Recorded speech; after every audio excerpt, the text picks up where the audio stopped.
Hi everyone, we hope you're doing well. We're hanging in there though honestly, we haven't been getting much sleep lately. Today, we want to answer a question we get a lot: how do we publish our audiobooks? First, we post most audiobooks on Patreon as paid content. They stay paid for a few months. After that, they become free to listen to on Patreon forever. A few weeks later, we post them on other places like YouTube, Facebook, and Twitter, X. Lately, things have been a bit slow in terms of new members. So we'd love your help. Please share our site with your friends or in places like Facebook groups, Twitter, X, Discord, Reddit, or novel forums. Even one share can really help us grow. Thanks so much for your support. Chapter 1. Hello, my ex-girlfriend at a private apartment near Shibuya Station, Tokyo. The atmosphere was incredibly tense, as if the air had grown so heavy it was hard to breathe. A real estate agent, with 2 years of experience in the business, was currently caught in a dilemma. Today, she had received a request to rent a property. The client was a breathtakingly beautiful young woman. Following standard procedure, she took the client to view the apartment. Along the way, the social atmosphere remained polite and formal. That was until the stunning young woman stepped into the apartment and locked eyes with the landlord. The air seemed to freeze instantly. "Do you two know each other?" The real estate agent wiped the sweat from her forehead and cautiously asked. That question finally shattered the suffocating silence. The stagnant scene seemed to reboot itself. The landlord set aside the contract in his hand and stood up. "We do know each other," he said, accompanied by a faint smile. The real estate agent felt that their relationship was far from just an acquaintance. However, in an effort to close the deal and earn a generous commission, the dedicated agent summoned all her courage and said, "That's wonderful. If you two know each other, this will make things much more convenient. We can sit down and discuss the details of the contract." As she spoke, the agent forced a couple of awkward chuckles. But before she could finish her sentence, the beautiful woman, the prospective tenant, immediately interrupted. "There's no need. Show me another place." Her words were brief, her tone decisive. The coldness embedded in them felt like the biting chill of a winter wind, almost sharp enough to sting the skin. This, despite it being late spring, with warm and pleasant weather. Even so, the real estate agent in the apartment couldn't help but shiver slightly, shrinking her neck a bit. However, the landlord remained unaffected, his faint smile unwavering. "Kasumijoka-senpai is as decisive as ever. TCH. A dissatisfied click of the tongue echoed through the room, blending with the rhythmic clatter of shoes on the wooden floor. Kasumijoka-senpai, or more formally, Kasumijoka Utaha. This stunning young woman, her long legs accentuated by skin-tight black stockings, was trembling slightly. Her black leather shoes tapped repeatedly against the wooden floor, producing a continuous clack-clack. Anyone with a basic understanding of Kasumijoka Utaha would know, this was a small habit of hers, displayed whenever she was in a bad mood or feeling uneasy. However, compared to the deliberate way she fended off unfamiliar boys who approached her, right now, Kasumijoka Utaha was clearly flustered. In a way, the landlord's ability to throw her off balance with just one sentence could almost be considered a kind of talent. After all, if Kasumijoka Utaha were truly as decisive as he claimed, she wouldn't have been so visibly shaken upon seeing him again. Compared to discarding her meticulously crafted light novel drafts, when it came to matters of the heart, Kasumijoka Utaha had never been decisive. In fact, she was far more hesitant and uncertain in love than most girls. Crossing her arms over her chest, the white school uniform shirt she wore puffed slightly, outlining a prominent curve, a trace of chilly air escaping with her movement. "Speaking of decisiveness, who could possibly be more decisive than you? Isn't that right, ex-boyfriend Kun?" The real estate agent immediately fell silent. Though she had somewhat guessed as much earlier, now it was finally confirmed. As expected, this tension in the air was the unmistakable flavor of ex-lovers unexpectedly crossing paths. To be honest, was it possible that a goddess-like beauty such as this could also feel indignant over a breakup? The real estate agent discreetly glanced at the landlord. Just then, a warm summer breeze brushed past the clouds outside, allowing sunlight to stream into the room through the window behind him. Under the pale morning glow, his disheveled hair swayed gently in the breeze. His jade-like fair skin shimmered in the sunlight, his brows like a sword and eyes gleamed like stars, an unearthly, rare treasure. The real estate agent found herself unable to look away. Ah, so he was a stunningly handsome young man, on par with, or even surpassing her beauty. Well, that explained everything. Realizing this, she had the sudden urge to bite her handkerchief. Youth, love. It all belonged to you Ryaju types. As if that wasn't enough, you even have the nerve to make life difficult for a working-class soul like me. So annoying. The Ryaju should explode. Meanwhile, The landlord whom Kusagakure Utaha had just jabbed at with her words seemed completely unbothered. In fact, he even appeared more cheerful, his grin widening. "Hello there, my ex-girlfriends." Kusagakure Utaha's elegant brows twitched slightly, furrowing into a frown. "Tch." Clicking her tongue once more, she turned away, refusing to look at him any longer. Her gaze shifted to the real estate agent instead. "I want another apartment." Her words carried an icy finality, as if they could freeze everything in the room. The real estate agent lowered her head slightly, avoiding Kusagakure Utaha's piercing stare. Clearing her throat softly, the agent spoke in a low voice. "Apologies, Kusagakure-san, but at the moment, this may be the only apartment that meets your requirements." Summoning all her courage to say this, she immediately felt the surrounding atmosphere grow even colder. Hastily, she added, "You see, Kusagakure-san, this is the Shibuya area. Private apartments for rent here are extremely rare. After all, this was Tokyo specifically, a prime location near Shibuya Station. High population density, sky-high property prices, and scarce housing supply made finding a suitable place entirely unsurprising." Kusagakure Utaha wasn't an unreasonable person, so she quickly accepted this reality. However, the steady clack-clack of her shoes against the wooden floor resumed. Having come to terms with the situation, she now faced a difficult choice. Was it more intolerable to rent her ex-boyfriend's apartment? Or would it be worse to settle for a place farther from Toyosaki Academy, or one that wasn't a private apartment and came with subpar conditions? Kusagakure Utaha was a night owl, so minimizing her commute time was essential. Additionally, given her tendency to lose track of time while writing light novels, she strongly preferred independent apartments. Truth be told, this apartment was perfect for her needs. But what about the ex-boyfriend? As she mulled over her dilemma, Kusagakure Utaha's gaze involuntarily drifted toward the landlord. Seeing the smile on his face, an inexplicable anger flared up from deep within her. Was that provocation? It was definitely provocation. "I'll take this apartment." Kusagakure Utaha gritted her teeth as she made her decision. Chapter 2, The Marks She Left on Him. "I'll take this apartment." As soon as Kusagakure Utaha spoke, the real estate agent hastily rummaged through her bag, frantically pulling out the rental contract. This cursed place, she couldn't bear to stay another minute. "All right, per the agreement, rent is paid quarterly in advance, the deposit is equivalent to 1 month's rent, and the brokerage fee is half a month's rent. Utility costs like water, electricity, gas, and large garbage disposal fees are to be negotiated between you two. The details are all in the contract. Please review it carefully, and if there are no issues, sign it." A rapid-fire stream of words burst forth from the agent's mouth like a machine gun. She had luckily summoned every ounce of speaking speed she had ever possessed in her life. "I'll wait outside for you two. Let me know when it's done." With that, the agent bolted out of the apartment as if fleeing for her life. The apartment was left with just the two of them, and silence descended once more. Kusagakure Utaha quickly skimmed through the contract in her hands. Finding no apparent issues, she pulled out a pen and signed her name at the bottom of the page. Her signature was elegant and aesthetically pleasing, a perfect reflection of her character. Once she finished signing, she casually tossed the contract toward the boy. Yakama Azuma. That was the name left behind on the contract by the boy. The kanji portion of his name had an artistic flair, but the katakana part, well, it could only be described as somewhat unpolished.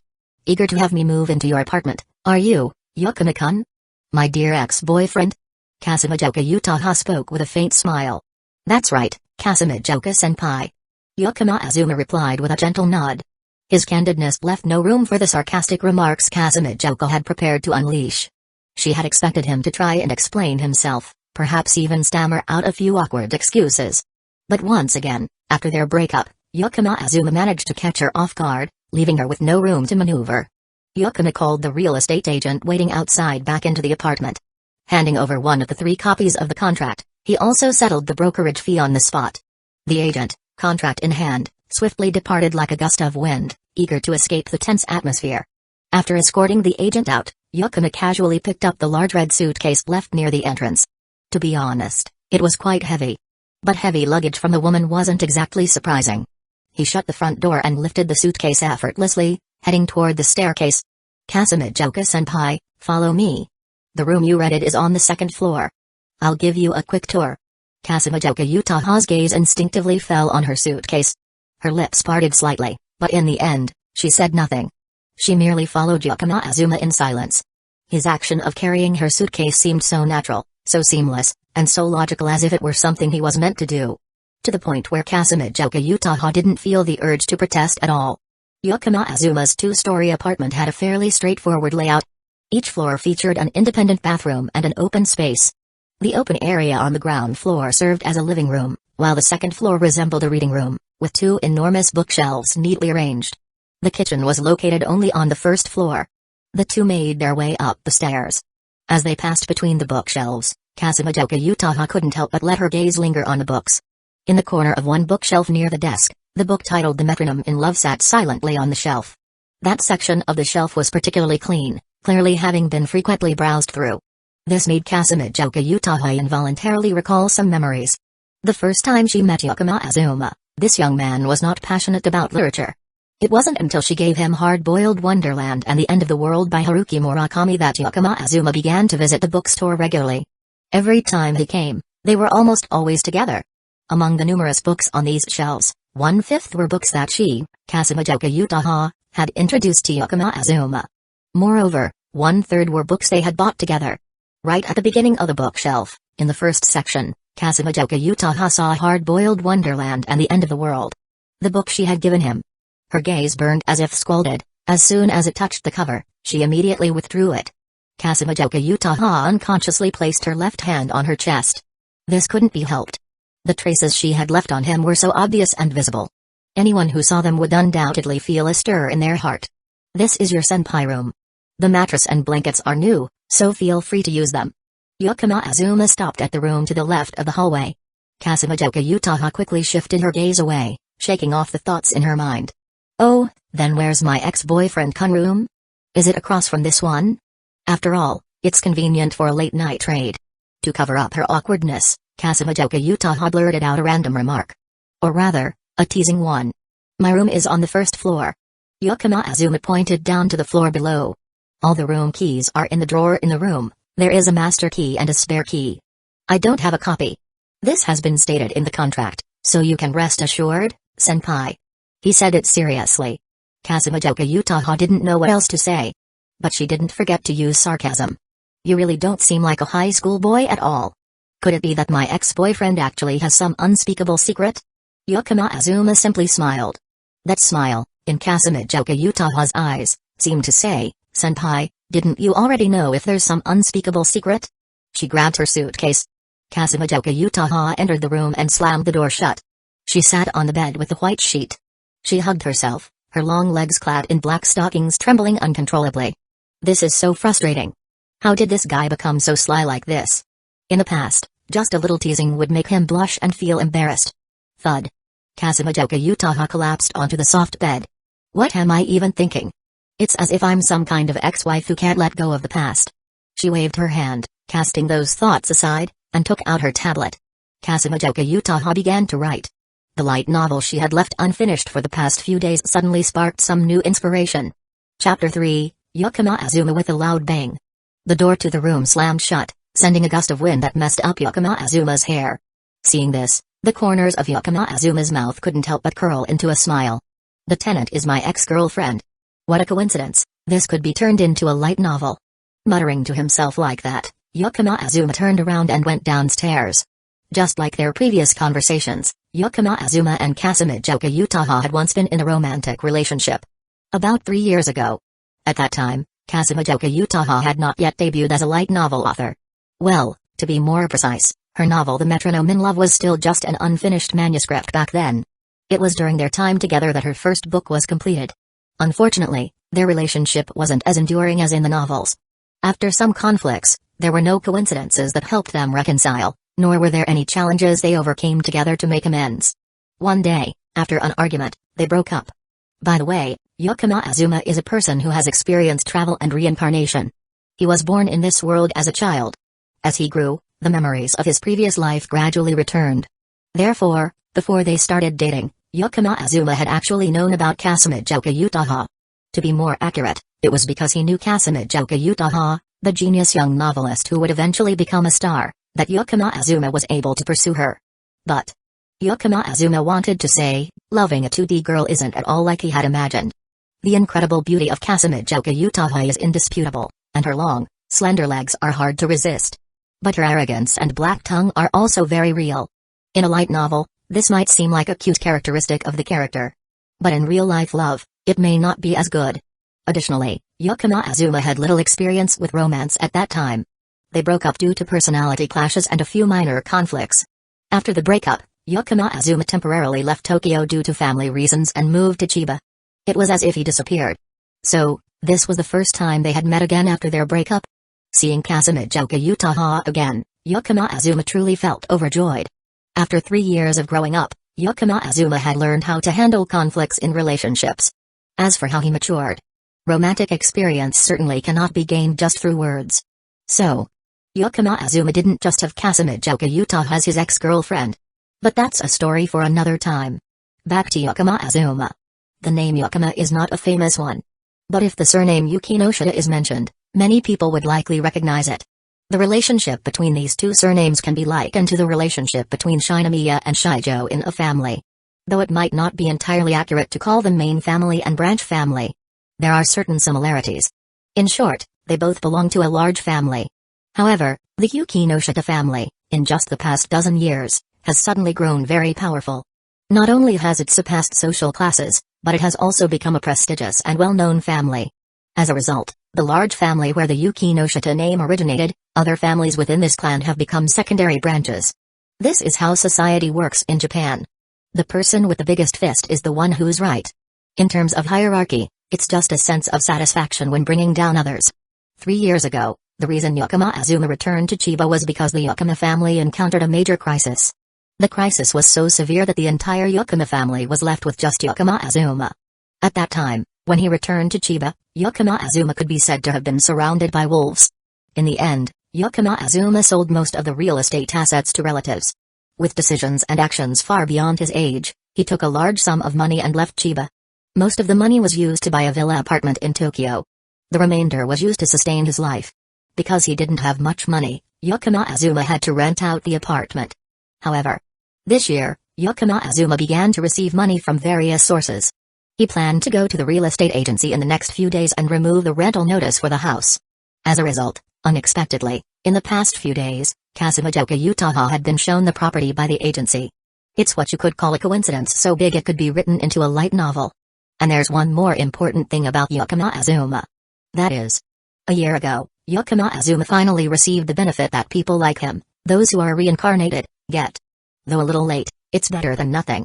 As Yakama Azuma went downstairs, put on his sneakers, and prepared for his morning jog, he opened his system panel. Host, Yakama Azuma, Physical, 6 Intelligence, 8 Attractiveness, 8 Skills, Language Proficiency, Level 6, Literature, Level 5, Cooking, Level 5, Programming, Level 4, Shogi, Level 7, Human Limits. Regarding skills, Level 0 means no knowledge, Levels 1 to 3 are beginner, Levels 4 to 6 are mastery, Levels 7 to 9 are advanced, and Level 10 is peak, which is the highest level. This panel represents Yakama Azuma's entire capability. Under each skill, there is a progress bar. As long as he diligently practices the corresponding skills, the proficiency will increase. When the progress bar is full, the skill level will rise. It doesn't seem like a very powerful ability. But if you think about it, any skill that can reach its peak simply through practice could definitely be considered cheating. By the way, since Yakama Azuma discovered that physical training could gradually improve his stamina, he hasn't missed a single morning workout. The high score for attractiveness on this panel clearly comes from the genetics of the Yakama family. The high intelligence score seems to be due to the combination of his soul after reincarnation. How to increase intelligence and attractiveness? Yakama Azuma still hasn't figured that out.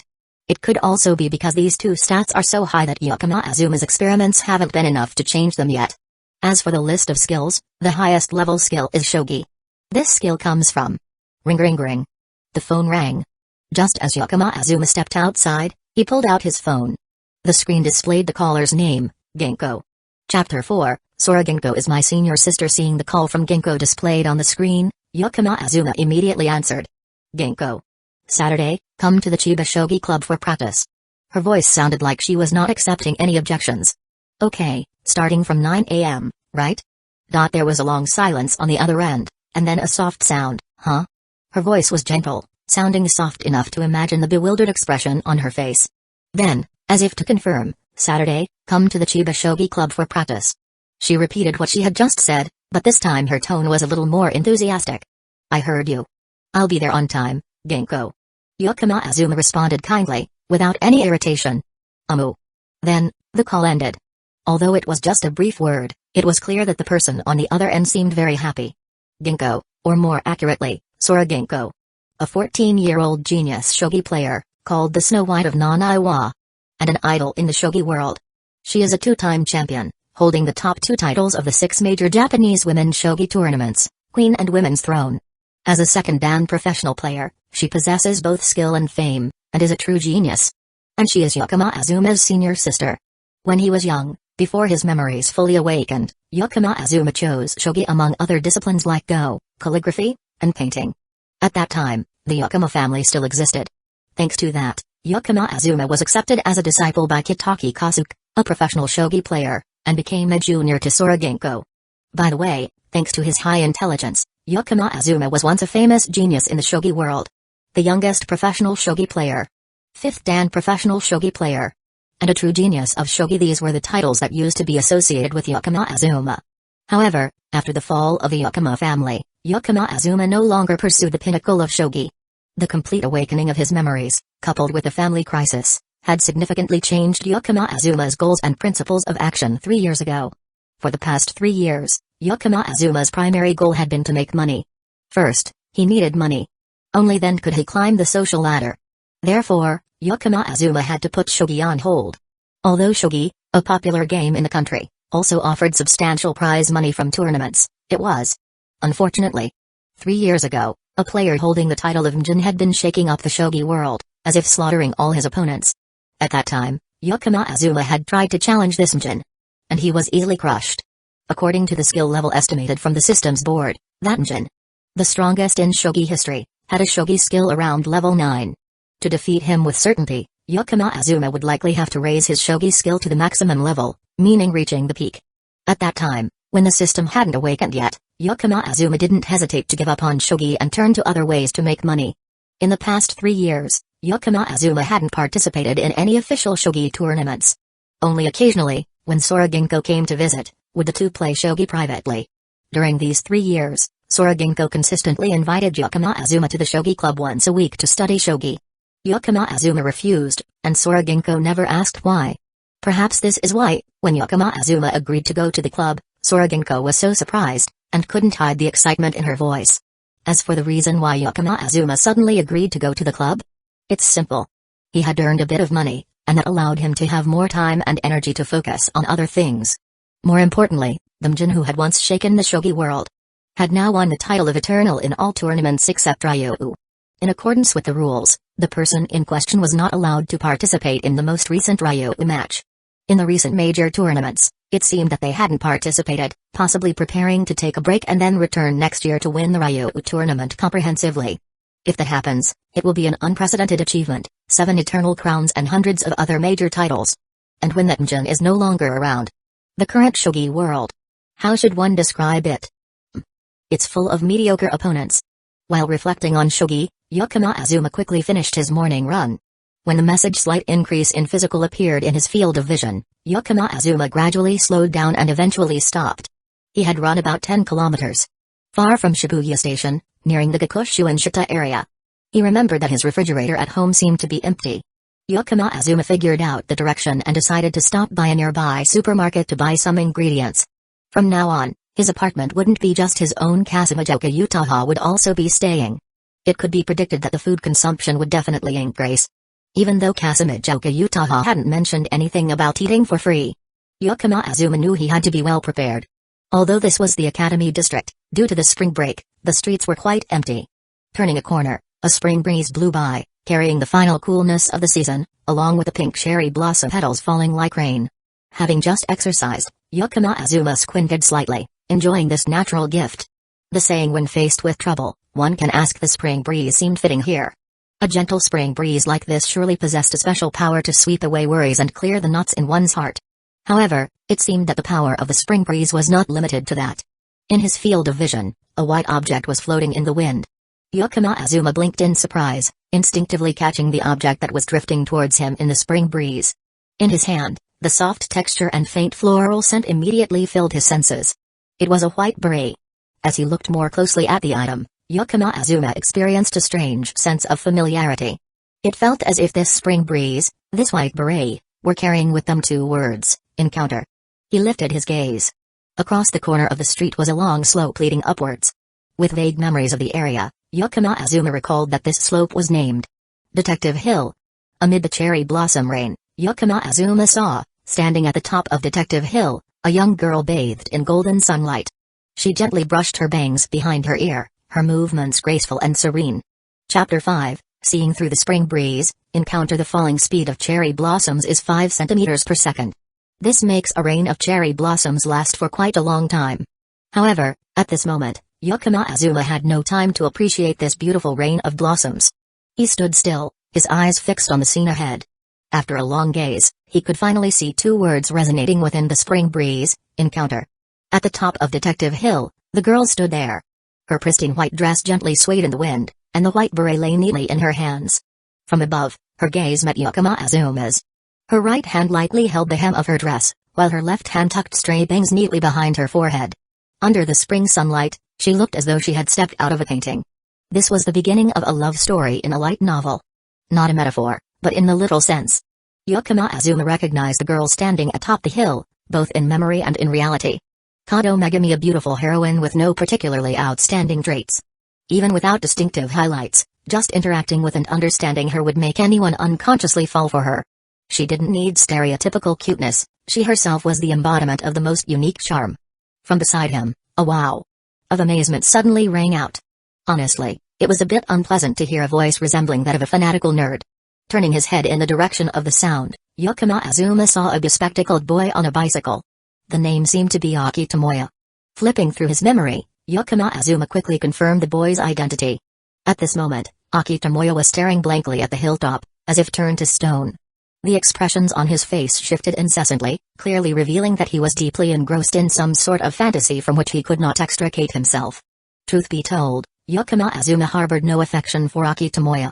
The reason was simple. Yakama Azuma had once been involved with Kasumijoka Utaha. Even though Yakama Azuma's presence had all but eliminated any chance of Ecchi Tomoya having a connection with Kasumijoka Utaha, the irritation remained. And so, Yakama Azuma walked over to Ecchi Tomoya and gave a light kick to the rear wheel of his bicycle. There was no need to use much force. Ecchi Tomoya immediately lost his balance, and the bicycle wobbled back into motion. Amid a cacophony of yelps, the bicycle with Ecchi Tomoya aboard staggered off toward the opposite side of the road. On the far side of Detective Hill was a downward slope. Before long, Ecchi Tomoya's figure had completely vanished from sight. Yakama Azuma let a satisfied smile cross his face. At that moment, Kato Megumi descended from the top of Detective Hill. "Yakama-san, you're really mean," she said softly. Her voice was gentle, devoid of obvious emotion, like a feather drifting through the air. Yet, it was incredibly pleasant to the ear. Yakama Azuma turned around and saw Kato Megumi standing there. He placed the beret he had been holding onto her head. Adjusting its position carefully, he tilted his head slightly to ensure it sat neatly and snugly. Once finished, Yakama Azuma stepped back 2 paces, his gaze akin to admiring an eternal masterpiece. "Kato-san, you look so adorable today. This outfit suits you perfectly." "Thank you, Yakama-san, but I'm just an ordinary person. Compliments like that don't really serve any purpose." No, I truly mean it." "Thank you. That makes me happy." "Oh, so the first thanks is for me returning your hat, right?" "Yakama-san, where were you headed?" "I was planning to go grocery shopping. My fridge at home is completely empty." "Really? What a coincidence. I was about to buy some ingredients too." The two of them walked up Detective Hill together, chatting as they went. Neither mentioned the less than pleasant manner in which Ecchi Tomoya had been sent off moments earlier. Kato Megumi showed no sign of reproach or discomfort regarding Yakama Azuma's rather aggressive behavior toward the stranger. In her mind, there was only one simple thought: if Yakama-san did that, there must be a reason behind it. Interestingly enough, Yakama Azuma and Kato Megumi had been classmates during the last 6 months of middle school. After transferring from Tokyo to Chiba and then back to Tokyo, Yakama Azuma had coincidentally been placed in Kato Megumi's class. Thanks to memories that had taken the lead, Yakama Azuma quickly recognized Kato Megumi's existence, someone who often went unnoticed in the classroom. From that point on, the two became friends. In group activities or home economics classes, Yakama Azuma always chose Megumi as his partner. Before Yakama's arrival, Kato Megumi usually completed assignments alone or was randomly assigned to groups. After a shopping trip, Yakama Azuma and Kato Megumi pushed a shared cart to the checkout counter. When it was their turn, Megumi took the items from the cart while Yakama handed them over to the cashier. Huh, what's this? Kato Megumi picked up a bag of coffee beans, blinking curiously. Yakama Azuma took it from her and asked casually, is there something wrong? If I remember correctly, Yakama-san is more of a tea person and almost never drinks coffee. Megumi replied. I'm surprised you noticed that much. I thought I'd try making homemade coffee this time. Hearing this, Kato Megumi stared at the bag of coffee beans for a moment, seemingly lost in thought. After checking out, the two walked out of the supermarket together. Kato Megumi's home was nearby. Meanwhile, Yakama Azuma had to head in a different direction to catch the train. So, at the supermarket entrance, they said their goodbyes and went their separate ways. After walking a few steps, Kato Megumi turned back briefly, glancing at the bag of coffee beans in Yakama Azuma's hand, tilting her head slightly. On the train, Yakama Azuma stretched a bit and took his phone out of his pocket. Scrolling briefly through a shopping website, he quickly selected a DIY coffee machine. After spending a fair amount of money, he even opted for express shipping. He currently had enough funds, so splurging a bit wasn't an issue. Besides, this was a necessary purchase. Japan wasn't all that big. With expedited shipping, the coffee machine arrived at Yakama Azuma's apartment almost at the same time he did. Receiving the coffee machine, he carried the package into his apartment. At that moment, Kasumijoka Utaha was on the first floor. She seemed to be downstairs getting some water. The two made eye contact. Kasumijoka Utaha quickly turned away, though her gaze flickered briefly toward the large box in Yakama Azuma's hands. What did he buy? Chapter 6, Mastering Cooking. Kasumijoka Utaha feels sad. Her eyes lingered on the large package. Kasumijoka Utaha felt a surge of curiosity. What did he buy? But almost immediately, she dismissed the thought. What he buys has nothing to do with me. With that in mind, Kasumijoka Utaha quickened her pace to get her water. Meanwhile, Yakama Azuma wasn't in a hurry. He slowly set the package aside. He had no intention of opening it right away. Instead, he pulled out a pair of white slippers from the shopping bag and placed them neatly on the shoe rack by the door. Kasumijoka Utaha noticed this scene. Her fingers tightened around her insulated tumbler. Why is he doing these things now? What's the point? After filling her tumbler, Kasumijoka Utaha turned quickly toward the stairs. At that moment, Yakama Azuma unexpectedly called out to her. Kasumijoka-senpai. What is it? Kasumijoka Utaha turned back to look at Yakama Azuma, her elegant eyebrows deliberately furrowed. Her expression clearly said, don't talk to me. Yakama Azuma didn't seem to mind. Or rather, he understood her well enough not to let such small gestures affect him. That was simply who she was. Like a hedgehog, she would prick those who approached her before deciding whether to interact. Would you like to have lunch, Kasumijoka-senpai? I can make some for you free of charge. Yakama Azuma's tone was casual. Kasumijoka Utaha stared at him for a moment, her gaze icy. Then she turned away and continued up the stairs. Not interested. Came her cold voice from above. Back in her room, Kasumijoka Utaha sat by the bed, her eyebrows now furrowed in earnest. Since when did he learn to cook? He didn't know a thing before. He used to rely on me to make egg fried rice just to get by. Memories of the past began to resurface.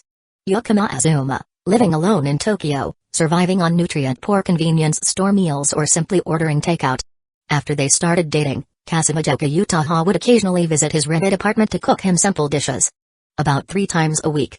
Although Kasumijoka Utaha wasn't a culinary expert or the epitome of a perfect Japanese woman, she had consistently scored well in cooking classes and was proficient in preparing basic dishes.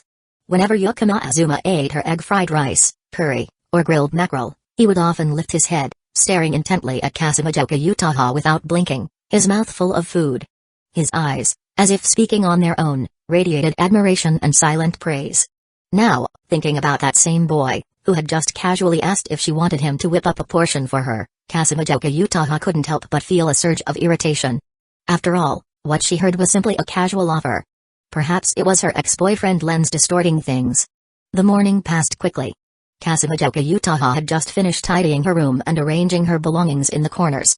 Even though Yakama Azuma had clearly done a thorough cleaning beforehand, some dust inevitably kicked up after her efforts.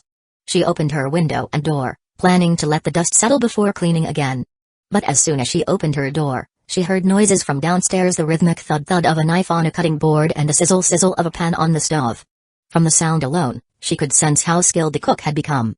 And then, almost immediately, the rich aroma of food wafted into her room, carried by the air. Japanese cuisine typically focuses on stews or raw dishes. The smell of stir-fried food, however, offered a tantalizing richness, its enticing aroma a stark contrast to the subtler sense of traditional Japanese fare. Grrrr. Her stomach growled audibly, betraying her hunger. It couldn't be helped, she had been busy all morning. Hearing the activity downstairs and smelling the aroma floating upward only soured her mood further.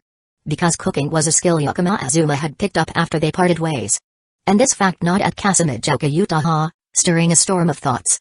She wondered for whom he was cooking now, for whom he had learned to cook. Did he ever cut his fingers while learning, needing to wrap them in bandages? Did he ever place a carefully prepared dish in front of someone else, while nervously hiding his bandaged hands behind his back? Bang! The door slammed shut. Calamity Utaha hungrily opened her suitcase and took out a pineapple pastry she had prepared earlier. It was one of her favorite snacks. She had specifically brought it for lunch on her moving day. But now, as she bit into it, she found it utterly tasteless. Yakama Azuma set the food on the table, having prepared a single portion. He knew Calamity Utaha all too well. In a situation like this, no matter how hungry she might be, her pride would never allow her to come downstairs to eat with him. Making 2 portions would have been a waste. After finishing his meal, Yakama Azuma returned to his room. He took out a 7-inch board. It was a shogi board. With a club meeting scheduled for Saturday, he decided to hone his skills with some shogi puzzle books. The afternoon passed quickly. As usual, Yakama Azuma cooked dinner for himself. Meanwhile, upstairs, Calamity Utaha typed furiously away at her manuscript. Occasionally, she glanced at the clock. Noticing it was well past dinner time, she began tapping her foot impatiently. Not even a word about dinner. Even though she would have refused the offer had he asked, the fact that he didn't even ask irked her for no reason. Guess I'll have to order takeout. She muttered to herself and resumed typing. What she forgot, however, was that once she got into the rhythm of writing, she would completely lose track of time. By the time she finished a small section and paused, she glanced at the clock again. It was already past 1 a.m. as she emerged from her focused state. The gnawing sensation of hunger hit her with full force. Her stomach began to grumble audibly, making her curl up on her bed with a sigh. At 1 a.m. in Japan, ordering takeout was almost impossible. And she had only bought 1 pineapple pastry. Am I seriously going to have to starve until morning? The thought sent a pang through her stomach. She reluctantly got up, deciding to head downstairs to check the fridge for any ingredients. No other choice. I'll just have to endure tonight and buy fresh groceries tomorrow morning to stock the fridge. Chapter 7, and so Calamity Utaha fled in panic. Calamity Utaha groped her way down the staircase in the dark, trying her best to tread lightly. It would be embarrassing if I woke him up. With this thought in mind, she slowly made her way toward the kitchen. However, just as she reached the middle of the living room, click. The sound of a switch being flipped echoed, followed by the sudden illumination of the living room. The fluorescent light made her squint. After adjusting to the abrupt brightness, Calamity Utaha turned her gaze toward the switch. Standing near the kitchen area of the living room was Yakama Azuma. Seeing this scene, Calamity Utaha said nothing, hurriedly turned around, and prepared to leave. But as soon as she turned, she heard hurried footsteps from behind. A hand instantly grasped her wrist. It was a long, warm hand. The fingers gripped her wrist firmly, leaving behind a lingering sensation. The warmth from the point of contact caused Calamity Utaha's body to stiffen slightly. She tried to maintain a composed expression as she turned back to look. What are you doing? She frowned. Her voice and gaze were as cold as the northern wind, enough to make others shiver. But no matter how icy her expression appeared, anyone who knew Calamity Utaha well would understand that if she wasn't smirking coldly and delivering sarcastic remarks, then she wasn't actually annoyed or angry. This seemingly indifferent demeanor was, in fact, panic. For this reason, Yakama Azuma wasn't fazed. He continued to firmly hold on to Calamity Utaha's wrist. After a brief struggle, Calamity Utaha once again felt the sharp pain in her stomach. Her body involuntarily went limp. Seizing the moment, Yakama Azuma guided her to sit on a chair in the living room. Then he turned and walked into the kitchen. Calamity Utaha watched Yakama Azuma's retreating figure, her gaze complicated. It wasn't long before Yakama Azuma returned from the kitchen. In his hands were a cup of coffee and a small dish. Senpai, I tried making hand-brewed coffee. Could you help me taste it? He asked gently. Those seemingly insignificant words felt like a powerful wave crashing against Calamity Utaha's heart. The emotions suppressed in her heart suddenly surged forth. Her gaze unconsciously drifted toward the delivery box by the door. The box, originally sealed, had now been opened, and its contents had been removed. Judging by the size and shape of the foam pieces inside, She could easily guess what it was. Moreover, putting aside the matter of the coffee machine, how could Calamity Utaha not know that Yakama Azuma didn't drink coffee? It was only her due to writing light novels, losing track of time, and staying up late who regularly drank coffee. On the small dish were 2 sugar cubes. Calamity Utaha always added 2 sugar cubes to her coffee. Not more, not less. No matter how many psychological filters she tried to apply, she couldn't view the hand-brewed coffee before her as something Yakama Azuma had made by chance. This gesture, no matter how prideful she was, could not be ignored. She dropped the 2 sugar cubes into the cup. Calamity Utaha cradled the cup with both hands and sipped the coffee in small mouthfuls. Seeing her begin to drink, Yakama Azuma let out a relieved sigh and turned back toward the kitchen. Before long, the sounds of a knife chopping vegetables and a lighter clicking echoed from the kitchen. Calamity Utaha continued sipping the coffee. Warmth spread from her hands through her entire body. Why is it this good? She couldn't help but wonder. It wasn't her fault, after all, she usually drank canned coffee or instant coffee. Even if Yakama Azuma wasn't a hand-brew coffee expert, the flavor of this coffee was clearly a cut above the cheap, industrial types she often consumed. Better than the coffee at cafes. When did he learn to do this? Calamity Utaha didn't realize that this impression was merely her own illusion.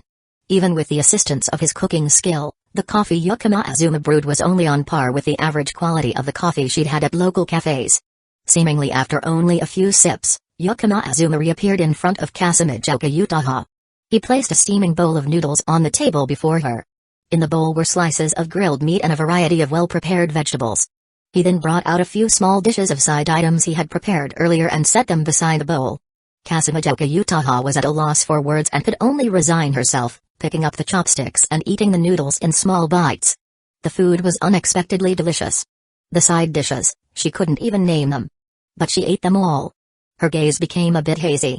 Perhaps it was the steam rising from the bowl of noodles. Through the mist, the image of the young man sitting across from her resembled the days gone by. At this moment, Calamity Utaha felt as though 3 years had passed, and nothing had changed between them. However, no matter how slowly she ate, the bowl of noodles eventually emptied. Calamity Utaha silently cleared the bowls and chopsticks, taking them to the kitchen. The sound of running water echoed. A moment later, the sound of water stopped. Yakama Azuma stood outside the kitchen, waiting for her. When Calamity Utaha finished washing the dishes and stepped out, Yakama Azuma smiled gently and said, "Good night, senpai." "Good night." Calamity Utaha replied, before hurriedly leaving. She couldn't help but run away. Calamity Utaha feared that if she didn't leave immediately, she wouldn't be able to control her emotions. She wouldn't be able to stop herself and would end up lowering her pride, apologizing to the young man before her, and begging him to return to her. Watching Calamity Utaha rush off, Yakama Azuma couldn't help but smile slyly. Tonight, she had changed from her academy uniform into a dark blue sleepwear set. Her perfect figure was wonderfully accentuated, her curves mesmerizing. Her long black hair, silky as ever, was simply styled with a white headband, enhancing her beauty like a work of art. Her long, slender legs were still covered by black stockings, but the short sleepwear, shorter than her school skirt, easily revealed her attire yaoiki, drawing everyone's attention. It was truly a perfect figure. If it were stretched a little longer, it would have been excessive, and if shortened just a little, it would have been lacking. Even if captured by chance in a photograph, it would undoubtedly be stunning, possibly making for a beautiful wallpaper. Only when Calamity Utaha changed into her sleepwear did Yakama Azuma have the time to admire her beauty. But it wasn't too late. Watching Calamity Utaha's figure disappear down the stairs, Yakama Azuma turned around and headed to his room. Time to sleep. Chapter 8. The protagonist of a light novel is a reflection of the author the next morning. Despite having said good night, Calamity, dressed neatly, still showed faint dark circles under her eyes. Her skin was always beautiful, one might even say it was natural, so even a slight dark circle like that showed how irregular her sleeping habits were. She hugged her tablet. Today, Calamity was headed to Fujikawa Shoten. Even though she had stayed up late, she had finally completed the 4th volume of The Metronome in Love, the project that had been delayed for so long. Thanks to someone. Before leaving the house, she walked past the entrance. She noticed the white slippers on the shoe rack, still with their price tags on. Size 37. Calamity Utaha stared at the slippers for a moment before striding out of the apartment. At the cafe on the ground floor of Fujikawa Shoten, Machida Sanoko had already ordered 2 cups of coffee and was waiting. Kasumi Utako-sensei, or Calamity Utaha, had delayed the 4th volume for quite a while. This made Machida Sanoko worry whether Kasumi Yutaka would be able to complete the manuscript before the deadline. Or perhaps they'd have to push the release date back. Unexpectedly, early this morning, Kasumi Yutaka suddenly reported that the new volume was complete. This news made Machida Sanoko so happy that she could hardly believe it. But at the same time, she also felt a vague sense of unease. The history of the Metronome in Love's release had been tumultuous. When Kasumi Yutaka first brought the manuscript for the first volume to meet her, Machida Sanoko, a veteran editor, had the feeling of being enlightened. It was a work that, at a glance, anyone would feel could sell very well. While it might not become a masterpiece, it would surely make a splash in the market. After its release, reality proved that Machida Sanoko's judgment was correct. Volume 1 sold a total of over 1.3 million copies. At this rate, The Metronome in Love could publish 10 volumes, the average length of a light novel series, and wrap up. The total sales could surpass 10 million copies. It would become one of the best-selling works on the rankings. However, Volume 2 ended in a disastrous failure. The sales were only around 200,000 copies. Despite the continued support from the strong promotion of Volume 1. This nearly caused The Metronome in Love to be halted midway. In the end, though it persevered, Volume 3 ended up as a mediocre work. It no longer had the same impressive impact as Volume 1. If this continued, Volume 5 would probably have to end hastily, becoming the typical example of a rushed, unsatisfying conclusion. Though for a new author, this was still an incredible achievement. Machida Sanoko, however, felt that Kasumi Yutaka could absolutely do more than just this. As she pondered, the cafe door opened. Machida Sanoko quickly composed herself and waved at Kasumijoka Utaha entering. Shi-chan, over here. Kasumijoka sat down across from Machida Sanoko and pushed the printed manuscript for Volume 4 toward her. Then she rested her hands on her cheeks, clearly a bit tired. I've told you before, don't call me that. Seeing that Kasumijoka Utaha seemed down, Machida Sanoko stopped teasing. Alright, Kasumi Yutaka-sensei, let me take a look at the manuscript. She fully focused on reviewing the manuscript. Before even flipping through the first page, Machida Sanoko couldn't help but widen her eyes. She quickly flipped to the next page. Her initial concerns almost disappeared. The manuscript for this volume made her feel once again like the first time they had met. Her perspective was being expanded. The only sound between them was the rustling of the pages being turned. About half an hour later, after flipping through the last page, Machida Sanoko closed the manuscript. Wonderful, Kasumi Yutaka-sensei. This volume will definitely turn the tides for the work. Upon hearing such praise, Kasumijoka Utaha only traced circles on the table with her finger, not showing the joy that one might expect. The coffee in front of her had barely been touched. She only took a sip and then couldn't continue drinking. Compared to the cup of coffee she had last night, the difference was so stark that she couldn't swallow anymore. Machida Sanoko, oblivious to Kasumijoka Utaha's distant state, excitedly said, Kasumi Yutaka-sensei, have you recently met someone who makes your heart flutter?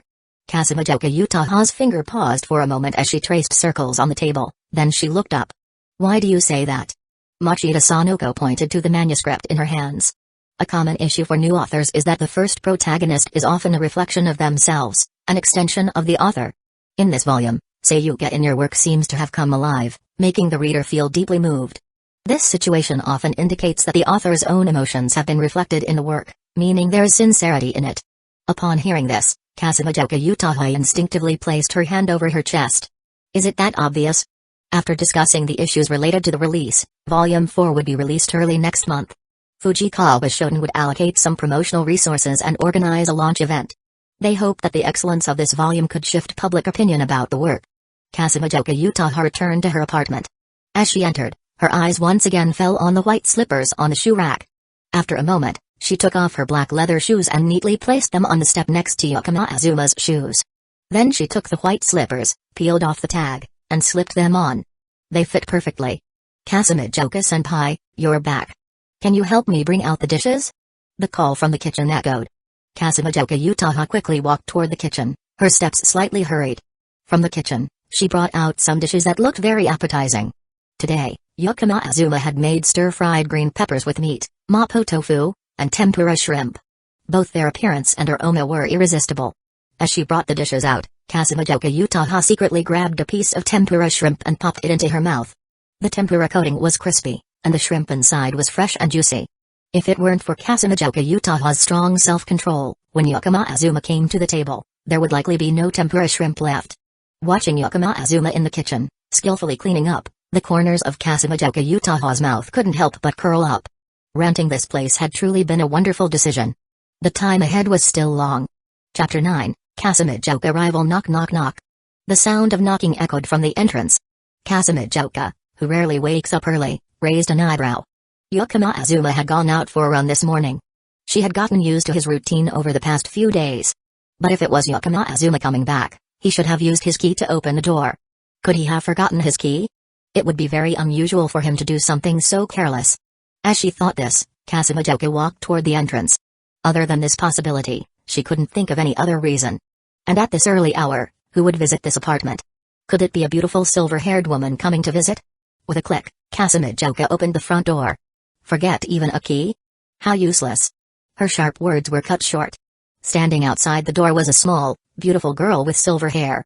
At this moment, she was holding a folding fan, gently tapping it against her neck, looking somewhat impatient. But she stopped for a moment, clearly encountering an unexpected situation. Her eyes widened. Ginko stared at the woman who appeared in the apartment. TCH. The sound of tongue clicking was clearly a sign of dissatisfaction. Kasumijoka Utaha's expression also slightly changed. Why? Why is this fat girl here? What are you doing here? Both of them spoke up to question each other. Then, they stood facing each other at the entrance. Ginko glared at Kasumijoka Utaha. Kasumijoka Utaha was not afraid, crossing her arms, sneering, and looking back at her. After a long silence, Ginko averted her gaze, said nothing, and stepped into the apartment. Kasumijoka Utaha did not stop her. After all, she currently had no authority to stop Ginko. Moreover, if she really blocked her at the door, when Yakama Azuma came back, she would be in the wrong and would be at a disadvantage. Still, even though she couldn't stop Ginko from entering, Kasumijoka Utaha had other ways to retaliate. The disposable slippers are on the bottom shelf of the shoe cabinet, please feel free to use them. Kasumijoka Utaha said with a smile, then turned away, her footsteps on the white slippers making a clicking sound. TCH. Ginko clicked her tongue again. She looked at the disposable slippers on the bottom shelf of the shoe cabinet. Then, she took off her small leather shoes. Her slender toes, covered by black socks, directly touched the wooden floor. The floor of the apartment was very clean. Yakama Azuma often hired someone to clean it regularly, so walking barefoot on the floor was not an issue. The two sat facing each other in the living room, a cold air spreading between them. They had known each other for a long time. After all, one was Yakama Azuma's ex-girlfriend, and the other is a senior sister who studied shogi together since childhood. But their relationship now. Looking at the situation right now, it was clear they were enemies. In fact, it hadn't been like this from the beginning. When Kasumijoka Utaha was still Yakama Azuma's girlfriend, Ginko didn't like her, but she wouldn't say anything too harsh. And Kasumijoka Utaha, as the girlfriend, had treated her boyfriend's senior sister with a certain level of respect. However, 3 years ago, when Kasumijoka Utaha and Yakama Azuma broke up, their relationship could never return to what it had been. Ginko thought that, as Yakama Azuma's ex-girlfriend, no matter how dissatisfied she might be, at the time of the incident at Yakama's house, Kasumijoka Utaha shouldn't have broken up with him and abandoned him like that. Even if they broke up, she should have waited for a better time. But Kasumijoka Utaha had no idea about what had happened at Yakama's house. The two of them, because of clashing personalities and lack of experience in love, had ended up breaking up. However, as soon as they broke up, Kasumijoka Utaha had thought about reconciling. But when she turned back, she found that Yakama Azuma seemed to have disappeared from the world. He transferred schools from Tokyo, the apartment was abandoned, and he couldn't be reached. When contacting Ginko, who had been the intermediary, she only received a rude attitude. Thus, their relationship had been severed from that point on. What's a person like you doing here? You abandoned him 3 years ago, now you're back? Ginko gritted her teeth, her gaze full of indescribable emotions. Clearly, the person before her had done something unforgivable at that time, yet now, just a moment later, she had returned to live in Yakama Azuma's apartment. And this had never been mentioned to her. Ginko felt betrayed. What? What are you talking about? There's no reason for that at all. How could she say that I abandoned him? Kasumijoka Utaha felt that Ginko's words didn't make sense at all. Fortunately, the verbal sparring didn't last long. The sound of a door opening from the hallway was heard. Yakama Azuma stepped into the apartment, seeing the small pair of women's leather shoes by the door, and raised an eyebrow. Kasumijoka-senpai's friend? Yakama Azuma shook his head.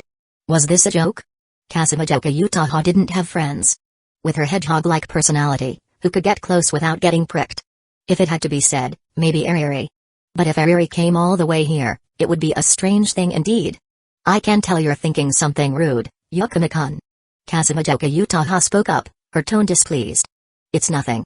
Yakama Azuma looked up and saw Kasumijoka Utaha and Sora Ginko.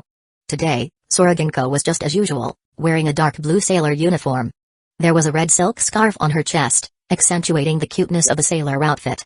The most striking feature was the black choker around her neck. Sora Ginko's neck was already flawless, and this choker highlighted her beauty even more. With short silver hair and a delicate face, she was indeed a petite, beautiful girl. It was just that the disdainful look she had now slightly ruined the atmosphere. Or maybe that look just adds to the excitement? Ginko, good morning. Did you come to Tokyo just to go to the Shogi club with me? Yakama Azuma said with a cheerful smile, his face full of surprise. Seeing Yakama Azuma pleased by her appearance, Sora Ginko's cold gaze seemed to soften just a little. Chapter 10, Sora Ginko thoughts today was Saturday. Yakama Azuma planned to go for a run in the morning, take a shower, and then board the Shinkansen to Chiba. The distance from Tokyo to Chiba wasn't far, and taking the Shinkansen only took a little time. So, even though it was early in the morning, there was no need to rush. However, Yakama Azuma hadn't expected Sora Ginko to travel all the way from Chiba to Tokyo. Was she afraid that he might make a promise and then abandon her? Sora Ginko observed Yakama Azuma, who seemed happy just because of her arrival.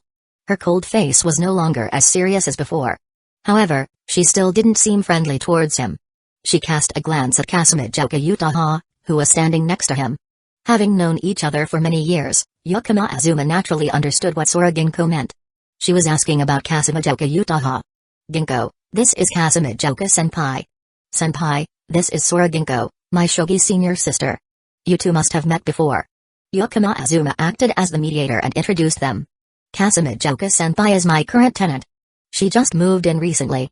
Ginko, you know that I rent out an apartment. Ginko is here to take me to the Shogi club in Chiba. There's an official match today, and I plan to participate. After hearing Yakama Azuma's explanation, Sora Ginko let out a small sigh of relief. Although she didn't like the idea of this fat girl living in Yakama Azuma's house, as long as they didn't suddenly rekindle their relationship without informing her, Sora Ginko could accept it. When Yakama Azuma spoke, Kasumijoka Utaha's gaze wavered slightly. Shogi, huh? Of course, she knew Yakama Azuma played Shogi, and he had even been a prodigy in the Shogi world before. But 3 years ago, suddenly.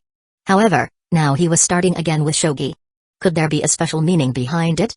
Anyway, Kasumijoka Utaha was genuinely pleased that Yakama Azuma was willing to explain things to her. Yakama Azuma didn't really need to explain any of this to her. In just a few short sentences, the two seemed to have settled things between them. Yakama Azuma went into the bathroom and quickly showered. Afterward, he changed into clothes he had already prepared and went to the door with Sora Ginko. I'm heading out. Suddenly, Yakama Azuma turned back and said to Kasumijoka Utaha. Kasumijoka Utaha nearly reacted instinctively, safe travels. When she realized what she had just said, Yakama Azuma and Sora Ginko had already left the apartment. Her ears turned slightly red. I'm heading out and safe travels. These were common phrases exchanged in Japan when someone was leaving, part of the customary communication in the culture. Note, itkumasu, itarasai, and these words were typically spoken only by family or those with close relationships. That was calculated ahead of time. Kasumijoka Utaha mumbled to herself. After stepping outside, Yakama Azuma felt a bit of tension in the air. TCH. Sora Ginko shook her head in dissatisfaction. Hey, Ginko, are there any tough opponents in this official match? Yakama Azuma directly changed the subject. Although he knew Yakama Azuma was trying to change the topic, Sora Ginko reluctantly continued the conversation. Yeah, there's one guy who's pretty difficult. Sora Ginko continued, showing her concern and worry about Yakama Azuma returning to Shogi after 3 years. The opponent in this official match is someone with a range of skill from beginner to professional level. She looked into Yakama Azuma's eyes and continued. There's one person who's especially tough to handle, the strongest one in this match. That person is Yamato-kujin, 8 Dan, the strongest in this match. He's been training under Mjin. 8 Dan? Yakama Azuma exclaimed, his voice showing surprise. In the world of Shogi, players are clearly ranked. Ignoring amateur levels, players must attend training sessions to pass exams, and after that, join a training association to enter the professional world of Shogi. Ranks in the training association range from F1, F2, up to S, and to move up in rank, players must continuously participate in matches and accumulate win or loss points. Among them, ranks from C1 and above have the right to take the exam for the Promotion Association. The Promotion Association is where truly professional players are trained. Even the lowest rank in the Promotion Association is rank 6, which must be stronger than C1 in the Training Association. Once in the Promotion Association, players must accumulate win or loss points through official matches to level up. From rank 6 to rank 1, then beginner level, level 2, level 3, and the highest level, level 4. Ginko was currently at level 2 in the Promotion Association. And only when a player reaches level 4 in the Promotion Association are they considered a professional player, which is equivalent to achieving a 4th professional rank. As for Yamato-Kajin, he was already at 8 Dan. He was nearly at the peak of the Shogi world, belonging to an extremely rare group. Not to mention, this opponent was also studying under Mjin. Ginko looked at Yakama Azuma's expression but couldn't read anything from it. With her thoughts spinning, Ginko suddenly grabbed the hem of Yakama Azuma's shirt, causing him to bend down slightly. To Yakama Azuma's surprise, she extended her arms and wrapped them around his neck. "It's all right. You're the strongest shogi player I've ever met. I'm sure if you were still active in the shogi world, you would have surpassed 8 Dan long ago. With you, no matter who the opponent is, you would win. Stand proud, you are strongest." Yakama Azuma blinked at her words. In reality, he wasn't worried or scared at all.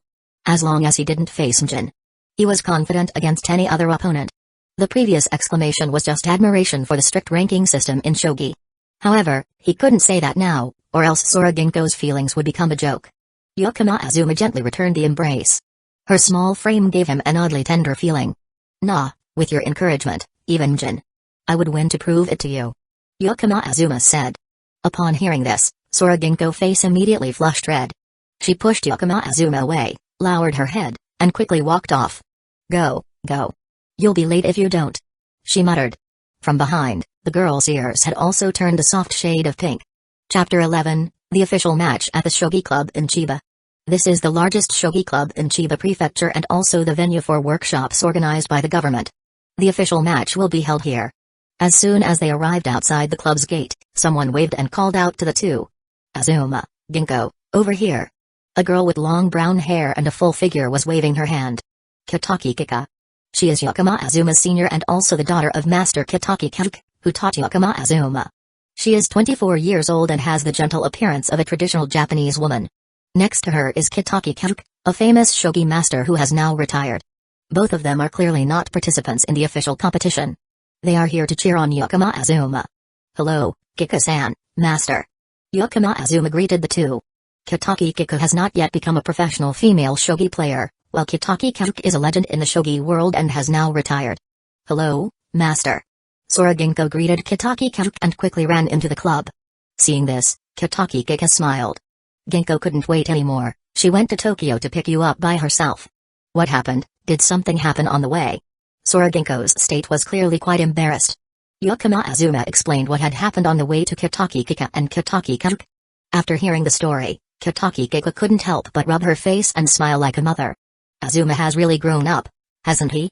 As someone who has watched Yakama Azuma grow up, how could Kitaki Kika not understand Ginko's feelings for Yakama Azuma? The thing is, Ginko has a bit of pride, and Yakama Azuma used to be a bit straightforward. But now, what about now? Insert GIF, mother's smile. Alright, let's go in. This is the long-awaited official exam. What are your thoughts? Don't get me wrong, I'm not worried about you at all. Kitaki Kika said this. Although he said so, as a mentor, if he truly wasn't worried, he wouldn't have come to the shogi hall. "I can only do my best," Yakama Azuma humbly replied. After the three entered the shogi hall, they split up. Two of them went to the spectator area, while one headed to the competition area. Azuma has really grown up a lot, Kitaki Kika muttered to herself. As someone who had witnessed Yakama Azuma grow, she was the one who understood best the incredible talent Yakama Azuma had in shogi. He truly is a monster. When he first joined the training program, he was able to compete against and defeat members of the top league without any concessions. Before becoming a professional player, Yakama Azuma had never lost a match, except during his learning phase and in training matches with professional players. Winning against stronger opponents was an everyday occurrence, and defeating peers his age was entirely easy. After becoming a professional player, Yakama Azuma only lost once when facing the Mjin in a match. So, is losing to the Mjin something to be ashamed of? In the entire shogi world, who has never lost to the Mjin? Those who have never lost might not even have the qualifications. A monster like him, even with a 3-year hiatus, wouldn't need to try his best for ordinary official matches. So, when Yakama Azuma said that, it could only mean he was worried about someone. Kitaki Kika, now 24, still hadn't become a professional female shogi player. If Yakama Azuma were a little more arrogant, he might unintentionally hurt Kitaki Kika. He truly has grown up, and this growth is so incredible it's hard to believe. The official match is a win-based series. Players will be paired randomly for each round, and after each round, they'll be eliminated based on the number of wins and losses. For higher-ranking title matches, the format is single elimination. As soon as Yakama Azuma entered the hall, many eyes were drawn to him. Whether they were official shogi staff, competitors in the official match, shogi reporters, or spectators along the sidelines, all were focused on him. This was unavoidable. Yakama Azuma was once the most talked-about undefeated prodigy in the shogi world. After losing to Jin, this was the first time in 3 years that he had participated in an official match again. Hey, that guy is. That's right, the shogi monster from 3 years ago. After losing to Jin, he disappeared, and now he's showing up again. A 3-year hiatus, even a genius might fade into the crowd. Whispers filled the air. Sitting in the spectator area, Ginko heard these words, and her face darkened with a terrifying expression. But the one being talked about paid them no mind at all. After the draw for opponents, Yakama Azuma sat down opposite a young man in his 20s. Those who had risen from the basic ranks of the top league, aside from the true geniuses, rarely had faces that were too young. Hello, I'm Kawi Kenichi, a beginner. Please be gentle with me. Yakama Azuma, 5th Dan. Please take care of me. After bowing to each other, the game began. Kawi Kenichi actually only had a slight hope for luck. Although he had drawn a 5th Dan opponent from the start, he had heard stories about Yakama Azuma. 3 years without playing shogi.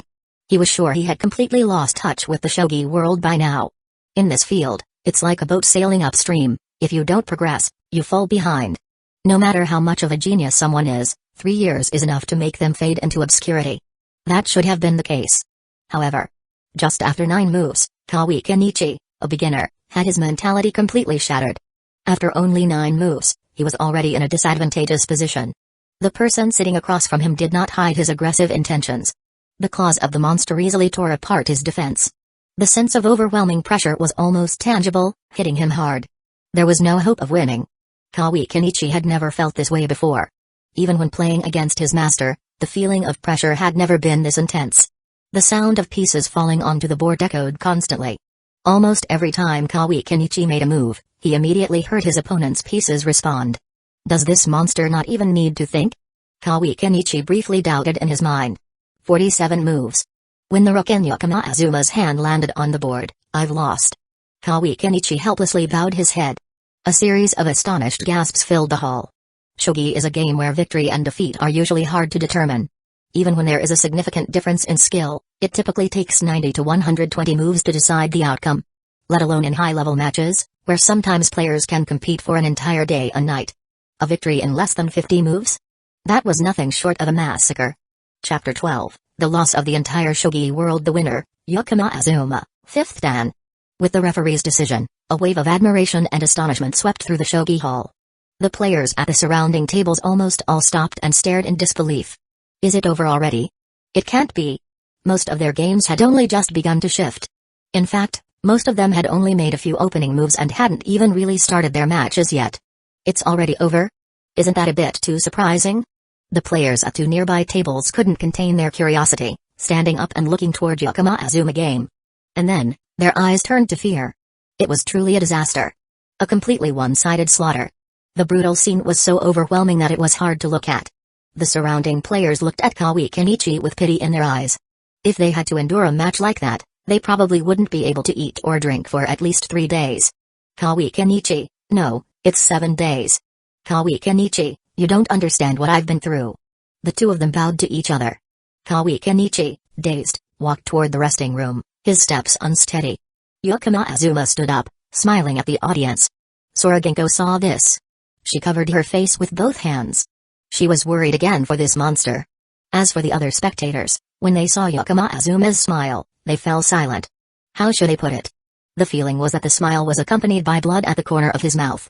Not everyone who came to the hall to watch the official match was a professional player, but at the very least, They had some understanding of Shogi. Therefore, the way Yakama Azuma openly displayed his ruthless intentions on the board made many people feel a chill. After all, no one would say things like outdated among the crowd anymore. The official tournament would last for about a month and a half, which wasn't a short period. The subsequent matches were scheduled every 2 or 3 days, or sometimes just once a week. Only the opening match used a special format with 3 consecutive games for a direct elimination. Yakama Azuma waited a while in the resting room, until his opponent in the next round had just finished their first game. Then came the third round. In the next 2 games, Yakama Azuma, with an average of 80 moves per game, easily completed the first day of the tournament. When the screen on the left side of the hall, which displayed the list of winning players, showed Yakama Azuma's name, there were still players who hadn't even finished their first game. Too strong. This is just absurd. Is this the value of the undefeated genius? Whispers filled the hall. Yakama Azuma left the competition area. Sora Ginko quickly moved from the spectator section to join him. Let's go, Ginko, we're heading home. I wonder what Kika-san will cook for us today? Yakama Azuma had a slightly eager look on his face. After the official matches, by tradition, he would go to his master's house for dinner. However, Sora Ginko wasn't pleased and raised her hand. She lightly tapped Yakama Azuma on the head with a fan she was holding. Idiot, after the official match ends, there's also an interview. Since this was a public tournament, Shogi also needed media coverage and viewership. Therefore, post-match interviews were inevitable. That stuff doesn't matter, let's go, let's go. Yakama Azuma didn't care, waving his hand dismissively. Sora Ginko stared at him. I'm really worried about this guy, there must be something wrong with my head. This thought briefly crossed her mind. In the end, Yakama Azuma couldn't escape. He was dragged by Sora Ginko up to the 3rd floor, where the Shogi Federation's resting area was, to wait for the end of the official match. It's been a while, Yakama Azuma, 5th Dan. In the resting room, someone had already been waiting. This is the place, long time no see, President. Yakama Azuma politely responded. The person sitting across from him was a young man. Tsukimitsu Seiichi, 9th Dan, currently the of the Shogi Federation, holder of the Eternal Mjin title, and a living legend in the Shogi world. If he hadn't gone blind at the age of 20, this person might have set many more records. The so-called heaven is jealous of geniuses. When Yakama Azuma suddenly entered the professional Shogi world and reached 4th Dan, the president had personally visited him. The two of them had a pleasant conversation. I'm glad to hear news of you again. Thanks to everyone's help, I was finally able to return here. The past doesn't matter. As long as you can sit here, that's enough. Yes. If it were someone else, Yakama Azuma would definitely not have tolerated speaking in a tone that resembled that of a senior. However, in Japanese society, the hierarchy and respect between ranks are very strict. Yakama Azuma, though, didn't really care about that. But President Tsukimitsu was different. When Yakama Azuma's family had fallen into hardship, he had left the Shogi world. Somehow, President Tsukimitsu had learned about it and had offered him substantial help. Thus, even though Yakama Azuma had been away from the Shogi world for 3 years, he still held Tsukimitsu in great respect and always sent greetings during holidays and festivals. Alright, you always seem so tense when you see me. Drink some tea. Tsukimitsu smiled helplessly, his hand gently sliding over the table before pushing a cup of tea toward Yakama Azuma. Yakama Azuma picked up the cup and took a sip. After a brief wait, the first day of the official tournament finally came to an end. As one of the winners in the intense first round, Yakama Azuma had to attend an interview. Well then, President Tsukimitsu, I'll excuse myself. Go ahead, it's fine. After Yakama Azuma left, Tsukimitsu finally showed a smile, as though a heavy burden had been lifted. President? Tsukimitsu's assistant helped him stand up, a little confused by his attitude, and gently asked. As long as he can return, that's enough. Tsukimitsu gazed blankly at the door. A person like him stopping there would be a huge loss for the entire Shogi world. Upon hearing this, the assistant was slightly surprised. She had just watched Yakama Azuma match, and it was indeed very impressive. But such praise seemed a bit excessive. In Tsukimitsu's words, even the Mjin had never received such exaggerated compliments. Chapter 13, Date with Me. The sound of camera shutters and flashing lights had not stopped since Yakama Azuma stepped onto the stage. The competitors who had just exited the stage, all of whom were also winners of the first round, looked at the scene with a hint of regret. Though they were all victors in this official tournament, why was he the only one stirring up such a spectacle? Meanwhile, Yakama Azuma was no longer fazed by it.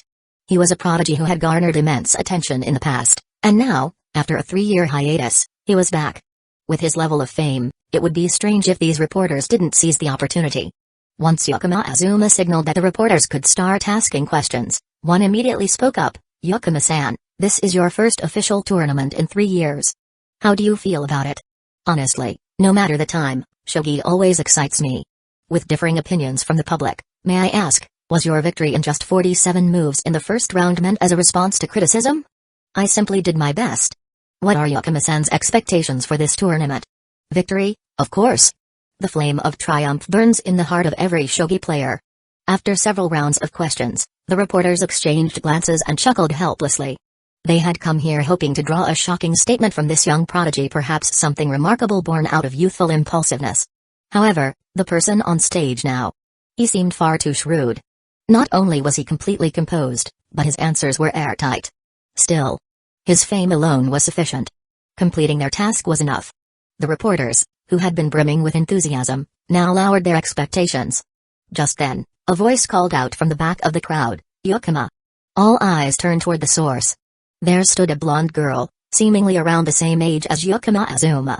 Her slightly crumpled black and white shirt gave the impression that she had hurriedly left her home. If one were to describe her most striking features, it would likely be her golden eyes shaped like lightning bolts and her peculiar shark-like fang. This girl seemed extremely anxious. It felt as though she wanted to throw herself into the arms of a lover. This caused the attending reporters to sense something unusual, like the smell of blood drawing a shark's attention. Many cameras turned their focus toward the girl. Sei Nakami. Ike, I believe that's your name.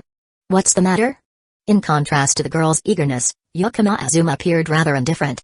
After hearing about you, Yakama, I rushed over immediately. Sei Nakami Ike was undeterred by Yakama Azuma's cold demeanor. Instead, she responded with a radiant smile. You must be the one holding the title of queen. Correct. Big news, big news. The murmurs spread rapidly among the reporters. The title of queen is reserved for female shogi players, equivalent to titles like queen or women's throne held by someone like Sora Ginko. Currently, Sei Nakami Ike was the reigning holder of this title. Speaking of which, Japan's peculiar formality in titles always stood out. I heard Yakama Azuma would be making a comeback, and I was genuinely thrilled. Even though Yakama Azuma didn't respond, Sei Nakami Ike kept talking, seemingly to herself. Hey, date me. That way, we can play shogi forever. Nobody else matters. As long as I have Yakama Azuma, nothing else is important. What could one say about this? Her declaration was, without a doubt, a bit precarious. It could easily be classified as an emotional landmine. Standing on the stage, Yakama Azuma felt the fiery gaze from across the room. It was Sora Ginko's stare. Consequently, Yakama Azuma immediately suppressed even the faintest trace of a polite smile. I must decline. After all, we aren't even friends. A confession like that makes me uncomfortable. Please don't do it again. With that, Yakama Azuma stepped off the stage and exited through the player's pathway on the other side. Sei Nakami Ike had been decisively rejected, yet the smile on her face didn't fade. Her golden, lightning-shaped eyes followed Yakama Azuma's figure until he disappeared. After leaving the hall. Not long after, Sora Ginko caught up. What was it all about? Sora Ginko's voice was soft, like a kitten's gentle pawing, carrying a teasing itchiness. Of course, if Yakama Azuma's attitude earlier had been even slightly ambiguous, Sora Ginko wouldn't be asking so calmly. In that case, she might have stormed over, grabbed his collar, and delivered a sharp kick on the spot. But since Yakama Azuma had firmly rejected Sei Nakami Ike in front of everyone, leaving no room for misinterpretation, Sora Ginko wasn't worried. Now, she was only asking because she was paying attention to Yakama Azuma. When I advanced to the second rank in the prize competitions, I once played against Sei Nakami Ike. Yakama Azuma began. After losing, she suddenly latched onto me, and the very first thing she said was a confession. Even after being rejected, she didn't mind and kept finding ways to play shogi with me. To be honest, just now was the third time I've rejected her confession. Sei Nakami Ike was the kind of person who completely embodied selfishness. She only cared about getting stronger at shogi. Aside from that, nothing else mattered to her. Her talent among female shogi players was exceptionally rare. That's why, after just one game, she recognized Yakama Azuma's extraordinary abilities. And from that moment, she became attached to him without hesitation. She wanted to grow stronger through playing with him. And to achieve this goal, she was willing to sacrifice anything, even herself. TSK. Sora Ginko clicked her tongue quietly. That sneaky cat burglar. The folding fan in her hand opened and shut repeatedly, an unconscious habit of hers whenever she was irritated. Yakama Azuma reached out and ruffled Sora Ginko's silvery hair, gently soothing her mood. Sora Ginko instinctively closed her eyes to enjoy the moment but quickly caught herself, pulling away with a haughty air. Not secretly pleased by being confessed to, are you? Not at all. Firmly rejected her, unlike a piece hovering indecisively on the board. Firmly rejected. Alright. Let's go. Master's house. Sister Kika already finished cooking. After asking her questions, Sora Ginko turned away and walked lightly ahead, a small smile playing at her lips, her ears faintly tinged with red. Chapter 14. A pain worse than jealousy is having no right to be jealous. Calamity Utaha had been unable to sleep since early morning, even though she had stayed up quite late the previous night. She wanted coffee, but the canned coffee from the vending machine outside was simply unpalatable. So, Calamity Utaha decided to try brewing coffee herself. The result? Disastrous was perhaps the only word that could describe it. She wasted some coffee beans. The manual coffee grinder had to be meticulously cleaned as well. Calamity Utaha pulled a Fukazawa Yukiki bill from her wallet and placed it under the bag of coffee beans. Of course, she didn't actually need to use that much money. After fumbling around for a while and giving up, Calamity Utaha sat down, exhausted, and scrolled through news on her phone. By noon, Yakama Azuma had already prepared a meal and stored it in the fridge, ready to be microwaved. For some reason, Calamity Utaha let the afternoon slip by before finally taking the plate out of the microwave. She couldn't help but marvel at Yakama Azuma's thoughtfulness. After all, the Yakama Azuma she had known before wasn't the kind of person to be this meticulous. There had been a few minor tantrums over this in the past. However, even though Yakama Azuma wasn't naturally detail-oriented at first, he had his own strengths. You could call it a talent for learning quickly or a willingness to recognize mistakes and correct them. In their relationship, whenever Calamity Utaha pointed out small issues, Yakama Azuma wasn't like those rigid patriarchal types. Instead, he would silently adjust and improve. By the end of their time together, Calamity Utaha had came to understand this clearly. Still, the thoughtfulness of the current Yakama Azuma took her by surprise. Around 1 p.m. news related to Shogi suddenly started appearing in her feed. Among the updates, a few pieces of information quickly caught her eye and climbed to the top of the trending section. They were all related to the official matches in Chiba. Calamity Utaha clicked on the news as soon as it appeared. She was the type of person who knew only a little about Shogi. Most of her understanding of Shogi had come from Yakama Azuma's explanations during their time together. But when it came to wins and losses, promotions or demotions, those were things she could comprehend immediately. When Calamity Utaha saw Yakama Azuma's name on the promotion list, she let out a soft sigh of relief. Success is good, she murmured, then realized her emotions were somewhat unusual. It wasn't just simple joy at Yakama Azuma's promotion. The breakup 3 years ago and Yakama Azuma's withdrawal from the shogi world at the same time. Now, with his return to the shogi scene and his achievement of success, it felt as though their breakup might have had a different ending. This connection was entirely unfounded, yet Calamity Utaha's intuition compelled her to link the two events together. Stretching slightly, she prepared to put her phone away and head upstairs to nap. But just as she was about to close the news page, her eye caught a headline. Her finger, poised to exit the screen, froze. Instead, she clicked on the article. A genius reborn after 3 years. The Shogi Queen's passionate confession. That was the headline. Beneath it, the word confession blazed in bold, fiery red-orange letters. Upon entering the article, 2 images immediately appeared beneath the headline. The first photo showed Yakama Azuma standing on stage, holding a microphone and smiling calmly. The second photo captured Sei Nakami Ike bursting into the hall, her eyes alight with excitement as her lips formed his name, her expression brimming with fervor. The scene exuded a strong sense of romance. The aloof, intellectual young man offering a smile only to the passionate, determined young woman. That was the vibe it seemed to convey. Both possessed striking appearances. Even if this had been categorized as a social news piece, it would still have stirred excitement among uninformed readers. Not to mention that this was within the shogi world. Both of them were professional players, Yakama Azuma and the queen of shogi herself. Calamity Utaha felt a black line form across her brow. She tapped her foot lightly, her long legs clad in black stockings creating a rhythmic sound against the wooden floor. Her fingers pressed firmly on the screen as she slowly scrolled down to read the rest of the article. The detailed report elaborated on Yakama Azuma's outstanding performance in the official match. It also highlighted Yakama Azuma's illustrious past achievements. The majority of the article, however, was dedicated to describing the Queen of Shogi's dramatic entry into the hall. It painted a vivid picture of her disheveled attire and urgency, her sole intent being to meet Yakama Azuma, the 5-dan player. It recounted the interaction between the stage and audience and even included a verbatim quote of the Queen of Shogi's words. "Hey, date me. As long as I have Azuma, nothing else matters. The passionate confession of the Queen of Shogi. Upon reading such a description, Kasumijoka Utaha's fingers clenched so tightly that a cracking sound could be heard. After a series of lengthy paragraphs that seemed to be excerpts from a youthful romance novel, finally, at the end of the article, in an inconspicuous spot, in small font, it stated, "Unfortunately, Yakama 5 Dan has temporarily declined." And there was no further information. The comment section below the article had turned into a battleground of dog food, public displays of affection. Clearly, not many people paid attention to the final note. Kasumijoka Utaha turned off her phone screen. Even her breathing became heavier. It took 3 deep breaths before she gradually calmed down. But once calm, Kasumijoka Utaha felt a faint pain in her stomach. Not a physical pain. It suddenly dawned on her that she had neither the reason nor the right to be angry. If it had been before, she could have easily unleashed a tirade of sharp words at Yakama Azuma the moment he returned. She might even have harshly interrogated him about where exactly that thieving cat had appeared from. But now, on what grounds could she do that? The moment she realized this, Kasumijoka Utaha felt even more unsettled than witnessing Yakama Azuma being confessed to. Could it be that compared to jealousy, what's more painful is the lack of the right to feel jealous? Kasumijoka Utaha muttered softly.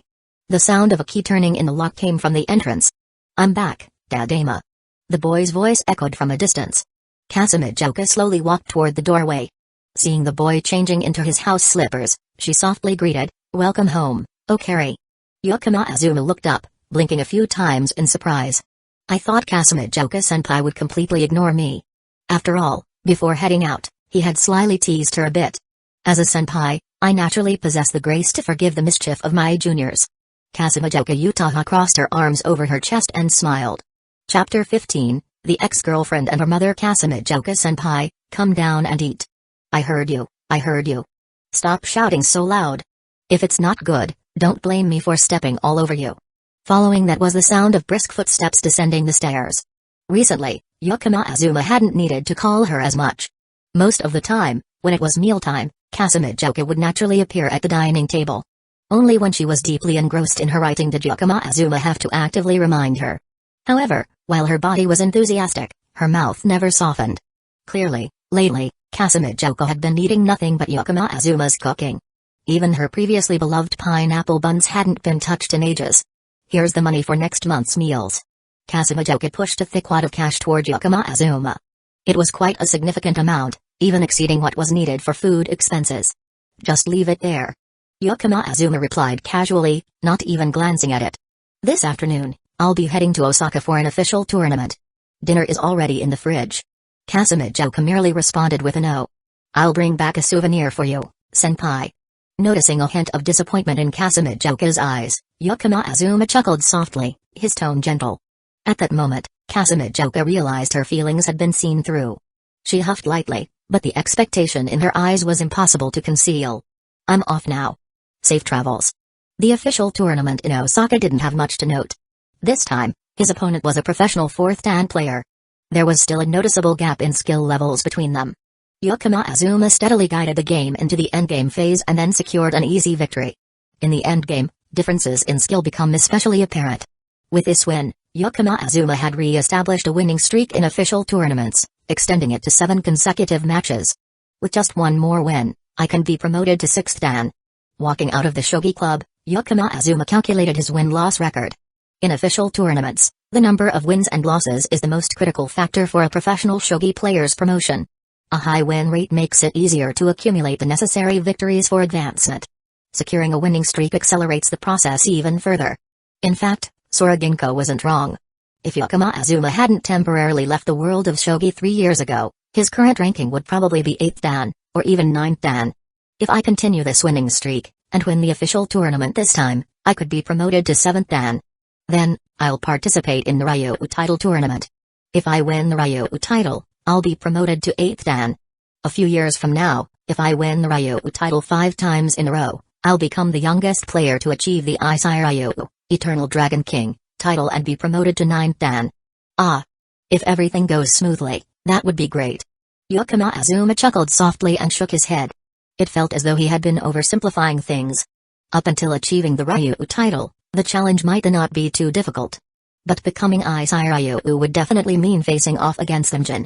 How long it would take to hone Shogi skills to the peak level of 10 was still uncertain.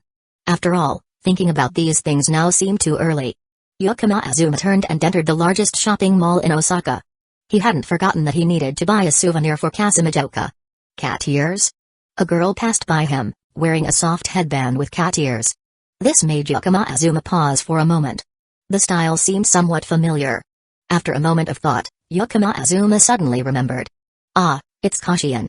The cat ears character was trending online, and the original art post by the creator had over 10 million views. It was a hugely popular anime character recently. In other words, Yakama Azuma's gaze shifted to the entrance area of the mall. Quickly, he spotted a poster advertising a mangaka event. Clearly, today was a coincidence. Osaka was hosting a big anime event at this mall. They might have rented out a section or an entire floor of the mall for it. Should I go to the event and buy a bunny cosplay set as a souvenir for Kasumidoka-senpai? This thought flashed through Yakama Azuma's mind. However, he immediately dismissed it. If he really did that, he'd definitely be ruthlessly stepped on when he got home. So, it would be better to find something else. As Yakama Azuma was about to continue walking, a voice called out from behind, "Ah, is that Yakama-kun?" The familiar voice made Yakama Azuma pause. This voice was very familiar. With his sharp memory, Yakama Azuma quickly connected the sound to a face in his mind. As soon as he turned around, a polite and proper smile, typical of a senior, appeared on his face. Behind him were two small, adorable girls. On the left was a girl with blonde hair in two braids, but she was wearing a rather plain green sports outfit. Her delicate face showed clear surprise, her mouth slightly open, revealing a cute little fang. On the right was a girl with purple hair, also in two braids, but her attire was completely different, refined with a traditional kimono. At that moment, she was resting her left hand on her cheek, making a onsen expression straight out of an anime. The two of them had remarkably similar facial features, looking almost like sisters. Sayuri Obi-san, hello, it's been a long time. Yakama Azuma slightly bowed in greeting. Sawamura Spencer Airi and Sawamura Sayuri. His ex-girlfriend and the mother of his ex-girlfriend. Yakama-kun, you're being too polite. Airi, what are you standing there for? Say hello. Sayuri smiled, waved gently, and gave Airi a light pat on the back, nudging her forward a step. Mom. Airi cried out in surprise. But quickly, she shut her mouth and lowered her voice. Turning her head to look at Yakama Azuma, Airi's face showed a complex expression, but internally, she was a tangled mess of emotions. She wanted to say something, but couldn't figure out what. After all, if Airi had been able to handle the reunion openly, to greet him properly, then they wouldn't have ended things the way they did. So, it was Yakama Azuma who spoke first. It's been a long time, Sawamura-san. Huh. Just like with Kasumidoka earlier, one simple sentence from Yakama Azuma shattered Airi's defenses precisely, causing the blonde girl with twin tail, typically tsundere, to immediately explode. Chapter 16, Airi Nidrudeo. It's been a long time, Sawamura-san. Huh?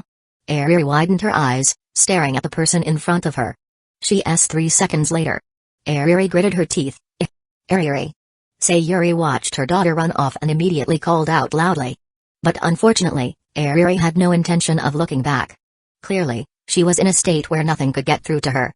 Seeing this, Sayuri turned to Yakama Azuma, apologizing. Sorry, Yakama-kun.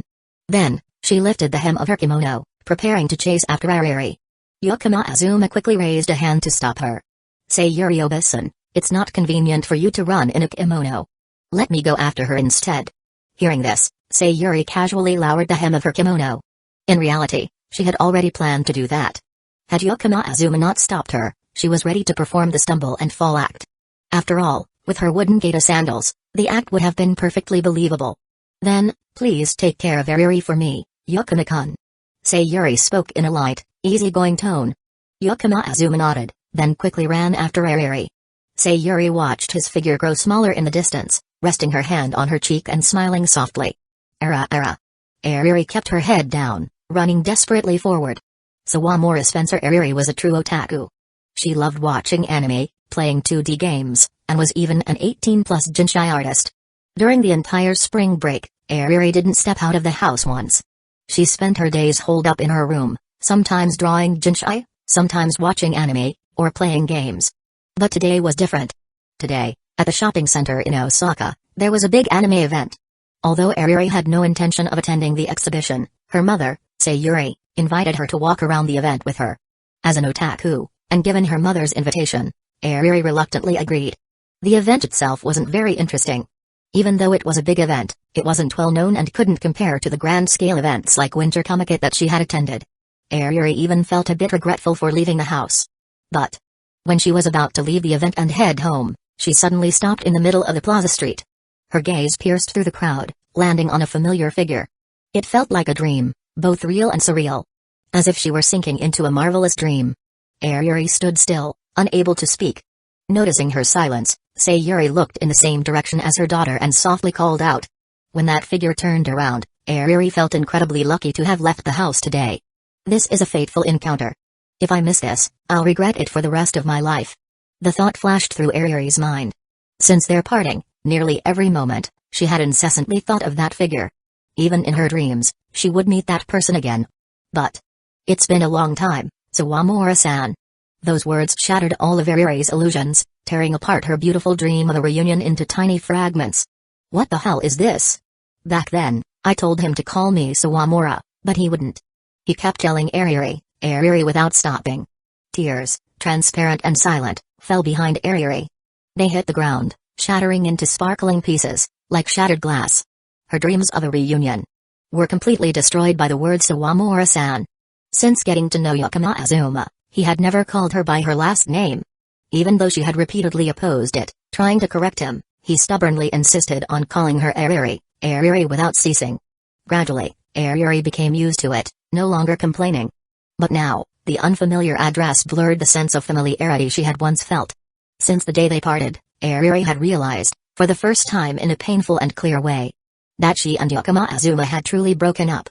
And so, her heart shattered. That simple phrase was like a shout before an avalanche, like the last straw that broke the camel's back. And so, Airi ran away. The young girl lowered her head and fled, unaware of the person walking in the opposite direction. Then, bump. The two collided. Sorry. Airi immediately apologized reflexively. Although she often acted arrogant, as a true Uji-sama, Airi had been raised with good manners. However, having good manners wasn't always a good thing. Hey, do you know what you're doing? Are you blind, you idiot? The harsh, mean words reached Airi's ears. She froze, rooted to the spot. Clearly, she had apologized immediately, and the other person hadn't even fallen. So why were they saying things like that? Airi lifted her sparkling eyes and looked up. In front of her stood two girls who were a bit taller than her, wearing short skirts and jackets tied loosely at the waist, with red-dyed hair and expressions that were clearly intended to look displeased. Unpleasant. Just from a glance, it was obvious they were the real-life Gyaro type. In reality, it was nothing like the characters in light novels. In novels, characters like them could be cute, both bad and good at the same time. But in real life, they just made others want to avoid them, feeling uneasy and bothered. What's with your expression? It's so annoying. Bakiru. Did you hit your head or something? Clearly, the two girls recognized that Airi was easy to bully and pushed even further. You. What do you want? My boyfriend is nearby, and he'll be here soon. Out of worry, Airi blurted out.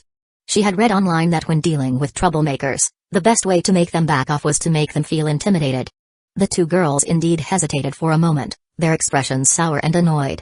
After exchanging glances for a while, one of them extended her hand in front of Airi. Seeing Airi flustered, the girl looked up and said, I wasn't planning on letting you off so easily, but I'm in a good mood today, so I'll let you go. Pay a few thousand yen, and next time, be more careful where you walk. Chapter 17. This is complaining with the mouth, but honest in action. When she heard that all she needed to do was compensate a few thousand yen, Airi, truly naive, took her wallet out of her bag. For someone like Uji-sama, who came from a wealthy family, a few thousand yen wasn't anything significant. If everything could be solved with just a few thousand yen, Airi would sincerely be willing to do so. However, as soon as she opened her wallet, the 10,000 yen bills inside caused the two Gyaro to freeze. While Airi was still flustered because she didn't have any small change, one of the delinquents grabbed her wrist. Hey, I've changed my mind. My shoulder hurts a bit, a few thousand yen isn't enough, give me everything. She said that. The audacity of the words was so extreme that even Airi realized she was being extorted. What should I do? Should I give it to them? If I give it, will they keep pushing their luck and continue extorting me? But if I don't give it, I'll definitely get beaten. Airi's eyes filled with tears once again. Why did she have to go through something like this?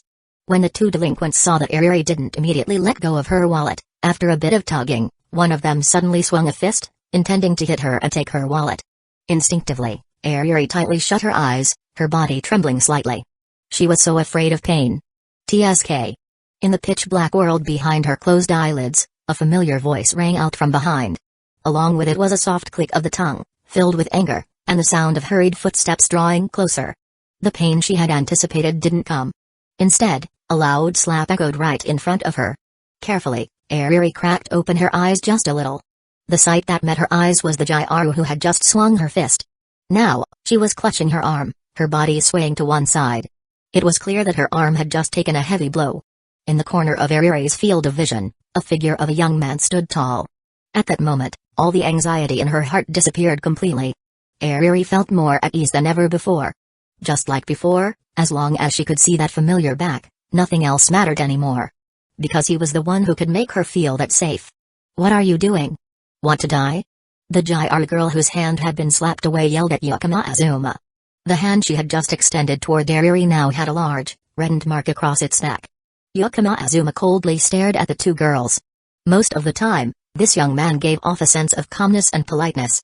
But when his eyes narrowed slightly and he wiped the usual smile off his face, his entire aura transformed, exuding a terrifying, invisible pressure. He didn't even bother to respond. He just stood there silently, staring. 10 seconds passed. The aggressive demeanor of the two delinquents completely evaporated. "Apologize to her." Yakama Azuma's voice was like a command, carrying an unyielding force that brooked no disobedience. The two delinquents instinctively wanted to resist. But just as they opened their mouths to curse, a chilling sensation raced up their spines and settled at the nape of their necks. The boy standing before them seemed to have transformed into a venomous snake, poised to devour its prey, its imagined tongue flicking menacingly near their throats. Sorry." The two girls bowed their heads in fright, apologizing. "Get lost," Yakama Azuma ordered. Immediately, the two fled, stumbling and falling as they ran, their appearance utterly pathetic. Watching their retreating, miserable figures, the anger in Yakama Azuma's chest subsided somewhat. The oppressive atmosphere dissipated along with it. Ever since he reached his current level in Shogi, a mastery often referred to as transcendent skill, Yakama Azuma had realized he could project the aura he used on the Shogi board into real life. Even if it was just a little. It was like the air of someone holding ultimate authority, ready to overwhelm everything. Someone standing at the peak, stepping over countless players to become an undefeated genius. That aura, even in small doses, was enough to leave two high school girls utterly defenseless. "You." Airi was about to ask, "Why did you follow me?" But her gaze lowered for a moment, and she froze. The question immediately changed, "You're injured." Hearing this, Yakama Azuma calmed down, reining in his emotions. Then, following Airi's gaze, he looked down. On the back of his right hand, fresh blood flowed in thin rivulets. The dark red drops gathered at his fingertips before falling to the ground, forming stark crimson spots. Yakama Azuma lightly waved his hand, as if dismissing the injury. He felt nothing in particular. It must have been from earlier, when he slapped away the Gyro girl's hand and her nails accidentally scratched him. The wound didn't seem too deep. Seeing Yakama Azuma disregard the injury, Airi immediately tensed up. Instinctively, she stepped forward and grabbed his hand. "Don't move," Airi said, pulling out a bandage from her bag. After rinsing the wound with mineral water, she carefully applied the bandage to the injury. When she finished, she let out a sigh of relief. Phew. Realizing what she had just done, Airi's face flushed bright red. This is just because you helped me. It's just a simple thank you. Don't get any ideas." Her words came out in her familiar tsundere style. Yakama Azuma didn't respond. Even though he could now fully grasp the meaning behind tsundere remarks, when it came to Airi, Yakama Azuma preferred not to engage. After all, it was for this very reason that they had broken up. "Let's go grab something to eat," Yakama Azuma said. "Huh? Why should I eat with you? That's so ridiculous." Before she could finish her sentence, her stomach let out a loud grrr. This time, Airi's face turned completely red. Her delicate features, from her flushed cheeks to her ears, resembled a Christmas apple. Yakama Azuma chuckled softly. Airi was just like that normally, she wouldn't easily go out. She probably only attended a manga exhibition. Judging by the timing, she must have just left the venue and hadn't had dinner yet. And for this frail otaku girl, after spending the entire day exploring the exhibition, claiming she wasn't hungry would have been absurd. At this moment, simply bringing up the topic of food would inevitably cause her body to betray her, no matter how much she tried to deny it. Just like what happened now. This was exactly the classic example of complaining with the mouth, but honest in action. Chapter 18, Airi slowly understands everything. Guru. Airi's delicate face turned crimson, and for a moment, she had no idea how to explain herself. In the end, she slumped to the ground, clutching her stomach. Let's go, let's grab something to eat first. Yakama Azuma didn't tease her, he simply waved his hand lightly. If he poked fun at her now, this twin-tailed sundere would definitely explode. Airi hesitated slightly. Conceding so easily didn't sit right with her. After all, he had just called her Sawamura-san earlier. But if she refused? The memory of his back shielding her moments ago, his actions and those incredibly cool words. Airi couldn't find a good reason to say no. Besides, she was really hungry. As Airi continued to deliberate, Yakama Azuma pulled out his phone. Oh, right. Yakama Azuma began dialing, casually muttering as if by accident, I should let Sayuri-san know first. Hearing this, Airi's eyes widened immediately. Huh? She felt utterly incredulous. Then she could only watch helplessly as Yakama Azuma made the call. What's more, the call quickly connected, and her mother's voice came through the line. Airi gritted her teeth softly. This guy. He had clearly blocked all her attempts to contact him, and yet he still had her mother's number saved? How outrageous. While Airi simmered in frustration, Yakama Azuma finished his conversation. Let's go. Sayuri-san's already back home, and it seems like she doesn't plan on cooking for you tonight. Hearing this, Airi felt even more dejected. What did you say to my mom, anyway? Airi turned her face away, asking in a questioning tone. Faced with her inquiry, Yakama Azuma's expression turned a little strange. But Airi didn't notice. I told her I found you. She said she knew and told me to make sure you got home safely. Airi let out a huff of frustration. Seriously, Mom, how could you just leave your daughter in the care of some random high school guy? Show a little more concern. Though she thought that, the word random was really just her venting. In reality, Sayuri and Yakama Azuma were quite close. Sayuri entrusted Airi to Yakama Azuma with complete confidence. This was evident from Sayuri's actions in the past. When Airi and Yakama Azuma had broken up, Sayuri had been upset for quite some time. Now, with this reunion, Sayuri seemed all too eager to play the role of a helpful accomplice. For example, Sayuri-san also said that it's fine if you don't come home tonight, as long as you stay safe. And she even prepared some gear for you. It's in the inner pocket of your sports jacket. Yakama Azuma said, his expression turning increasingly odd. Hearing this, a series of question marks filled Airi's mind. What do you mean it's fine if I don't come home? It's not fine. Honestly, what nonsense is my mom saying? Even if she's carefree, she should worry about her daughter a little. While complaining, Airi's curiosity got the better of her, and she unzipped her sports jacket. The gear that Sayuri had mentioned piqued her interest. What could possibly be in here? And when did Mom even put it in? Airi reached into the inner pocket, and sure enough, there was something inside. She wore this sports jacket regularly. Sayuri hadn't touched it recently. Which meant that this gear had been prepared quite some time ago. What on earth could it be? A credit card? Or maybe a contact lens case? Airi speculated while reaching into the pocket to retrieve the item. But before her hand was even halfway out, Yakama Azuma swiftly stopped her. What are you doing? Airi glared at Yakama Azuma, her expression a mix of confusion and annoyance. With a serious face, Yakama Azuma responded, Young lady, ahead lies nothing but the abyss. Given Sayuri's personality, Yakama Azuma had more or less guessed what the gear could be.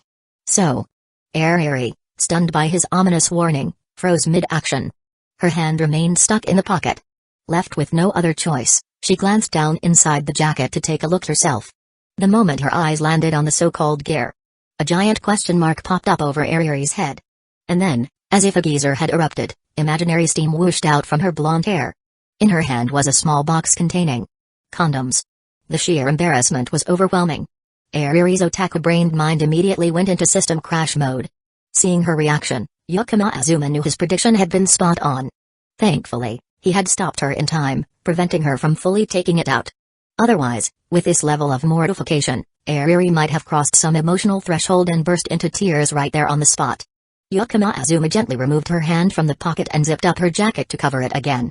Then, without a word, he began leading her toward a nearby family restaurant. Airi, still in crash mode, followed him like a lifeless doll being tugged along. It wasn't until they reached the restaurant's entrance that she finally snapped out of it. Who am I?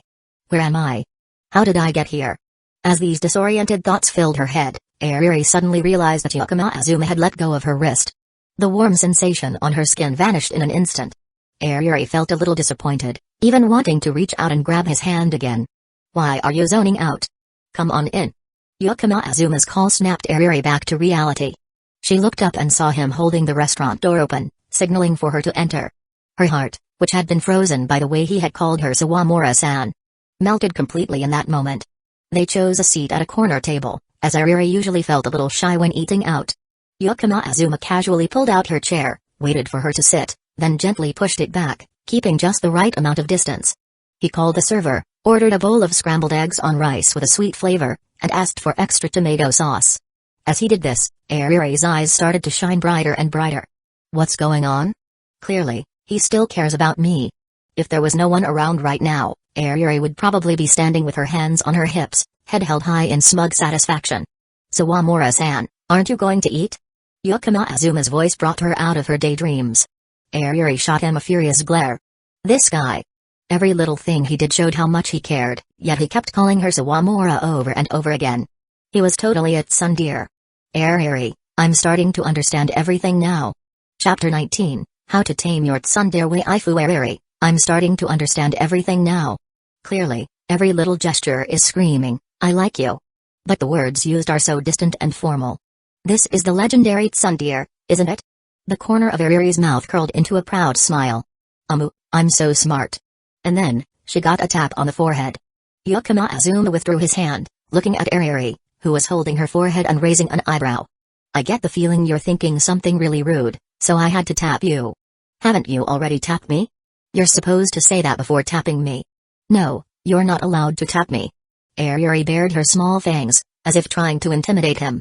Airi is super aggressive. JPG looking at Airi's expression, Yakama Azuma knew exactly what she was thinking. A tsundere thinking someone else is a tsundere. In reality, Yakama Azuma was just taming her. Getting back together with Airi was actually very simple. The flower that represents Sawamura Spencer Airi is the lily. The meaning of this flower is pure love, dignity, and a harmonious soul. Airi is the type of person who, once she likes someone, will almost never change her feelings. Even though she's a tsundere, all she needs is a little coaxing. However, if you just do that, it won't mean anything. Because Airi always says one thing and thinks something else, being in a relationship with her is truly exhausting. If they just got back together without any changes, they would just repeat the same mistakes as before. If they've broken up, they should at least be more mature about it. Yakama Azuma decided to tame Airi, so that she would change her stubborn tsundere ways a little. At the very least, Airi needed to learn to be more proactive in love. As for how to tame tsundere, the most important thing is to know how to pull and push. Pull a little, push a little, and magic will happen. Keep the relationship in a state of being half close, half distant, so that the tsundere feels bittersweet but not too bitter to lose all hope. Nom nom, where did you go to high school? Finish your food before talking. Where did you go to high school? Toyosaki Private School. Hearing that, Airi's heart was suddenly filled with joy. She was also attending Toyosaki Private School. Does that mean, after this spring break, she and he would be able to go to school together? Moreover, Toyosaki Private School didn't sort classes based on academic performance. This meant, there's a chance we'll be in the same class. Just the thought of it made Airi feel incredibly happy. Fortunately, Toyosaki didn't divide classes by performance. If they did, there's no way they'd be in the same class. Airi's Japanese literature score was just average, her math wasn't any better, and her English was a complete disaster. It's clear that Airi is half Japanese, half British. Yet her English grades never seemed to pass average. It felt like the British blood running through her veins was crying out in agony. By the way, Yakama Azuma had always scored perfect marks in both math and English since he was young. His Japanese literature scores were a bit low at first, but in the past 2 years, he had achieved excellent results. After all, he was a reincarnate.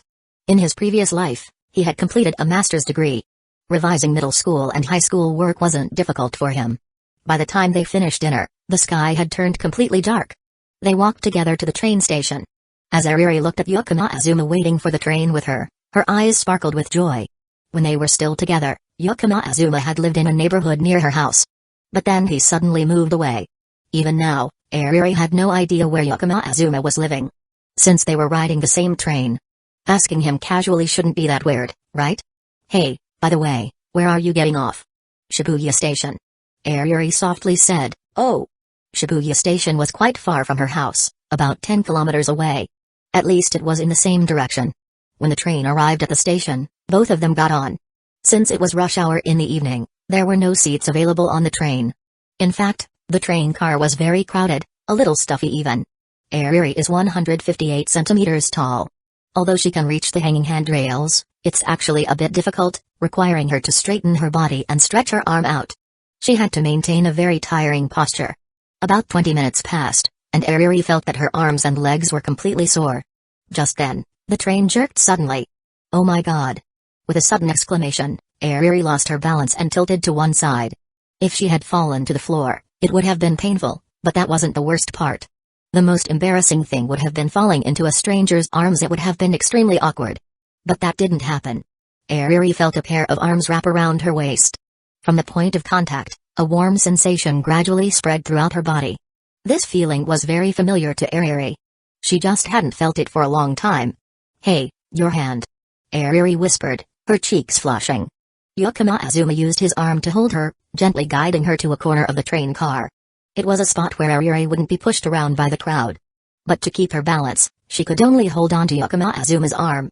I've been wanting to ask this since earlier, what does hey mean? Isn't that kind of rude? Yakama Azuma let go of Airi and gently tapped her forehead with his finger. Ah. Airi raised her hand to cover her forehead. I told you not to tap me. After a brief moment of resistance, Airi finally paid attention to Yakama Azuma's question. As for the form of address, Airi wanted to call him Azuma like she used to. Because that was how she called him, and using each other's names would make things feel more intimate.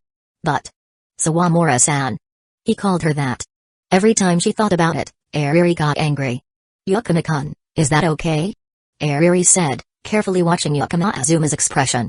She wanted to see some sign of disappointment on his face.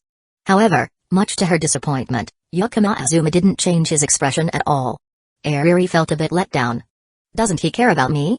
While she was thinking this, the train jerked again. Airi suddenly leaned against Yakama Azuma's arm, which was pressed against the wall of the train car. Yakama Azuma's arm and the train wall formed a small safe space. Airi was inside it, feeling incredibly at ease. Isn't he the kind of person who's at sundere? Chapter 20, Where Dreams Begin. Shibuya Station.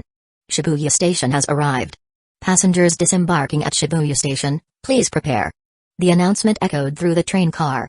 Airi glanced at Yakama Azuma with slight disappointment. She noticed that Yakama Azuma still hadn't moved. Outside the train window, she could see the statue of the loyal dog Ecchi. Why isn't he getting off the train? Airi's big eyes blinked rapidly. Until the train doors closed and the train started moving again, Yakama Azuma still hadn't made a move. You're going to miss your stop. Airi whispered. Why didn't you remind me sooner, before the doors closed? Yakama Azuma responded. Airi didn't want the person in front of her to leave, but she couldn't say that out loud. I'm not obligated to remind you. Because she was being prideful. Immediately, Yakama Azuma tapped Airi's forehead with his finger again. Ah. You tapped me again. 3 times was more than enough. Airi got angry and slapped her golden hair against Yakama Azuma. She did it while making a sound, right? Her silky smooth hair brushed against him, not painful, just a little itchy. Yakama Azuma enjoyed it for a moment, then grabbed Airi's small head and casually said, I promised Sayuri-oba-san that I would take care of you, so I'm walking you home. It's getting late, and it might be dangerous for you to go alone. Although Airi still made a humphrey sound, she was incredibly happy inside. Gakuin-shita Station. Gakuin-shita Station has arrived. Passengers disembarking at Gakuin-shita Station, please prepare. The loudspeaker announcement came again. Both of them got off the train. Outside the station, it was already pitch black. The orange streetlights couldn't fully light the path. So, Airi unconsciously stepped a little closer to Yakama Azuma. They turned a corner. Both of them came to a slope. The place where dreams begin, Detective Hill. Airi's house was at the end of Detective Hill. In the past, the two of them often took walks here after dinner. Now, everything felt as though it had changed. They reached the front door of Airi's house. As Airi pressed the doorbell, Yakama Azuma waved his hand, preparing to leave. The result was that the large door to Airi's house entrance nearly opened immediately. Sayuri appeared at the entrance. Oh, you're back. Did you forget something? As she spoke, Sayuri tapped her forehead. Right, I forgot. Here's Airi ID. Airi immediately snatched the ID from Sayuri's hand. She opened her mouth, showing her small fang, and glared at Sayuri with a slightly aggressive expression. Airi is super scary.jpg. What are you talking about, Mom? Why would I need my ID? Just go home. The ID was of course, for opening her dorm room. Sayuri glanced at Yakama Azuma with a somewhat reproachful look. Yakama Azuma couldn't help but feel a bit uneasy. Was she blaming him for bringing Airi home? Sayuri, it seemed, wanted him to take Airi out to eat her and not return home tonight. Yakama-kun, come inside and sit for a while. Sayuri invited. No, I've safely brought Sawamura-san here. If I don't leave now, the train will stop running. Yakama Azuma waved his hand to decline. Today was enough. Taming Airi wouldn't be successful if rushed. Sayuri didn't insist further. Although she wanted to connect these two, she knew it wasn't the right time for them to just meet again and immediately kiss. Sawamura-san, goodbye. Yakama Azuma waved. Airi ground her teeth. This guy. Humphrey, Yakama-kun, goodbye. Airi emphasized the 4 words Yakama-kun very clearly. Back at his apartment, Yakama Azuma helplessly shook his head. Because of the unexpected encounter with Airi, everything had gone off track and disrupted his original plans. The promise to bring a gift to Calamity Utaha was now off the table.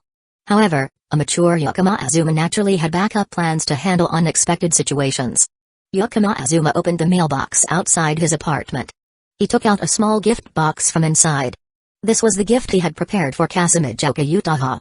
It wasn't meant to be given just yet, the timing wasn't set. It could be for her birthday, or for Christmas. He had just prepared it in advance. Now, it was the perfect time to give it. I'm home. Welcome home. As soon as he opened the apartment door, Yakama Azuma saw Calamity Utaha sitting on the living room sofa. It was clear she had been waiting for him. Under the fluorescent light, Calamity Utaha lazily leaned against the sofa. Her long black hair flowed naturally beside her, so soft it made one want to touch it. Her red wine-colored eyes were slightly open, looking tired but trying not to fall asleep. She looked like a wife waiting for her husband to come home. Seeing this scene, could someone who didn't bring a gift even speak? After changing into slippers, Yakama Azuma entered the living room and handed the small gift box towards Calamity Utaha. Calamity Utaha immediately opened her red wine-colored eyes wide. Her long, white hand quickly took the gift box. Can I open it? Calamity Utaha asked, but in reality, her hands had already started unwrapping the gift. The question was merely a formality. Unlike the reserved manner typical of Japanese people when receiving gifts, who often wait to open them later, Utaha wanted to open it right then and there. When the wrapping was removed, inside were 2 white silk-like bands. What is this? Calamity Utaha asked, slightly surprised. This is a wrist guard, officially called a wraparound wristband. Yakama Azuma said, then took one of the bands, gently pulling Calamity Utaha's hand closer. Her fingers were long and slender, her wrist delicate, with such pale skin that the veins were visible. It was truly perfect. This was a work of art, making one want to test their hand control. Yakama Azuma slid his fingers over Calamity Utaha's, wrapping the band around her thumb. He could feel the warmth from her fingers and a slight tingling sensation as he passed over her palm. Calamity Utaha's heartbeat began to quicken. Chapter 21, in conclusion, just wanting to show off. She could feel the temperature from the tips of her fingers. Calamity Utaha's heartbeat started to accelerate. The sound of thump-thump in the quiet living room tonight was quite loud. Anyway, Calamity Utaha could hear it very clearly. Yakama Azuma wrapped a bandage around the thumb of Calamity Utaha, then wrapped it 2 more times around her wrist. Finally, he secured it. Then, he let go of Calamity Utaha's hand and showed her the bandaged wrist. She could feel Yakama Azuma's hand letting go. Calamity Utaha felt a little lost. If only time could last a little longer. Or rather, if they could just hold hands, it would be nice to keep holding them. She brushed away the feeling of disappointment in her heart. Calamity Utaha began to admire the pristine wrist guard on her hand. This can protect the wrist, especially when doing meticulous tasks. It can reduce the strain on the wrist. Calamity senpai is a light novel author, so you often have to type, right? Typing so much, your wrist must hurt a little, huh? At first, it shouldn't be too serious, but if you're not careful, it could lead to tendinitis, and that would be really serious. Yakama Azuma explained the function of the wrist guard. Listening to Yakama Azuma's words, Calamity Utaha gently traced the pristine wrist guard with the fingers of her other hand. She did occasionally feel some pain in her hand. But, she didn't pay much attention to it. But Yakama Azuma gave her this gift. So, The joy of the gift was surpassed by the happiness she felt. It was the feeling of joy in her heart when she sensed the care from someone else. Kusagakure Utaha extended her other hand in front of Yakama Azuma. To hide her embarrassment, she casually said, "I thought ex-boyfriend Kun would only bring takoyaki as a gift." Changing the way she addressed him to a teasing tone was a sign of their close relationship. Because Kusagakure Utaha never teased people she didn't care about. "If it weren't someone close, I would definitely bring takoyaki from Takomasa." Yakama Azuma took the remaining bandage, this time wrapping her hand very slowly. "But if I brought that for senpai, I'd definitely get scolded. Am I someone so stingy in ex-boyfriend Kun eyes? So, that means I won't get scolded, right? Yeah, senpai will forgive my Kuhai-kun silly actions, and at most, I'll just step on you once. Isn't that worse? Oh, is there a problem if I step on you? Absolutely not." Though the movement was slow, the length of the bandage was limited. With each word, the bandage was being firmly secured together. Kusagakure Utaha raised her hand, looking at the pristine wrist guard on her wrist, and the corners of her mouth involuntarily curved up. Under the light, her long hands, like a piece of art, were even more beautiful with the bandage adorning them. "Take a picture for me," Kusagakure Utaha suddenly said, pointing at her phone on the table. Yakama Azuma picked up Kusagakure Utaha's phone. "Give it to me, I'll unlock it for you." Before Kusagakure Utaha could finish her sentence, she heard the click of the phone unlocking. Her words stopped, and her heartbeat sped up again. This time, it only took one try to unlock, and he didn't even ask.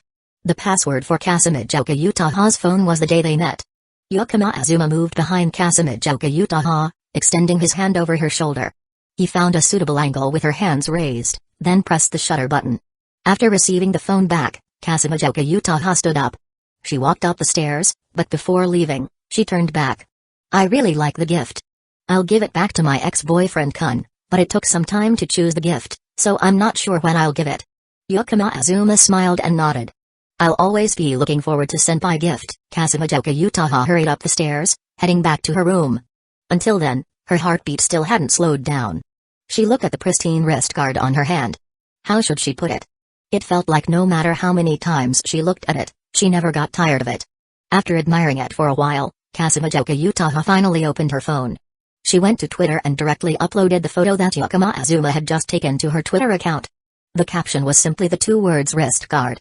Kusagakure Utaha's Twitter account had been verified as the official account of Kasumi Utako. As a talented light novel author, the name Kasumi Utako on Twitter already had quite a few fans. Only a short time after the post, the likes and comments began to increase rapidly. "Such beautiful hands, I'm dying. May I ask, should I send my tongue over or will Kasumi Utako-sensei send her hands over? Wow, I searched for something like this because it's so beautiful, but this is so expensive, eh? How much is it? I can only say, humans can't afford this price." Attached image of shopping software.jpg. Wow, okay, never mind then, am I the only one wondering, who took this picture? Watson, you discovered the blind spot, right? Kasumi Utako-sensei has both hands in the picture, could it be her tongue? Damn it, what do you mean by tongue? Ridiculous. Clearly, someone must be holding Kasumi Utako-sensei while taking the photo, no way. I don't believe it. I wish Kasumi Utako-sensei would say otherwise. What the hell is wrong with you? It could just be a female friend taking the picture. Since Kusagakure Utaha rarely posted on Twitter before, her account mostly had posts related to her books. She didn't even have a single personal photo. As a beautiful novelist, this image was mainly spread through her real-life interactions and book signings. So, even though it was just a photo of a hand, the level of discussion was extremely high. Kusagakure Utaha didn't care about the comments. She didn't pay attention to these things. She just wanted to show off a little. It was a bit like a child who had just gotten their favorite toy. In short, she just wanted to show off. Chapter 22, The Pause in the Rock at the end of the month. Only 3 days left until the spring break ends. The tasks that needed to be completed during the break must have already been finished by now. As for the unfinished ones, it's unlikely they'll be completed in the remaining 3 days of the holiday. It's like a pause in the middle of a rock song. A brief moment of stillness and stop. Then, the hurried melodies will come again. Yakama Azuma went out to buy something. The next match in the official Go tournament would be the day after the new semester begins. This was an important match that would determine whether Yakama Azuma could reach 6th Dan. At the same time, it was a very noteworthy part of the entire official tournament. Because this time, the opponent was Yamato-kuchin, 8th Dan player. However, Yakama Azuma wasn't too concerned about it. Recently, he had also looked over some of Yamato-Kujin games. The impression was that both of their Go skills were quite similar. Not a difficult opponent to defeat. Moreover, even if he lost, it didn't matter. In future official matches, if he won 2 more games, he could still reach 6 dan. The tournament would count the total number of wins, so losing a match wouldn't necessarily end his chances of winning the championship. Yakama Azuma was even more focused on the upcoming school year. Going to Toyosaki Private School, the school that had existed in Yakama Azuma's memories from his past life. His mood was somewhat ambiguous. It felt as though something was about to happen. A strange feeling between a light novel and reality. Also, there was another noteworthy thing. It was about the game that Yakama Azuma had created. Yes, that's right, Yakama Azuma had made a game. After leaving the world of Go and seeking another way to make money, Yakama Azuma chose to create a game. After teaching himself programming and accumulating skills, Yakama Azuma had reached the 4th level of programming. Level 4, which was the basic level of becoming a professional programmer. Through Yakama Azuma's experiments, this was the threshold of skills when entering the professional field. Of course, having only reached level 4 meant he was considered a professional, but there were still limits. With his level 4 programming skills, Yakama Azuma had created a special game called Sheep of a Sheep. Origin. I searched Google. It's a Chinese game I've never heard of. It was an extremely easy to play match 3 game. Sheep of a Sheep was the ideal product for making quick money. Easy to play, easy to make, with cute visuals and viral spread. The first few levels could be passed without lifting a finger, but as you progressed, even using cheats might not guarantee success. If you failed, players had to watch ads to revive. With these features, in the first month after its release, thanks to ad revenue, Yakama Azuma earned 43 million yen, his first earnings. This was the reason Yakama Azuma had recently not been short on money, as mentioned earlier. Of course, the game had its drawbacks. It was easy to become popular but also easy to get bored with. By the 2nd month in the Japanese market, the revenue began to decrease. However, Yakama Azuma had anticipated this. Given Japan's small population, this was not his ultimate goal. After getting the initial capital, Yakama Azuma quickly connected with international game stores and social media platforms. He uploaded the game to global platforms, hoping to attract attention from players worldwide. The following week would mark the calculation of the first month's revenue from international markets. That number would be the one Yakama Azuma truly anticipated. Once he obtained that amount, he would have enough capital to execute his next plans. In short, as stated before, Yakama Azuma wanted to make money, make a lot of money, and then elevate his social standing. The scene of people from Yakama Azuma family after the past incident, coming to claim their share of the family wealth, was something he never wanted to experience again. In a society like Japan, where social class and hierarchy are very harsh, if you don't rise to a high position, no matter how harmless you are, someone will come along and step on you. Bitch, when I succeed, I'll return twice the humiliation you caused me. Yakama Azuma muttered to himself. At this moment, he walked past a park. Yakama Azuma had passed by, but then he turned back. The park was very quiet at the moment, and there was no one active. A girl with long pink hair sat alone on a swing. Because the girl had her head down, her face wasn't clearly visible. If he had to find a feature, it might be her incredibly outdated outfit. She wore a pink sports top on top, and a pleated skirt, but under the skirt were sports pants. Who wears a pleated skirt but puts sports pants underneath it? Yakama Azuma stared for a while, feeling very familiar. But after a moment, he couldn't remember who she was. However, Yakama Azuma was not someone who would dwell on things. He decided to approach her. Because if it felt familiar, he might as well go over and strike up a conversation. If he wasn't sure whether he knew her, simply asking her name would give him a clue. If not, he could ask for her contact info, chat for a few days, and get to know her. The girl name was Gota Hitori. True to her name, Gota Hitori was always alone. Because of her shy personality, she didn't know how to make friends. In elementary school, just a little slip-up, and she had become the forgotten corner of the class.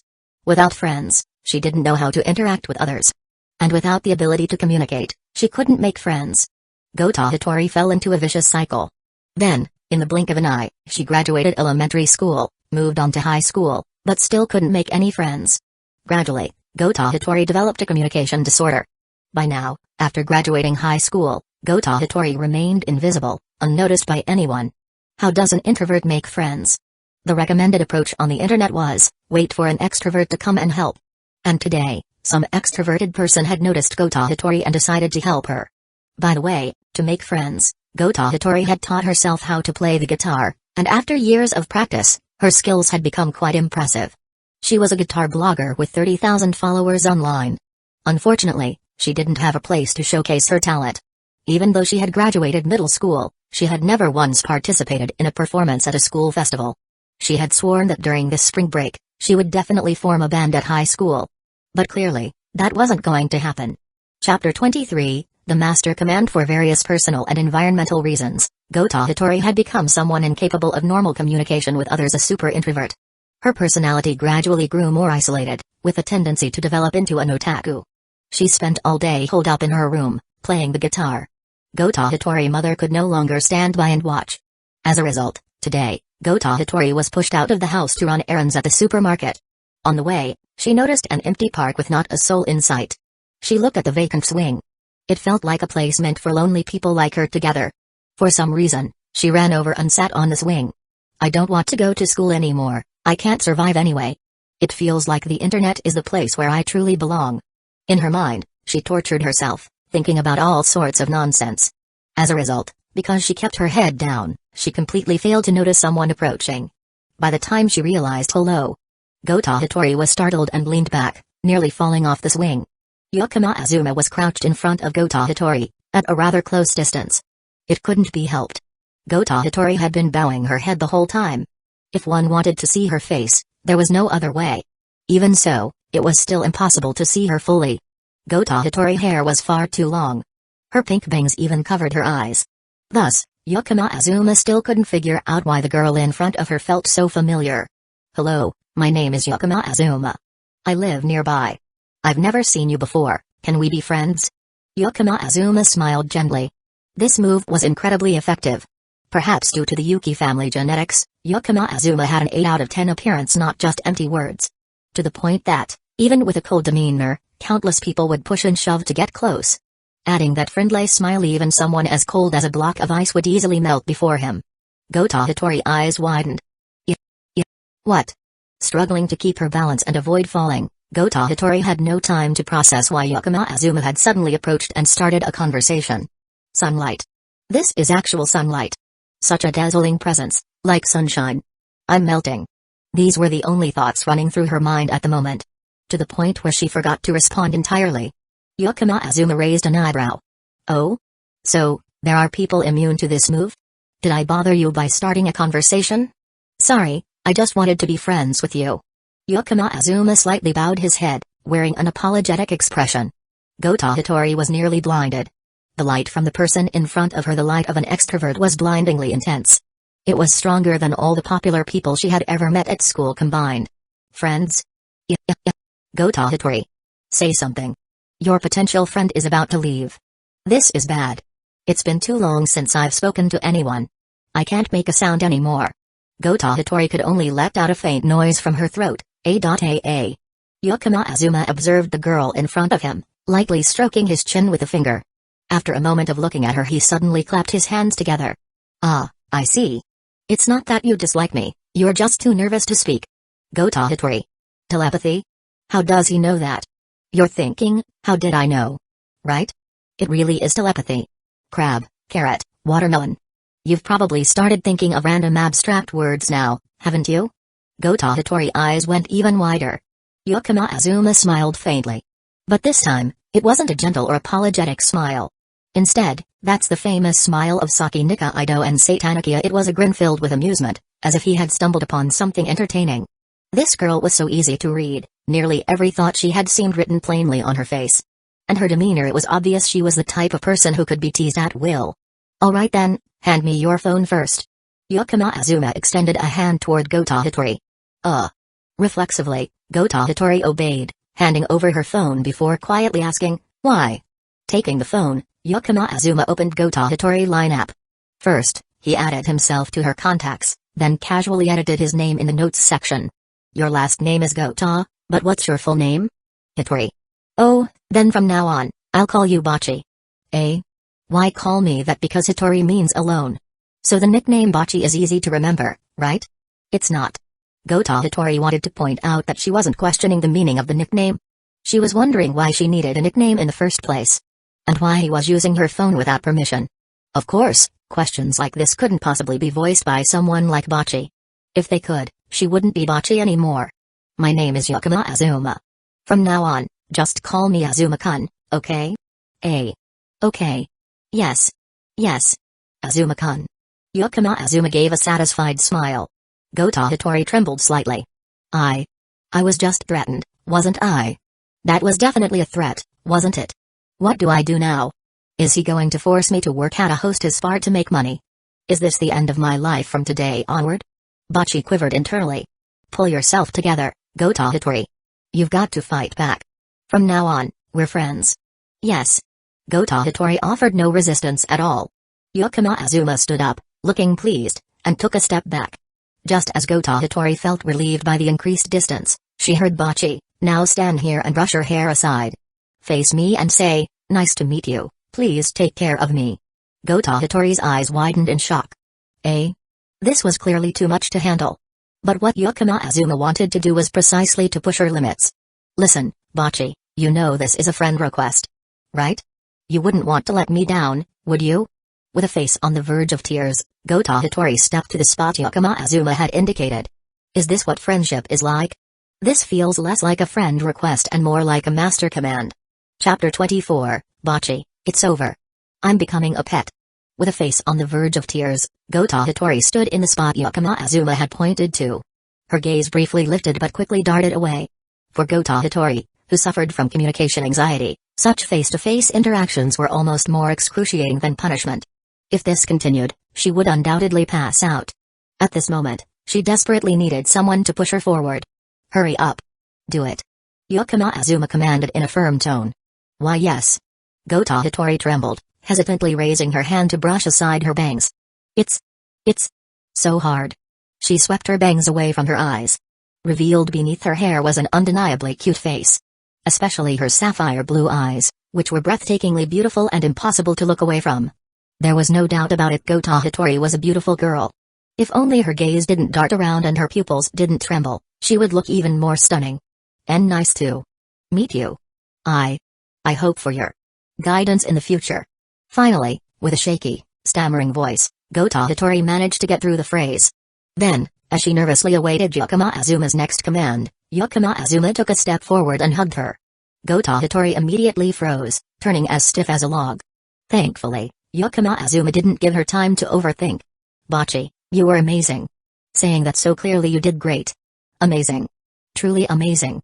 Hearing the praise, Gota Hitori felt as if she were floating on air. Hee. It's nothing special, really.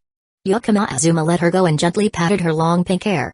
Noticing Bocce's elated state, Yakama Azuma asked casually, Gota Hitori, you're a first year at Shuka High, right? Are you starting there after spring break? Why yes, Shuka High, first year this year. Shuka High, huh? That's pretty far away. Bocce, you don't live around here? And no, not really. Actually, I live in that building over there. I just wanted to go to a school where no one knows me. Do you have any hobbies? Guitar. When's your birthday? February 21st. What are your measurements from top to bottom? 90, 61, 86. I see. A D cup, huh? Wouldn't have guessed. Huh? When Gota Hitori finally came to her senses, she realized she had just answered a series of unbelievable questions. She had divulged every detail about herself without restraint. Quickly, she pulled away from Yakama Azuma's gentle hug and head pats. Once again, Bocce was trembling. Devil. He's definitely a devil. Yakama Azuma rubbed his hands together, savoring the lingering sensation of Bocce's soft hair. From now on, we're friends. Remember to meet me next Saturday. Gota Hitori's eyes widened in shock. It's over. My life is over. I'm about to become someone's pet. Quick, refuse. Gota Hitori, refuse and then run away as fast as you can. Bocce fell once more into a spiral of internal conflict. Shuka High, huh? Oh right, my house is actually in that direction too. We live pretty close, actually. Yakama Azuma's tone was casual, almost as if he had just remembered. Why yes. I'll be there on time next Saturday. Bocce had abandoned all attempts at resistance. Waving goodbye, Yakama Azuma left the park in a cheerful mood. Bocce, huh? He smirked to himself, clearly amused. She seems interesting. Let's nurture her for now and see how it goes. It wasn't until Yakama Azuma's figure had completely disappeared from sight that Gota Hitori snapped out of it. She plopped down onto the swing, her body swaying lightly along with its motion. It's over. It's over. I'm about to become someone's pet. Her mind flashed back to a web novel she had read before, one with a protagonist trapped in a similarly dark situation. Her life suddenly felt bleak and hopeless. She pulled out her phone. Gota Hitori decided it was time to leave her last will and testament. The thought of being played with, discarded like an old rag, and eventually dying filled her with despair. But as she opened her phone, the first thing that appeared was the line app. The chat with Yakama Azuma. The contact was labeled Azuma-kun. And on the screen was a single message, Bocchi, from today onward, we're friends. Gota Hitori heart, which had been shrouded in darkness, suddenly felt illuminated by a beam of light. Could it be? I finally have a friend I can actually call by name? She recalled Yakama Azuma's handsome face, his most striking feature being the way he crouched in front of her, his starry eyes locking on to hers. Those sharp eyebrows and eyes like stars, this phrase seemed tailor-made for someone like him. Add to that his height of over 1.8 meters, impeccable fashion sense, and warm voice, and Yakama Azuma truly was the epitome of perfection from every angle. A clean-cut, dashing prince. As she thought about it, Bocchi began to rationalize. Maybe being toyed with by someone like him isn't so bad. As long as the game isn't too bizarre. It might even be acceptable? Bocchi mumbled her thoughts aloud. Immediately, she lowered her head in embarrassment. Yakama Azuma's undeniable charm, combined with his borderline overbearing yet intriguing actions, left a lingering impression in her mind. Once a person starts seeing things clearly, they often become more accepting of certain situations. After all, aren't limits just things meant to be surpassed? Hey, sis, what are you doing here? Daydreaming again? As Bocchi swayed aimlessly in the park, a sweet, clear voice interrupted her thoughts. Futari. What are you doing here? Bocchi scrambled to her feet, startled. The voice belonged to Gota Futari, her younger sister with short, bubblegum pink hair. I came because you were taking too long. Mom told me to check on you. Futari answered, tilting her head slightly. Oh, I was just talking with a friend, so it took some extra time. Bocchi hurried to provide an explanation that wasn't entirely untrue but still avoided raising suspicion. However, a friend from your imagination? Futari tilted her head again, the adorable gesture hitting Bocchi's heart like an arrow. Chapter 25, Back to School Season. The Back to School Season. Finally, the time has come. After finishing his morning jog today, Yakama Azuma just needed a quick rinse before promptly dressing up neatly. The uniform of Toyosaki Gakuen consisted of a white shirt paired with dark navy blue trousers. For autumn attire, it included a deep navy blue vest. Additionally, apart from the regular uniform, there was a pure black formal suit reserved for special occasions. All uniforms were custom-tailored, specially made based on the measurements of each student. As a result, they fit exceptionally well, feeling natural and looking sharp. After all, this was a renowned private academy for the elite. One of the top 3 high schools in Japan. Ranked alongside Shuchiin Gakuen and Hyakka Gakuen, it was a super prestigious school. This was a place where society's important talents were cultivated, a cradle for training politicians, lawyers, and doctors. When Yakama Azuma finished adjusting his hairstyle and stepped out of his room, he saw Kasamijoka Utaha waiting by the door. Wearing the same uniform, Kasamijoka-senpai paired it with a pleated skirt and black stockings.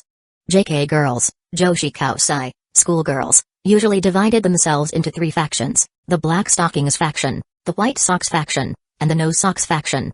Black stockings were incredibly alluring, white socks represented purity and innocence, while bare legs were extraordinarily captivating. Yakama Azuma adored all 3 factions. However, it seemed Kasamijoka-senpai was firmly a member of the Black Stockings faction. Let's go, ex-boyfriend-kun. Kasamijoka Utaha said with a smile. Walking to school together wasn't a common practice in Japan. In the context of a don't bother others society, walking to school together was considered an intimate act. Ordinary friends of the opposite sex, even if sharing the same route, would typically walk apart, one ahead, one behind.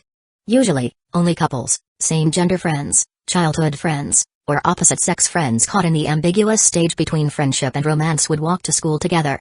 Nevertheless, Kasamijoka Utaha extended the invitation. Kasamijoka Utaha knew what she wanted, and she didn't wait passively but took the initiative. Her feelings for him had quickly grown intense. So, she would never deceive herself. Instead, she would face her emotions seriously and act on them. Facing Kasamijoka Utaha's bold approach, Yakama Azuma's response was, okay. The two walked side by side toward Toyosaki Gakuen. Along the way, passing Toyosaki students occasionally glanced at them with astonishment. This was hardly surprising. After all, Kasumijoka Utaha was highly renowned at Toyosaki Gakuen. Even during the school's promotional campaign last year, she was invited to feature prominently. Her reputation as a cold goddess had spread far and wide. So, when a young man suddenly appeared beside this cold goddess, it naturally drew attention. That attention reached its peak on the cherry blossom-lined path leading to the school gate. Hey! Isn't that Kasumijoka-senpai? And she's walking with a guy? Who is he? I've never seen him before. Could he be a new student? Not even enrolled yet and already close to Kasumijoka? Maybe he's her younger brother or something. Do they even look alike? Stop deluding yourself. Soft whispers buzzed around them. Yakama Azuma remained calm in the face of it all. His composure slightly irked Kasumijoka Utaha. Yakama-kun, how does it feel to be the center of attention? Kasumijoka Utaha asked lightly. Since they were at school, she refrained from calling him ex-boyfriend-kun. If anyone overheard, it would certainly cause trouble for Yakama Azuma. Well, walking together was already troublesome, but these two situations carried different implications. Senpai, I'm used to it. Did you forget? I used to live like this, didn't I? Since senpai always shines brightly, being noticed when walking beside you is unavoidable. Yakama Azuma's calm reply left Kasumijoka Utaha both pleased and slightly melancholic. She was pleased because Yakama Azuma thought she shone brightly, yet melancholic as it reminded her of the past. The two parted ways at the school gate. Kasumijoka Utaha headed directly to her class to check in. As for Yakama Azuma, he needed to check the class assignment board first. Afterward, he would go to Toyosaki Gakuen's main hall to attend the opening ceremony. After parting ways, Yakama Azuma suddenly caught a faint fragrance in the air, reminiscent of tuberose, pure and soothing, evoking a sense of relaxation. Amidst the fluttering cherry blossoms, the scent stood out distinctly. Does Toyosaki Gakuen have tuberoses planted? He wondered while turning toward the direction of the scent. Then, his gaze met a pair of eyes that resembled tuberoses. Ah, not tuberoses, but a girl like tuberoses. Yakama Azuma waved at Kitamegami, a smile forming on his face. Good morning, Kita-san. Good morning, Yakama-san. Came her gentle reply. Her voice, still soft and emotionless, was incredibly pleasant to hear. It seemed to carry a subtle magic that uplifted the listener's mood. Kita-san, since when did you notice me? Just now. Really, just now? Yes, I thought Yakama-san wouldn't see me until you got to the main hall. Kitamegami lightly twirled a strand of her hair.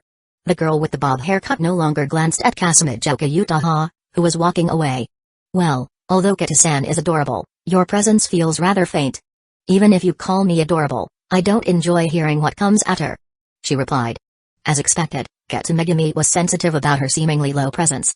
But today, I noticed you right away because of a gentle, pleasant scent like tuberoses. Yakama Azuma said, stepping a bit closer to Kitamegami. He leaned in slightly to sniff the air near her. However, this time, he no longer detected the faint, pleasant fragrance reminiscent of tuberoses. Kitamegami gently pushed Yakama Azuma away. Yakama-san. Even I would get embarrassed by that. Her face turned slightly red. While her emotions remained subtle, she looked undeniably cute. Then, she raised her hand and gently sniffed herself. The scent of tuberoses? But I don't use any products with that fragrance. Chapter 26, The Scent of Tuberoses, The Eyes of Tuberoses. Recently, I haven't changed my body wash, so Yakama-san must have smelled it wrong. Kitamegami said. Then, could it be Kita-san's natural scent? Yakama-san, you're saying strange things again. Let's go check the class assignment board. Okay. At this moment, the class assignment board was crowded with people. New students were eagerly searching for their names. Yakama Azuma and Kitamegami coordinated effortlessly, starting from opposite ends of the list. Their eyes scanned quickly. The first few lists yielded no results. Just as Yakama Azuma was about to check the next list, Kitamegami softly called his name from the other side. Yakama Azuma walked over.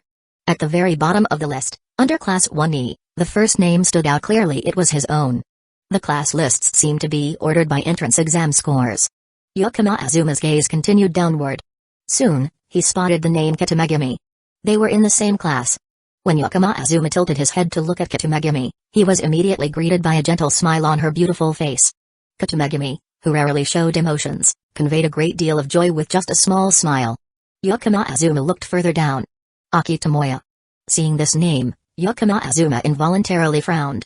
He ignored what wasn't worth his attention. Quickly, his eyes caught another name. Sycamore Spencer Airi.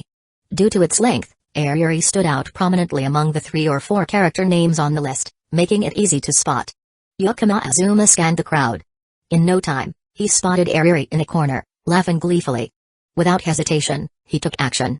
Yakama Azuma pulled out his phone, opened the camera, and aimed it at Airi. Click. Under the morning sunlight, the golden glow illuminated the golden-haired girl. Her delicate white blouse and her adorable face, paired with a smile that could melt hearts, made for a perfect picture. Yep, this one's going straight into the meme bank. Yakama Azuma thought as he effortlessly added the caption "Hee silly" beneath the photo. The crowd flowed from the school gate toward the announcement board and then moved en masse toward the main hall. Yakama Azuma and Kitamegami followed the current. Perhaps due to her faint presence, the bustling freshman occasionally passed right between them, some nearly colliding with Kitamegami. Thanks to her well-practiced skill of avoiding obstacles, Kitamegami navigated the crowd gracefully without bumping into anyone. Even so, it was inevitable that the two gradually drifted apart. Realizing this, Yakama Azuma immediately reached out and pulled Kitamegami closer. "Hold on to my shirt, I'll lead. That way, we won't get separated," he said. Kitamegami softly murmured an okay. She reached out, grasping the back hem of Yakama Azuma's shirt, her gaze flickering slightly. Together, they made their way to the main hall and took their seats. "I wonder who this year's freshman representative will be," Kitamegami mused softly after letting go of Yakama Azuma's shirt. Her gentle voice seemed to carry a hint of embarrassment. "Are you that curious, Kita-san?" Yakama Azuma teased with a sly expression. "Calling it curiosity is a bit much," Kitamegami said, lightly twirling her finger. "But I do think the person must be quite outstanding. You see, the freshman representative is always the top scorer in the entrance exam. To get the highest score at Toyosaki is really impressive, don't you think?" Yakama Azuma stroked his chin lightly. "It's nothing special." Hearing this, Kitamegami immediately caught onto something. She turned her gaze to Yakama Azuma, staring at him without blinking. Yakama Azuma nodded plainly. "Yep, I'm this year's freshman representative." "How cheeky," Kitamegami said, playfully reaching out to gently punch Yakama Azuma's shoulder. The principal of Toyosaki Gakuen, a bald old man, stepped onto the stage next. He began a rather pompous speech. Thankfully, he kept it to the promised 5 minutes.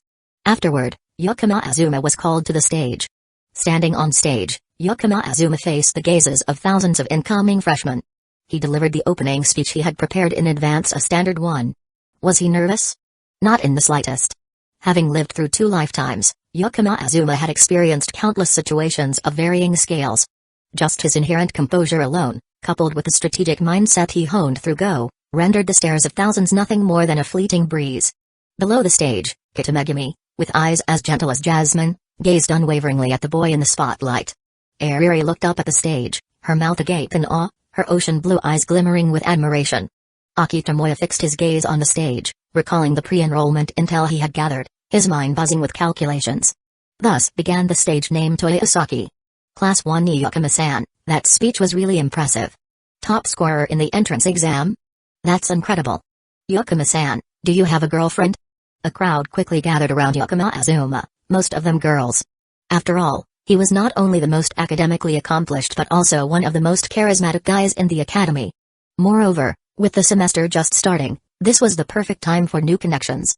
Those with even a sliver of extroversion naturally sought to get acquainted with him. As the crowd began to swell, more people, attracted by the commotion, joined in. Thus, a social vortex had formed around Yakama Azuma. To the barrage of compliments and introductory chatter, Yakama Azuma responded with a calm and polite smile, acknowledging each person. Maintaining good relationships in high school is a tricky endeavor. Teenagers are often sensitive, and their friendships are less dictated by practical gains. Yet, once relationships are managed well, they can bring significant convenience. Influence without sacrificing benefits is a luxury unattainable in the professional world. Meanwhile, Airi had entered the classroom long ago. Assigned to the same class, her anticipation grew stronger. However, seeing more and more people, especially girls, flocking around Yakama Azuma made her increasingly tense. Her hand clutched a handkerchief so tightly that she nearly tore it apart with her teeth. Chapter 27, She Just My Little Sister. Hey, Sato-san, can I switch seats with you? Yakama Azuma clasped his hands together in front of his chest, making a request. Sato, who had just been called, hesitated for a moment but quickly nodded. The social status gap between the two was too large. Even though he could refuse, doing so would likely result in receiving cold, indifferent stares from the other classmates.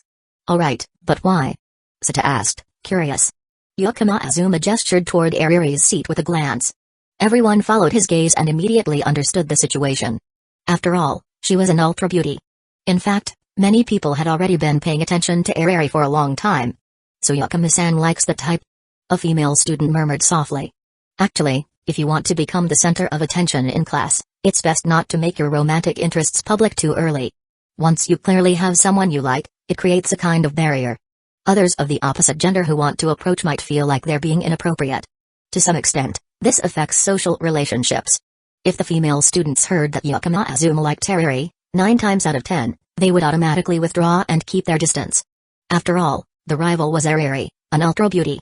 Competing would be beyond their ability. It's like a moth flying into the flame. There's only one outcome, death. Yakama Azuma placed his finger on his lips, signaling for silence. Then he said, keep it quiet, and don't tell Airi. I've known Airi since elementary school, and I've watched her grow up. Her mother also asked me to look after her, so. You all understand now.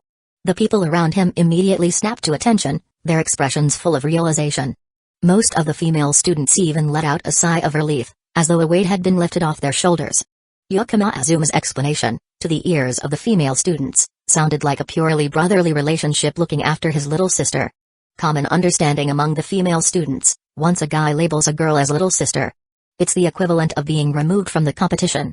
Therefore, the girls who liked Yakama Azuma not only didn't resent Airi but also actively tried to build a good relationship with her.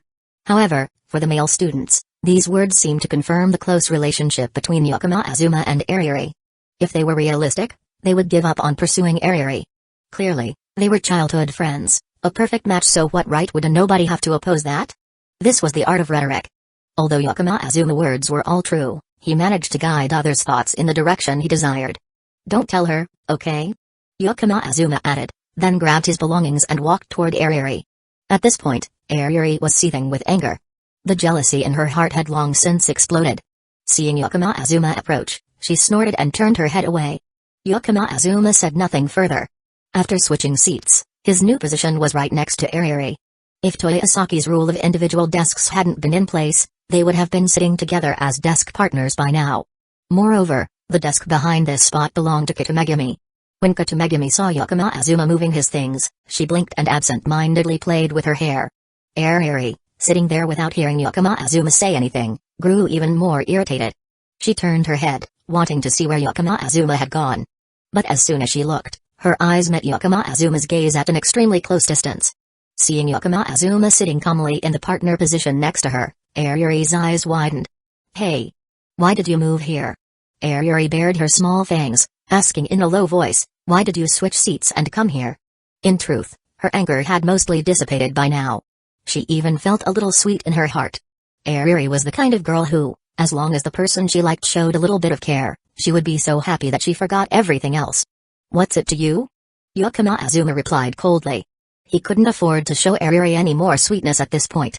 Airi snorted lightly, but didn't take it to heart. In her mind, she had already categorized Yakama Azuma as its sundere. Clearly, he had taken the initiative to move closer, yet he was speaking so coldly. Wasn't this the definition of its sundere? Ket. The classroom door was opened, and a person stepped in, tapping on the podium, producing a resounding sound. Class 1E immediately fell silent. It was a woman with long pink hair, exuding the aura of an older sister. Her office attire, black stockings, figure, and beauty were enough to rival Kasumijoka Utaha. However, her face seemed to be covered with a thick layer of ice, her cold expression sending a chill down one's spine. I am your homeroom teacher, Garasamifo. She turned and wrote her name on the board. I hope we can get along well. Upon hearing this, the mood of the students in the class varied. Having a beautiful homeroom teacher, this was definitely good news. However, even though Garasamifo said she hoped they would get along, her tone was so cold that it seemed to push everyone away. Sitting in the first 2 rows, some students could even feel a cold breeze blowing straight into their faces. Since Toyosaki Academy doesn't implement a class-changing system, unless something unexpected happens, I will be your homeroom teacher for the next 3 years. To start our 3 years together on a good note, and to help you all get to know each other, please introduce yourselves one by one. Starting from this side. Garasamifo raised her hand and pointed at the student seated at the farthest end near the wall, making a gesture to invite them to speak. The first student by the wall stood up. I'm Sato Kazuma, from Kiranazato Middle School. My hobbies are eating, sleeping, and playing games. I look forward to everyone's support. I'm Kuni Mayama. My hobby and specialty is basketball. If anyone is interested, feel free to reach out to discuss the basketball club. My name is... The introductions proceeded smoothly in order. It quickly came to Airi's turn. I'm Sawamura Spencer Airi. My mother is Japanese, and my father is British. My hair color is natural. My hobbies and specialty are drawing. I look forward to everyone's support. The information about Airi's mixed heritage caused a small stir in the class. Additionally, her graceful mannerisms made it inevitable for others to label her as a noble lady. Thanks to the foundation Yakama Azuma had built, combined with Airi's own excellence, her charm in the class instantly skyrocketed. Chapter 28, After Class, came to my office. I am Kitamegami. I like sweets, cooking, and shopping. I look forward to everyone's support. Her tone was gentle, and her self-introduction was as ordinary as it could be. It truly didn't leave a lasting impression on anyone. Almost immediately after Kitamegami sat down, most of the class had forgotten her name. Everyone's gaze quickly shifted to the next person. Yakama Azuma stood up. I am Yakama Azuma. Then, he sat back down. Garasamitha shot him a glare. She stared at him for about 2 seconds, realizing Yakama Azuma had no intention of standing up to add anything. She kept her cold expression and tapped her hand on the podium. Yakama-kun, you know the drill. After class, came to my office for a bit. The class went silent for a moment before some of the students couldn't help but laugh. Introducing oneself in Japan is truly an important ritual during school days. If you do it poorly or inappropriately, it's easy to make it hard for others to approach you. Take Yakama Azuma's self-introduction, for example. Normally, it would definitely lead to isolation. However, before the introductions began, 70% of the class had already talked to Yakama Azuma, 80% had some initial impression of him, and 90% knew his name. So even though he didn't finish a proper sentence, the atmosphere in the class remained lighthearted. Everyone just thought Yakama Azuma was teasing, and that was funny. Rather than thinking, this guy is definitely a weirdo, gross, stay away. The class's reaction to Yakama Azuma was completely the opposite. On the other hand, when it was Aki Tomoya's turn, hi everyone, I'm Aki Tomoya, a true otaku. My favorite anime is Jujutsu Kaisen, and my favorite game is Doki Doki Literature Club. During the spring break, I experienced a moment that made my heart race, and since then, I've had a dream, to create the best gal game in the world. If anyone is interested in gal games, feel free to talk to me. I plan to start a club, and after graduation, I want to establish a company to develop gal games. Aki Tomoya spoke with great enthusiasm and fluency. However, the moment the word otaku slipped from his mouth, the students sitting nearby began subtly pulling their chairs away, trying to maintain their distance. The way everyone looked at Aki Tomoya initially showed contempt, but it slowly turned to avoidance, tinged with disgust. Nobody knew who he was. He just blurted out about topics from the lowest tier of the social food chain otaku culture. How could they possibly look down on him without looking down on a handsome guy who just gave a proper introduction? Garasamitha furrowed her brows, a few dark veins appearing on her forehead. Seeing that Aki Tomoya showed no signs of stopping, she finally couldn't take it anymore and quietly interrupted. Alright, sit down, next person. Aki Tomoya was about to say more, but when he saw Garasamitha's cold gaze, he reluctantly sat down, completely ignoring the contemptuous stares from the others around him. Yakama Azuma glanced to his right, where Airi was sitting. He noticed that this Airi otaku was trying to lower her head as much as possible. It was clear that she was very afraid of others knowing that she was acquainted with Aki Tomoya. In fact, Airi did know him. Airi and Aki Tomoya had gone to the same elementary school. The two of them became friends due to their shared love for otaku culture. However, because Aki Tomoya was too enthusiastic about publicly promoting otaku culture, both of them became targets of bullying. Airi couldn't handle the isolation and harassment, so she transferred to Yakama Azuma's school. Yakama Azuma helped Airi get through that difficult time, assisting her in rebuilding her social connections. As a result, the two gradually became a couple. Although the detailed story would be discussed more later, this was the general overview. Currently, Airi still kept her passion for otaku culture private, but outwardly she presented herself as a prominent Uji-sama. She enjoyed both sides of her life, the normal social interactions and the vibrant otaku world. For her, these two aspects didn't conflict, unless someone intentionally made them clash. The awkward atmosphere caused by Aki Tomoya's introduction quickly faded when a lively red-haired girl stepped up. I'm Kita Ikuyo. I want to be friends with everyone. Call me Kita-chan. I love music and traveling, and I look forward to everyone's support. Her clear, vibrant voice, combined with her cute appearance, brightened the mood in the classroom. Kita Ikuyo was the perfect ray of sunshine, making everyone feel comfortable when interacting with her. The introductions continued smoothly and quickly wrapped up. The first class didn't contain much important content. As soon as the bell rang for the break, Garasamitha gestured for Yakama Azuma. The class erupted in laughter. Everyone had probably guessed that the troublemaker would be called to the office. Yakama Azuma lowered his head, his face showing that he had accepted his fate, and followed Garasamitha out of the classroom. As soon as they left the classroom, Yakama Azuma returned to his normal state. The two walked together to the teacher's office. "Oh, Garasa-sensei, bringing a student to the office so early in the morning?" A middle-aged female teacher teased. Garasamitha rubbed her head, looking tired, and replied, "Yes, it's a problem student." "Eh? Is it me?" Yakama Azuma pointed at himself. This sight made all the teachers in the office laugh. Garasamitha gently tapped Yakama Azuma's head.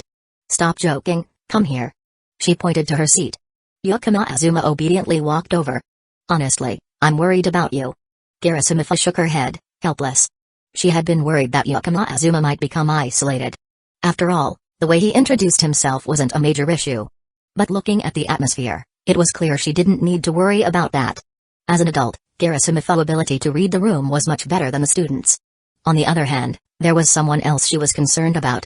Garasamitha furrowed her brows as she thought about that person. It could be considered hopeless. After talking so much about otaku culture, being isolated was inevitable. The best she could do was to pay attention and make sure the other students didn't bully him. The real reason she called Yakama Azuma to the office, however, was something else. "Would you like to be the class president?" Garasamitha looked at Yakama Azuma and asked. With his appearance, ability, and popularity in the class, if he became class president, it would certainly relieve her of a lot of work. But Yakama Azuma immediately shook his head. Chapter 29, Akitomoya truly deserves to die. Yakama Azuma almost immediately shook his head to decline. Garasamitha raised one eyebrow. "What's the reason?" "I have something to do. By the way, Garasa-sensei, I'd like to take the day off tomorrow." Garasamitha raised her hand as if she wanted to pull Yakama Azuma's ear. But Yakama Azuma swiftly dodged. "How dare you run away? Talking nonsense. What could you possibly need to take a day off for the second day after the start of school?" Garasamitha was so angry that her face turned bright red. Yakama Azuma quickly gestured for her to calm down. Then he pointed at the phone she had placed on the table. "Anyway, sensei, try using your phone and search my name online." Upon hearing this request, Garasamitha furrowed her brow. Although it sounded unbelievable, she didn't criticize him immediately. Instead, she picked up her phone and began searching. What surprised her was that when she typed Yakama Azuma into the search bar, a series of related keywords appeared underneath. Such as Shogi God Yakama Azuma. Yakama Azuma wins 7 consecutive matches in an official tournament. Yakama Azuma receives confession from the Queen of Shogi, etc. Garasamitha clicked on the first search result. Quickly, a series of results popped up. The first one was an article about his biography. It detailed most of Yakama Azuma's achievements in the world of Shogi, along with several classic matches and records of his confrontations. In addition to the text, there were a few photos. All of them were pictures of Yakama Azuma participating in interviews after leveling up in tournaments.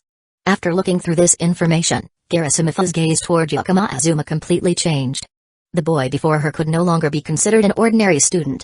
His title as a professional shogi player made Yakama Azuma seem half outside the school's domain. Typically, professional shogi players like Yakama Azuma would no longer attend school. They would graduate from middle school or even drop out. Since he was clearly a shogi genius, his career path would be far better, so why waste time in school? Of course, Yakama Azuma's academic performance was a different matter. "So, tomorrow you're going to compete?" Garasamitha asked. Yakama Azuma nodded. "Tomorrow there's an official match that affects my promotion to a 6th-dan player. It's quite important." "Okay, fine, I'll give you the day off. I'll just hand you the leave request form directly."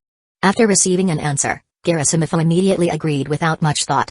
She even took a leave request form from her drawer and handed it to Yakama Azuma. Yakama Azuma took the leave form. Although he had expected it, he was still a little surprised when Garasamitha took it this far. Garasamitha. Yakama Azuma had known this teacher from his previous life. Before becoming a teacher, Garasamitha was a competitive figure skater. She had won many awards at major competitions. But due to a fleeting emotional reason, she gave up that talent and later regretted it.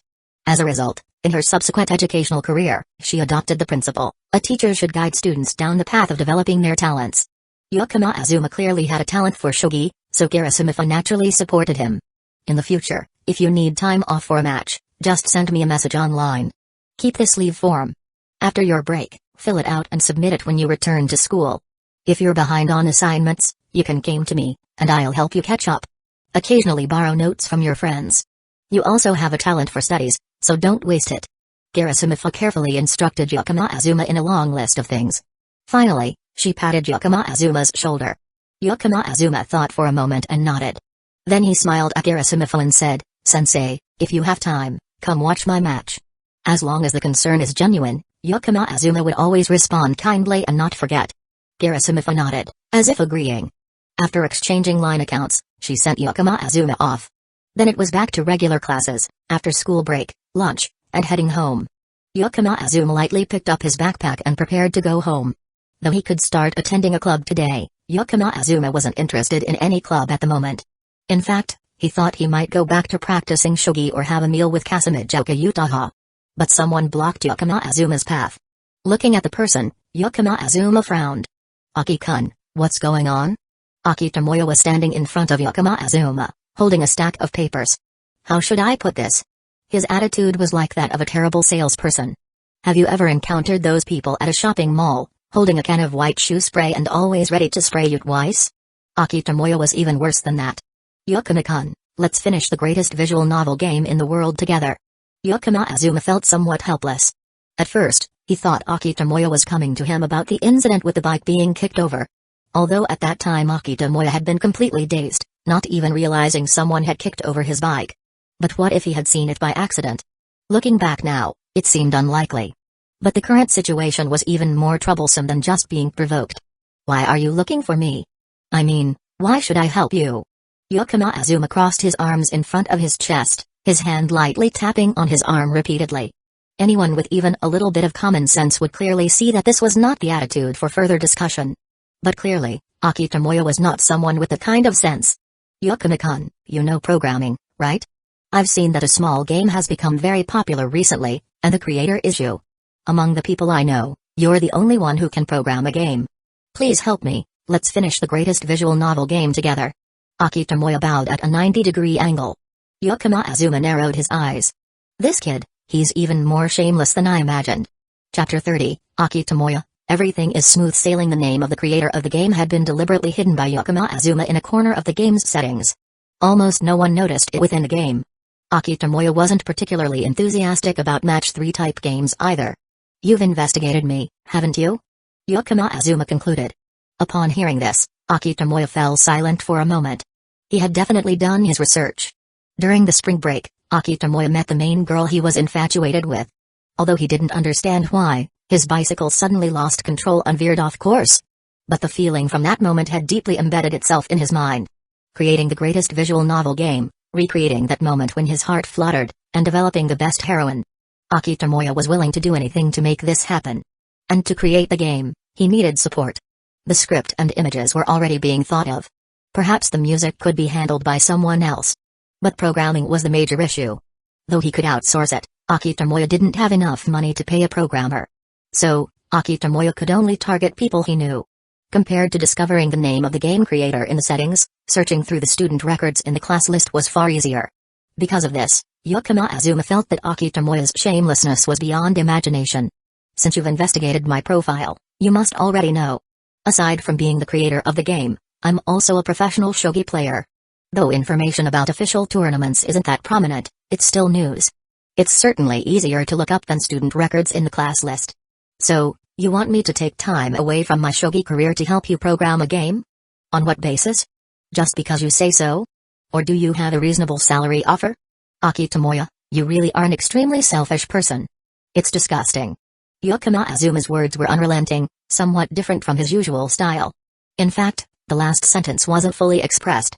"You are indeed an extremely selfish person, but sorry, I'm the same. So you disgust me." That was the exact way he intended to say it. Yakama Azuma was actually an even more extreme selfish person than Aki Tomoya. The two had conflicting interests. Therefore, Yakama Azuma despised the person in front of him intensely. Aki Tomoya was left speechless, his face practically showing no way to hide his embarrassment. TSK, honestly. If it had been someone else, they would have definitely covered their face and run away. But Tomoya's face wasn't any less shameless than his actions. Seeing that Tomoya was still stammering and unable to speak, Yakama Azuma lost interest in continuing to waste time with him. He decided to walk around Tomoya and prepare to leave. Just as they were about to pass each other, Tomoya, as if grabbing a lifeline, suddenly shouted, "We can split the profits. The game we create will definitely sell well, and by then, the share of the revenue will be enough to pay you, Yakama-kun, right?" At this point, Yakama Azuma only found it laughable. How many people are in the game industry? How many games are released worldwide every year? And out of those, how many can actually be considered best-selling? A game made by a school club is definitely going to be a big hit. Even MiHoYo wouldn't dare to exaggerate like this. Seeing that Yakama Azuma had no intention of stopping, Tomoya had to reveal his final trump card. "What I'm saying isn't a fantasy. The script for the game will be handled by Kasumi-sensei. She's the genius light novel author who wrote The Metronome in Love. And the visuals will be done by Kashiwagi Iri-sensei. With these two backing us, our game club will definitely succeed." Yakama Azuma stopped. Seeing this, Tomoya felt hope. He began to talk more about the game's prospects, thinking that he had convinced him. However, he didn't notice the cold smile slowly forming on Yakama Azuma's face as they passed each other. "Sorry, let me confirm again, you said that Kasumi-sensei and Kashiwagi Iri-sensei have already joined your club, right?" Yakama Azuma's tone had become calm, no longer as cold as before. "Yes." Tomoya nodded without hesitation. Yakama Azuma turned back, resting his chin on his hand as if deep in thought. "You convinced me. I'll join. Be sure to call me when there are club activities." After 2 seconds, Yakama Azuma gave this response. Then, he waved goodbye and left Toyosaki. Looking at Yakama Azuma leave, Tomoya clenched his fists. Everything is going smoothly. He calculated the time and then made his way to the clubroom at the back of the school building. At this point, quite some time had passed after school ended. Most of the clubs had dispersed. This included the art club. In front of the shoe cabinet, Airi was changing her shoes alone. "Airi." Tomoya called out to the blonde girl with 2 braids. Airi stiffened at the sound. Then, she frowned and turned to look at Tomoya. "Haven't I told you already? Don't talk to me at school." After witnessing Tomoya's self-sabotaging introduction in the morning class, Airi immediately sent a warning message to him online. She absolutely didn't allow him to speak to her at school. "Ah, I forgot, but I have something important to tell you." Tomoya scratched his head. Upon hearing this, Airi took a cautious step back. "Anyway, just take a look at this first." Tomoya handed a stack of papers to Airi. Having been friends since elementary school, Airi took the papers. The first page, Flash Girl Plan. The second page, Create the Greatest Gal Game. The third page, blank. Flipping through a few more pages, the result remained the same. Airi looked at the papers with a "are you kidding me?" expression, then glanced back at Tomoya. "Huh? Chapter 31, yes, I am jealous, huh? Show me what this means." Airi furrowed her brows. "This is a plan. Let's create the greatest gal game together," Tomoya said excitedly. "In the end, how did you come up with such a ridiculous and stupid idea? Please, tell me," Airi said. "Very good. Last week, I met the fated heroine, just like the opening scene of an anime, the intro to a game." "Oh, then why don't you go find her and confess to her?" "Huh? Do I have to confess to someone in the real world?" Airi felt a sharp pain in her head. The person in front of her had always had a very twisted way of thinking. Perhaps that's why something happened when they were kids. If it weren't for Yakama, maybe she would still be. But then, after reconsidering, Airi felt even more troubled. "So what? What good is it for you to drag me into your little fantasy? Because among the people I know, only you, Airi, could be the artist for this game. Even if you say that." Airi pointed to the plan with just 2 lines of text. "How could we make a game with something like this?" This. Tomoya fumbled. He certainly knew this pile of paper couldn't be called a plan, and in fact, there was nothing to argue about. Tomoya thought for a long time, then finally tried to force the words out of his mouth. "As long as there's passion, we'll definitely make it, right? This plan, only I can complete it."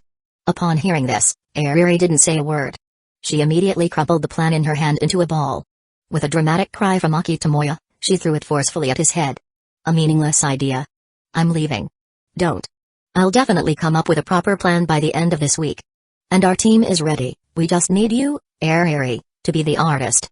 Kasumi-sensei is doing the script, Yakama is doing the programming, and with you doing the art, we can definitely make this game." Airi's feet stopped. Of course, it wasn't because she believed Akitomoya's promise about the game plan. It was just because she heard Yakama Azuma's name. If she joined the club with him, her chances of meeting him would increase. Maybe the feeling could be healed. Fine, since you said so, I'll reluctantly join. But if there's no game plan by the end of this week, I'm out. Airi said, with a slight reluctance. On the other side, Yakama Azuma had arrived back at his apartment. He opened the door and saw the small shoes of Kasumijoka Utaha. Both of them were members of the Go Home Club. Since there was no one to stop them after school, Utaha naturally arrived home earlier than Yakama. I'm home. Yakama greeted as usual. Welcome home. Kasumijoka Utaha responded, sitting leisurely in the living room with her legs crossed. Her long legs, adorned with black stockings, gently swayed, and the white slippers she wore lightly wobbled back and forth. Let's have seafood porridge tonight. Senpai, come here and help me prepare the ingredients. Oh, there's something I want to ask you. Yakama said, getting straight to the point. This was Yakama Azuma's way of working direct and efficient. When in doubt, the first thing to do is to seek the truth, not to create unnecessary negative thoughts. If there's something to ask clearly, don't let personal emotions lead the way, and don't jump to conclusions based on subjective feelings. And even if anger flares up, he would never let it show until the truth is revealed. He would also never lash out at the people around him or take his frustrations out on unrelated matters because of his personal feelings. No one is obligated to bear the unnecessary gloom of someone else. Not even those who love you the most. If Yakama Azuma had returned today and appeared tense, with an angry expression, shouting at Kasumijoka Utaha and losing control of his emotions, even though Kasumijoka Utaha wouldn't know what was going on, she would certainly try to comfort him. Perhaps later, they would realize it was all a misunderstanding, resolve the conflict, and make up. But doing that would certainly harm Kasumijoka Utaha's emotional well-being. Yakama Azuma would never do that. He skillfully used a knife to cut a North Atlantic lobster in half. Yakama Azuma expertly removed the lobster's intestine, peeled off the shell, and placed it on a plate to set aside. Kasumijoka Utaha stood beside him, rinsing the rice for Yakama Azuma, assisting him. Senpai, today Akitomoya invited you to join his club, and you agreed, right?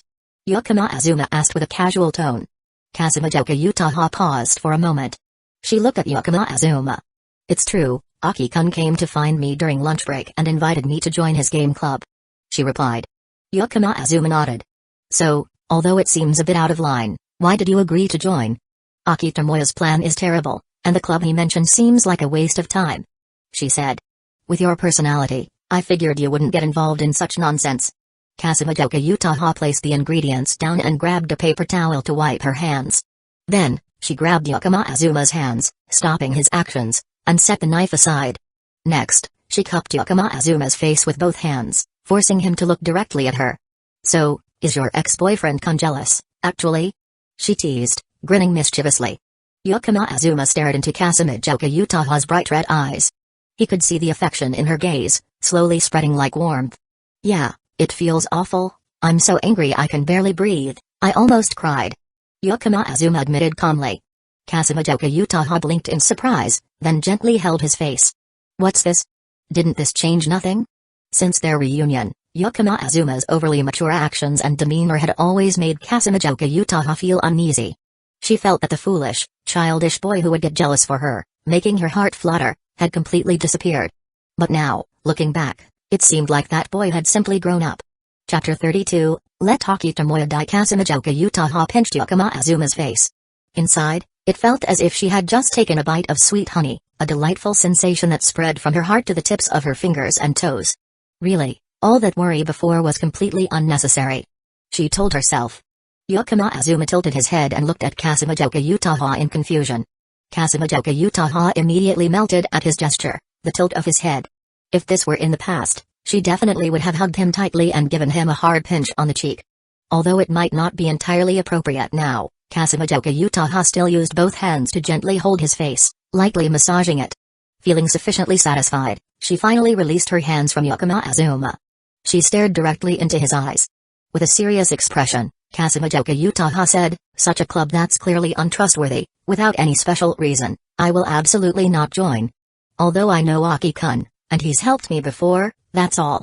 I might help him out of gratitude with some task, but writing the script for a game based on a plan that only has 2 lines? That's definitely not something I would do.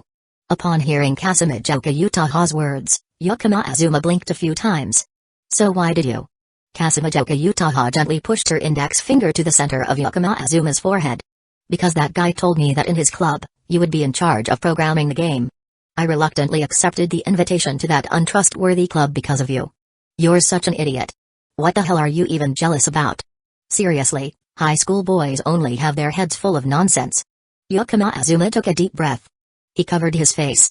So that's how it is. Yakama Azuma only felt a wave of embarrassment rising in his chest, as if his intelligence had been insulted. Such a small trick, he should have figured it out the first time. It could only be said that he got confused because he cared too much. His thoughts were distorted because of the memories from his past life in his head. What was all this about the choice of the door to destiny, or the convergence of timelines? But upon thinking about it more, how could any of that really happen? After all, how many connections had he and she truly shared? How could the timeline change in such a way as to erase everything from the past? So, in the end, Ecchi Tomoyo was just a fraud. To put it simply, he was deceiving both sides. Before Yakama Azuma joined, he used Azuma's name to invite Kusagakure Utaha and Airi. Then, he reversed it, using their joining to pull Yakama Azuma in. Did he really dare to do that? Yakama Azuma smirked maliciously. Kusagakure Utaha realized something was wrong too. She immediately became cold. Want to back out? If you do, I'll back out too. As for repaying the favor, I'll find another opportunity. Kusagakure Utaha said. Repaying a favor was one thing. But ultimately, what really mattered was this: Kusagakure Utaha didn't need to think twice to answer this internal question. No need. On the contrary, I want to end this now. Yakama Azuma drew a kitchen knife and twirled it in his hand. You can use this script to repay that favor. Quietly backing off after being deceived is not my style. Since it's come this far, I should give a little back. It's only natural. Anyway, let Ecchi Tomoyo hold on to that unrealistic dream and drown in the nameless sea on his pursuit. The sharp kitchen knife skillfully sliced through the fish, removing the innards, cleaning the scales. With Yakama Azuma's skill, the fish was quickly deboned and neatly arranged. Watching his swift and efficient movements, Kusagakure Utaha had some thoughts. Ex-boyfriend Kun, it seems like you've become more extreme during our time apart? Yakama Azuma paused for a moment, his hand still resting on the clay pot. Had he become extreme? The answer was definitely yes. After all, it was for survival. To escape the trap of being surrounded like a wolf 3 years ago. To avoid being devoured to the point of leaving nothing but scraps of bone. Yakama Azuma had changed to adapt. Yes, there's a bit of truth to that. After all, humans aren't immutable. Growing up does come at a cost. I just adapt, Yakama Azuma replied. By the way, what happened after we broke up? Kusagakure Utaha seemed to be asking, yet it felt like she was speaking to herself. After we broke up, he gave up Shogi. What exactly happened? What forced him to change and become who he is now? Kusagakure Utaha thought. With the Yakama Azuma she saw now, the one who could smile and say, let him drown in his illusions. Kusagakure Utaha didn't feel scared, she only felt sorrow. What had really happened? If you want to know, I can tell you. Yakama Azuma said with a smile. Of course, it was a somewhat awkward smile. Talking about a dark past was fine, but the fact that he had multiple girlfriends over the past 2 years. He decided not to share that part with Kusagakure Utaha for now. No need. If I hear it from you, it might lose its meaning. I'll investigate on my own. Kusagakure Utaha responded with a thoughtful look. Flowers bloom in pairs, each person on their own branch. I'm home. Welcome home. Airi, did something good happen today? Sayuri quickly noticed her daughter's cheerful mood. It was obvious that something had happened. It was worth it for her to make the special trip to Toyosaki. Transferring her daughter from Class 1B to Class 1E. This. Something good? I guess you could say that. Airi replied, in a genuinely good mood. After all, she would now be able to participate in club activities with Yakama Azuma. However, she definitely couldn't tell her mother about this. But even if Airi was shy, Sayuri wasn't shy to ask. Is it related to Yakama-kun? A single question from Sayuri left Airi flustered. What? How did you think it had anything to do with him? Seriously. Chapter 33, anyone is fine, just take my daughter into your hands. What? Why do you think it's related to that person? Seriously. Airi proudly turned her face away. Sayuri smiled more cheerfully. Yeah, it really is related to Yakama-kun. This answer is so obvious. No way to deny it. Oh, by the way. So, if it's not related to Yakama-kun, Could it be related to Aki-kun? She asked while still smiling. But this time, Sayuri's smile didn't come from her heart. Speaking of Aki Tomoya, Airi instinctively furrowed her brows. No way, Mom, really. I'm going to my room. After saying that, Airi ran upstairs. Sayuri rubbed her face with her left hand, seemingly deep in thought. Looking at her daughter's reaction, it seemed there was indeed something going on. So, should I have been more decisive back then and moved that person out of Class 1E? Thinking of this, Sayuri shook her head again. It should be fine. After all, Yakama-kun is there. With Yakama-kun's skills and intentions, that person shouldn't be able to mess things up. When it comes to relationships, it's always better to decide quickly rather than drag things out. Regarding Yakama Azuma and Aki Tomoya, Sayuri could say she understood both very well. In elementary school, Airi had been victim in a bullying incident. Sayuri noticed something unusual and immediately intervened.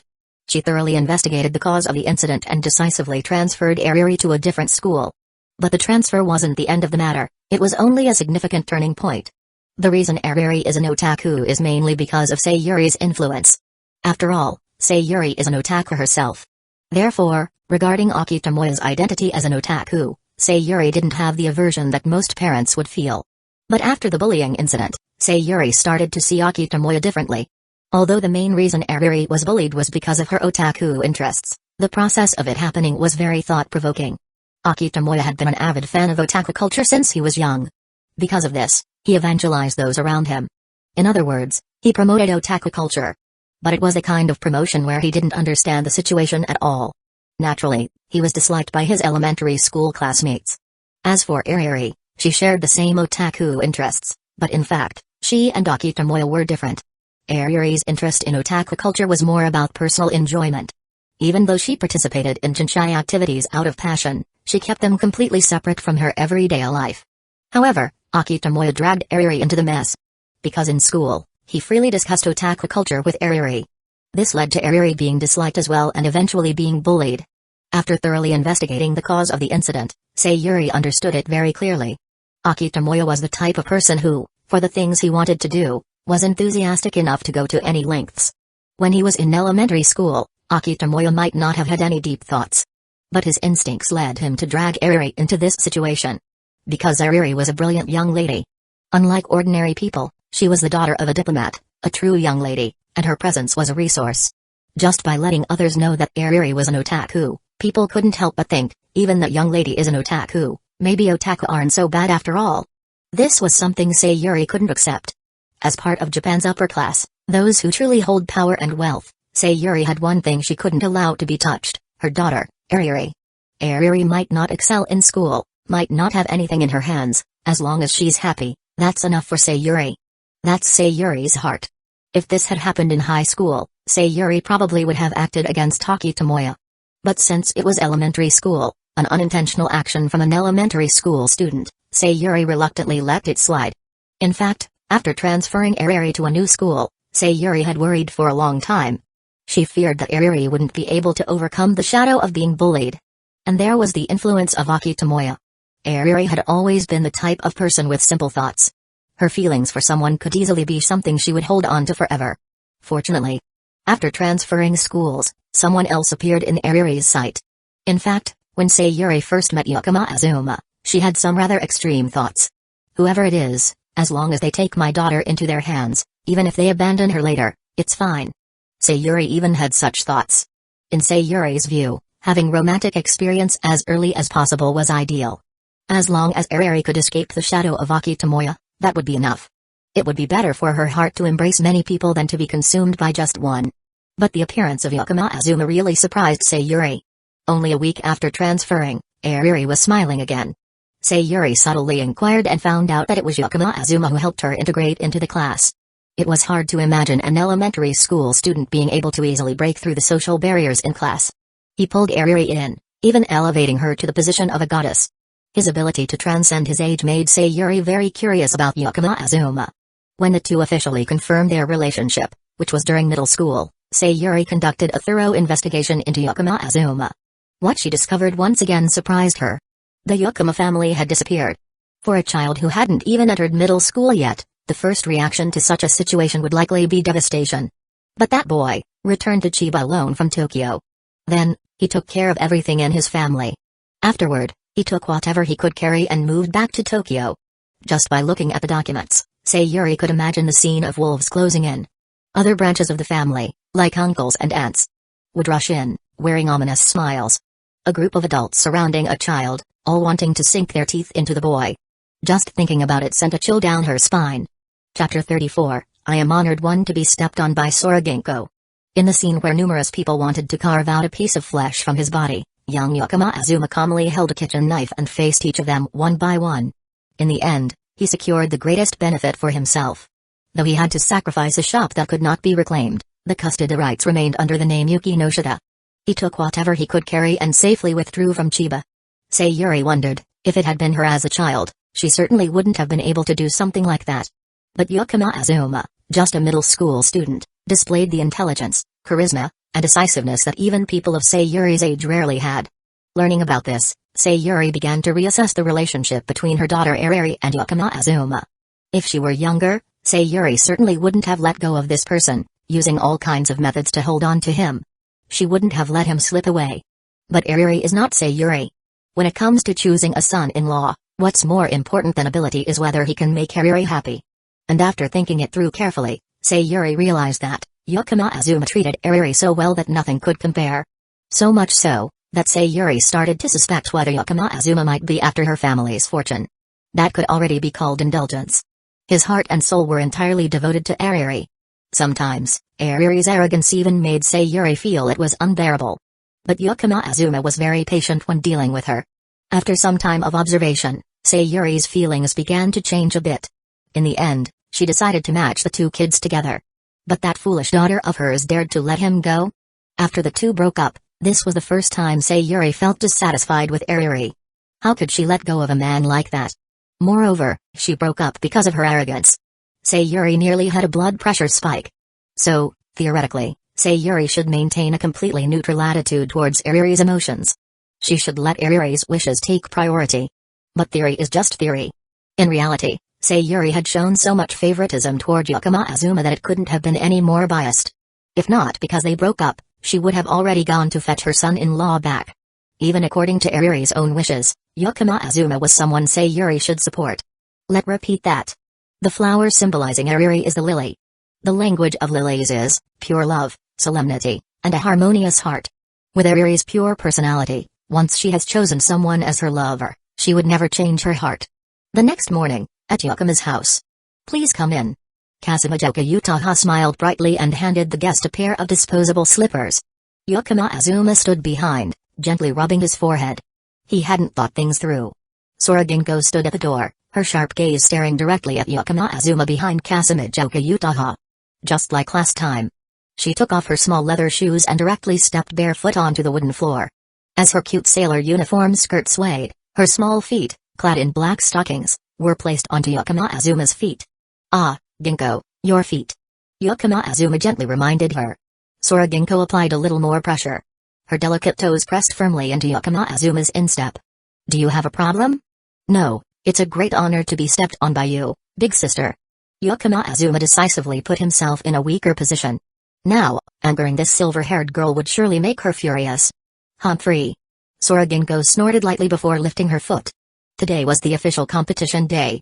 A match that would decide whether Yakama Azuma could rank up to 6 dan. And his opponent was the one who had severed every sword, ranking at 8.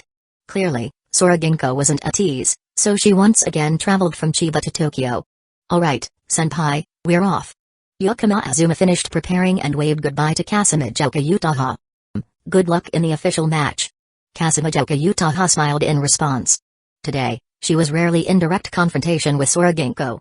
Until they left, Kasumijoka Utaha's gaze lingered on Sora Ginko for a moment. If she wanted to know about Yakama Azuma's past, asking Sora Ginko was definitely the best choice. After all, since Yakama Azuma was young, the two had been close through Shogi. Even though they had a senpai-kuhai relationship, Kasumijoka Utaha looked at them and felt as though they were family. Even though Yakama Azuma had temporarily withdrawn from the Shogi world, Sora Ginko would surely always stay by his side. However, getting Sora Ginko to honestly reveal information, it seemed that would require more effort. The official competition was held in Ishikawa Prefecture. It was quite far from Tokyo. But fortunately, The Shinkansen trains in Japan were quite convenient, and the country wasn't that large. With a little bit of early rising, they could reach the place. Yakama Azuma didn't even skip his morning run today. On the train, Sora Ginko and Yakama Azuma sat next to each other. She hesitated several times, as if wanting to speak but then stopping. Yakama Azuma noticed, but he waited for Sora Ginko to speak on her own. Suddenly, Yakama Azuma felt a soft, cool sensation from his hand. Just as he was about to look down, he heard Sora Ginko's hurried voice, "Don't look." Immediately, Yakama Azuma understood what that feeling was. It could be said, no surprise, it was Sora Ginko. Not only was her aura cold, but even her small hand was cold to the touch. Yakama Azuma turned his hand, gently grasping the small hand she had extended to him.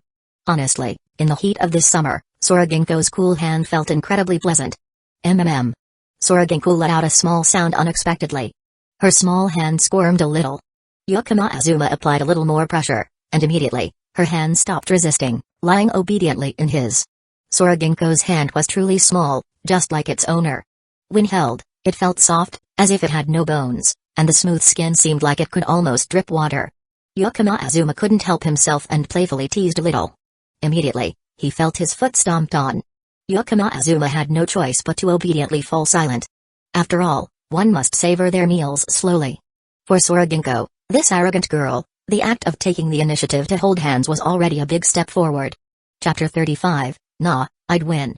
After all, I am the strongest. Her face turned red as if she had just applied a layer of blush. Sora Ginko tried to calm the turmoil inside her. She made an effort to keep her voice steady. It took a long time before she finally spoke. "Are you confident today?" If it were any other player, Sora Ginko wouldn't be this worried. But Yamato-Kujin was a professional player, someone who had been trained by them Jin before. Sora Ginko truly couldn't help but worry. After all, the last time, Yakama Azuma was defeated by them Jin. And immediately withdrew from the Shogi world. It had been 3 years. Only recently had she returned here. Sensing Sora Ginko's concern, Yakama Azuma gently brushed his fingers through hers, then tightly interlaced their hands. Sora Ginko went completely stiff. "Nah, don't worry, I'd win. After all, I am the strongest," Yakama Azuma said with a light smile. Although it seemed like he was joking a bit, he was truly confident. On his status, his shogi skill progress was close to maxing out at level 7.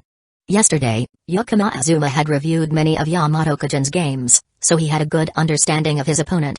At first, he had planned to seamlessly raise his shogi skill from level 7 to level 8. Unfortunately, in the end, he fell just short on the last step. Hearing Yakama Azuma's words, Sora Ginko nodded slightly, not saying anything further. The two of them, with their fingers still interlocked, gazed out the window as the scene outside quickly passed by. Ishikawa. The official match was taking place at a large inn. The Shogi Association's reporters had arrived early, waiting outside the inn. Seeing the reporters from a distance, Sora Ginko snapped back to her senses and quickly pulled her hand away. Yakama Azuma was led to a room inside the inn. The cameras had already been set up in advance. Due to the attention Yakama Azuma attracted, as well as Yamato-Kujin's remarkable skills, this official match had garnered a lot of interest. Sora Ginko was left in a different room, where she could watch the match through the live broadcast screen. Meanwhile, Yakama Azuma's opponent, Yamato-Kujin, Aizen, had already seated himself at the 7 tatami room. Yakama Azuma did not rush to sit down. His gaze was directed toward one of the walls in the room. On it, 4 phrases were displayed. These phrases were written entirely in kanji, with no katakana. They were as follows: human law is earth. Earth law is heaven. Heaven law is the way. The way law is nature. The calligraphy style of the writing demonstrated a deep cultural foundation. Seeing a piece of work at this level in Japan made Yakama Azuma quite surprised. "Excuse me, Yakama 5 Dan, is something wrong?" the female commentator and referee standing nearby asked.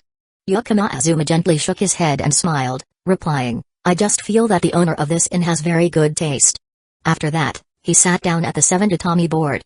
"Yakama-kun, finally, we meet. I've been waiting for this match for so long, so long." Yamato-Kujin, a Nate Dan, was a young man in his 20s.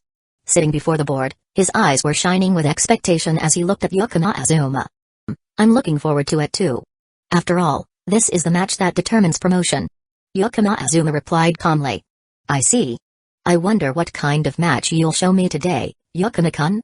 Ah, by the way, Jin will be watching today's match as well." Yamato-Kujin smiled with hidden meaning. Yakama Azuma glanced at him. "So, This was the strategy to induce worry from the start. As an 8 dan, facing a 5 dan, and trying to play psychological tricks like this, one could only say that Yamato-kujin, as an 8 dan, was really eager to win, even if it meant using any means necessary. Yakama Azuma said nothing further. I have no knowledge of shogi, so I'm unsure about the accuracy of these parts. All by checked. The official game time had arrived. The two bowed to each other with the words Yoroshiku onegaishimasu. And the match began. For the first move, Yakama Azuma moved his Kakaji-u, the bishop, a standard piece in shogi. It was quite a traditional start, following the Igakari opening. The first few moves were all standard, with nothing noteworthy. By the fifth move, Yakama Azuma placed his Hisha, rook, in the center of the board. The rook. It is at the core of most mainstream shogi strategies. Is it Fury Bisha, moving the rook? Yamato-kujin remarked. Yakama-kun rarely uses the rook this way, it's really exciting.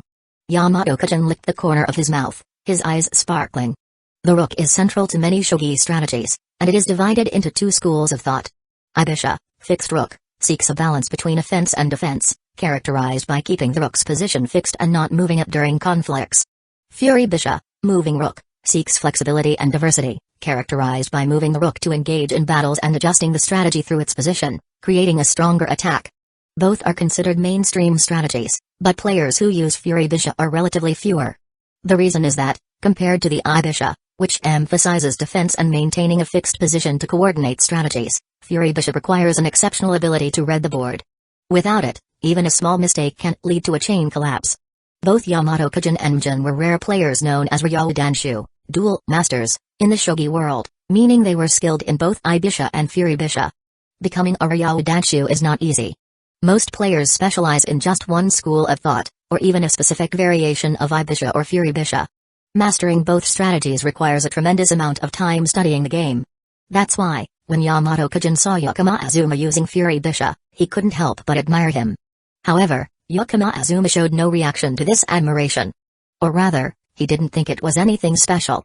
Because, ever since he received the system, Yakama Azuma, a genius who had been praised by the entire shogi community, had completely become an abnormal player. Shogi skill level 7. Shogi skill level 7 meant that, whether it was Fury Bisha or Ibisha, or even more obscure and complex schools of thought, whether it was a classic strategy like Igakari, hanging pawns, or rare plays like Hitachikawa's Kaku, a move that sacrifices a piece, Yakama Azuma had mastered them all at level 7. Meaning he had reached a level of transcendence. Seeing that Yakama Azuma was completely unmoved by his comments, Yamato-kujin's eyes flashed with sharpness. He then picked up his silver general piece. Although I find Yakama-kun's Fury Bisha very interesting, unfortunately, during a recent study session with Mjin, we figured out how to counter it. Even though Yakama-kun rarely uses Fury Bisha, when you do, it's always very strong. I can't help but be cautious. With that, he placed his silver general in a surprising position. It was an unconventional move, specifically aimed at countering Yakama Azuma's Fury Bisha. Yakama Azuma could only smile wryly. The psychological tricks weren't going to stop, huh? By the way, why isn't talking during a shogi game forbidden? Chapter 36, the Lily appears. Click. Click. Click. The sound of the chess pieces being placed echoed continuously. On the shogi board, the battle was unfolding fiercely. Yamato-kujin's earlier words were not just psychological tactics. He had truly studied Yakama Azuma's Fury Bisha along with Mjin. No, it would be more accurate to say that they had studied all of Yakama Azuma's moves. From the potential moves, the sequence of moves, to the player's signature strategies. Although Yamato-kujin did not understand why Mjin was particularly interested in Yakama Azuma, a genius who had just returned after a long absence, with Mjin involved in the study, the ability to break down the game had reached a terrifying level. Today, Yakama Azuma brought a sharp killing intent like a storm. His Fury Bisha moves were rarely seen, even extremely extreme. It was as if he was ready to abandon everything just to press forward with the attack. If it were anyone else, they might have been caught off guard and unable to respond in time. But, such a pity, this sequence of moves, Mjin and I have studied it thoroughly. And in that study, we've come to a conclusion. Ibisha is guaranteed to win.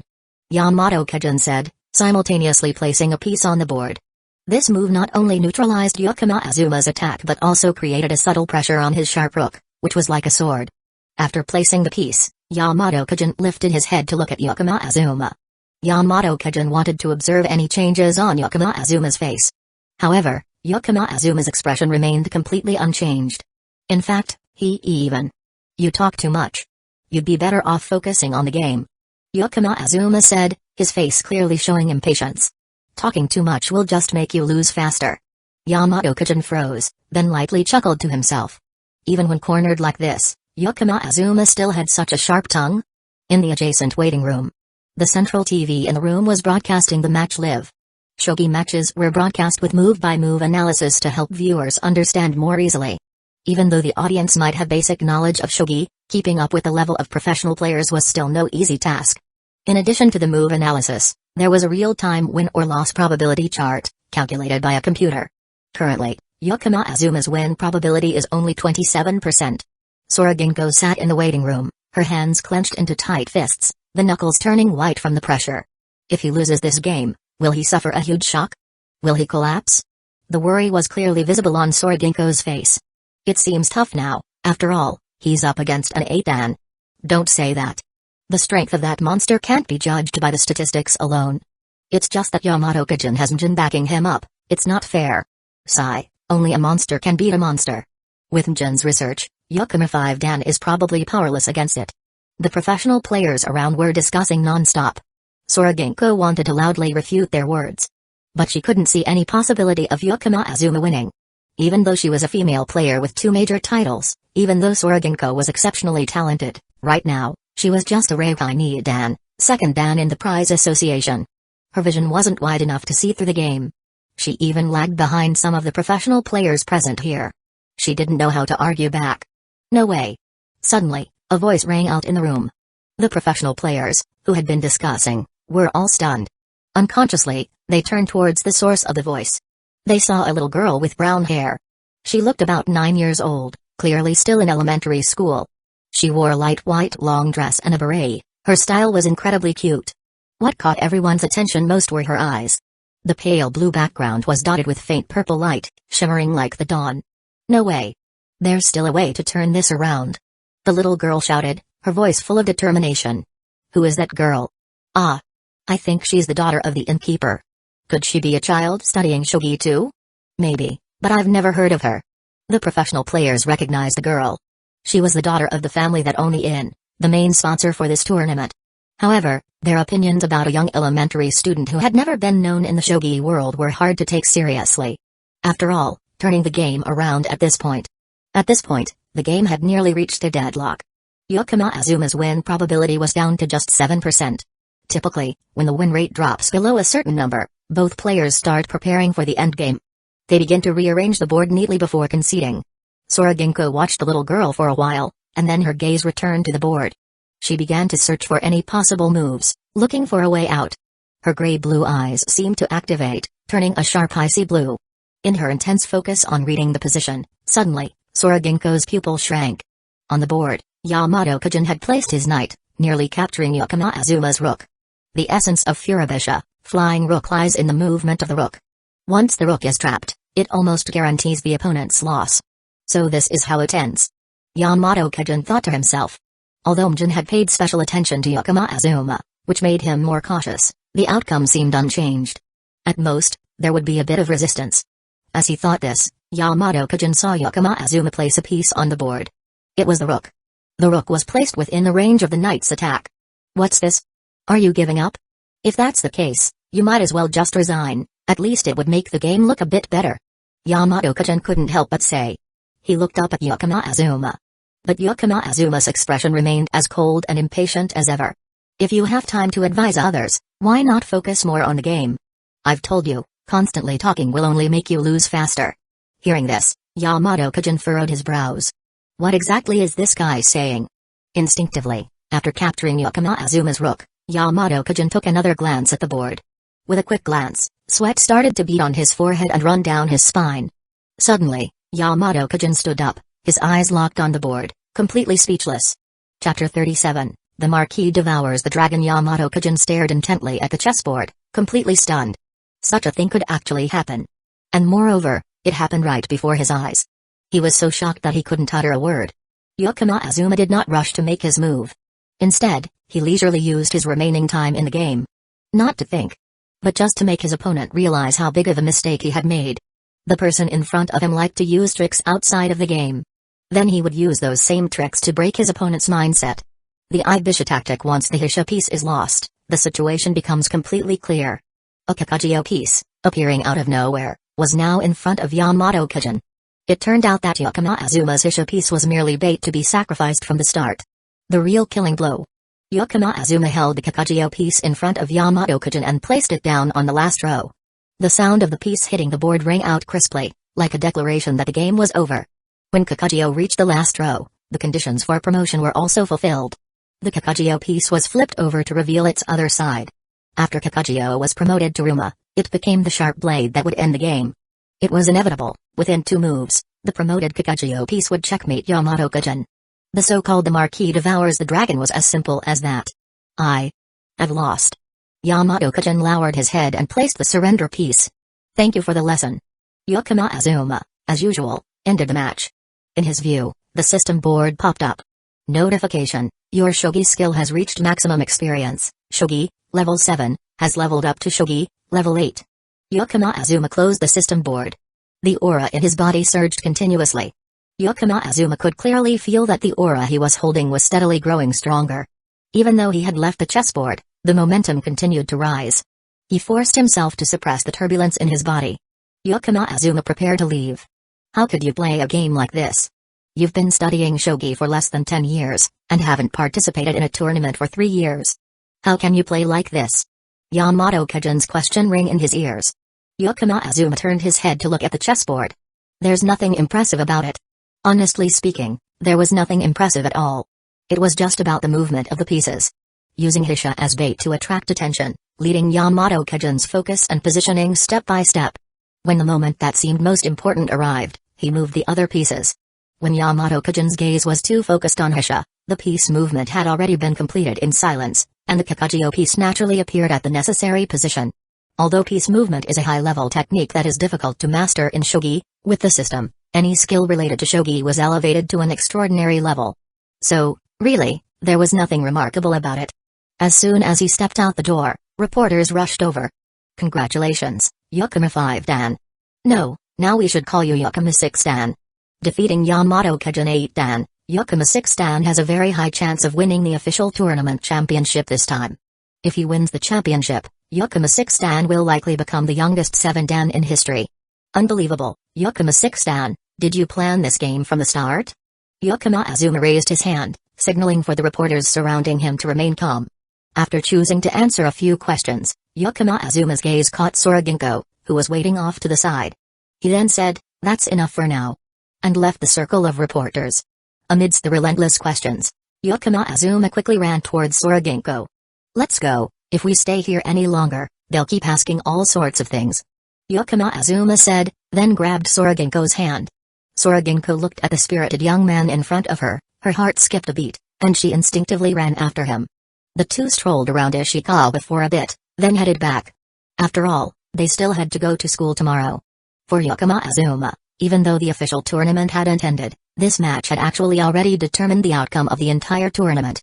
The strongest opponent in the tournament, Yamato Kajin 8 Dan, in this match, had fought evenly with Yakama Azuma when he was at Shogi level 7, but ultimately lost by 1 move. This meant that, with his Shogi skills at level 8, Yakama Azuma could easily overwhelm Yamato Kajin. As long as no major mistakes were made in the remaining matches, the balance of victory and defeat between the two would be irreversible. Therefore, this match had effectively won him the crown of the official tournament. The next day. Toyosaki. Yakama-san, the application for establishing the club has been submitted to the school. The first meeting is tentatively scheduled for Friday, after school, in the multimedia room. Aki Tomoya announced. Yakama Azuma nodded slightly, signaling that he understood. Friday. Before that day comes, it might be a good idea to prepare a little. Hey, where did you go yesterday? Airi's question pulled Yakama Azuma out of his thoughts. Hearing the tone of the girl with the golden windtails, Yakama Azuma was a bit taken aback. Then he realized. It seemed that she didn't know he had participated in the Shogi tournament. Which made sense. When he was dating Airi, Yakama Azuma had stopped all activities related to Shogi. Moreover, during their time together, he had spoiled her so much that he almost never gave her a chance to learn more about him. Thinking about this, Yakama Azuma suddenly realized that Airi actually knew very little about him. What kind of ex-girlfriend was that? Her really didn't deserve he. Are you concerned about me, Sawamura-san? Yakama Azuma smiled with a knowing expression and asked in return. Hearing this, Airi's face immediately turned red, and she turned away, flustered. What? Who cares about you? What you do has nothing to do with me. Hearing her familiar tsundere reaction, Yakama Azuma chuckled. As expected, things turned out like this. If it has nothing to do with Sawamura-san, then I won't tell Sawamura-san anything. Airi. She spun around angrily, showing her little fang. What do you mean it has nothing to do with her? Just because she said it didn't, does that make it true? Can't you argue back a little? Clearly, you weren't here yesterday, and I was really worried about you. Airi puffed out her cheeks in anger. The whole class, today we have a physical fitness test. Go change into sportswear, let's start. Garasamifo entered the classroom, lightly tapping the blackboard to announce to the class. Chapter 38, Airi is an idiot. The whole class, today we have a physical fitness test. Go change into sportswear, let's start. Garasamifo tapped the blackboard, announcing the test. Sawamura-san, let's go together. A voice rang out from beside him. Yakama Azuma turned around to look in the direction of the voice. It was a beautiful girl with long, fiery red hair. What was her name again? It seems like. Kita-san, I'll be right there. Airi responded, a bit flustered. After all, she had just argued with Yakama Azuma, and her pouty, sulking expression made her look like she was being playful. After gathering her things, Airi turned to huff at Yakama Azuma, like a little kitten giving a challenge. Then, she quickly ran over to Kita Ikuyo. Yakama Azuma watched the scene with a somewhat thoughtful look in his eyes. Has Airi made a friend? Yakama-san, your expression right now is like that child is the one I raised day by day. From behind, Kato Megami's soft yet meaningful voice rang out. Teased in the right spot, Yakama Azuma couldn't help but smile. That's right, that child is one I've raised since she was little. Finally, she can make friends on her own. If Airi still couldn't make friends by now, that would be a real worry. Yakama Azuma would be in real trouble. Since elementary school, he had been guiding Airi on how to interact with others. Although there was a break during middle school, at least she should have made some progress by now. Hearing Yakama Azuma's words, Kato Megami nodded slightly, as though contemplating something. When she regained her focus, she found that Yakama Azuma had extended his hand in front of her. Let's go, together. Kato Megami reflexively placed her hand on his. After being pulled up, she suddenly realized something. Together? But the physical fitness test is separated by gender. Are you planning to sneak into the girls' changing room too? Spy? Yakama Azuma pulled Kato Megami up and immediately let go of her hand, playfully flicking her forehead. What are you talking about? Don't you get what I mean? Of course, Kato Megami knew what Yakama Azuma meant. But even someone as composed as Kato Megami can also joke sometimes. The physical fitness test began. In addition to the usual measurements like height, weight, and chest circumference, the rest were physical exercises. Male students will do sit-ups, female students will do the forward bend. Then switch. Each group of two will record each other's results. The teacher in charge of the test announced. Kato Megami sat on the mat, feeling awkward. No one had paired up with her. Even the teacher seemed to have forgotten about her existence. From experience, in this situation, she would do the test on her own and then randomly write down a reasonable number on the sheet.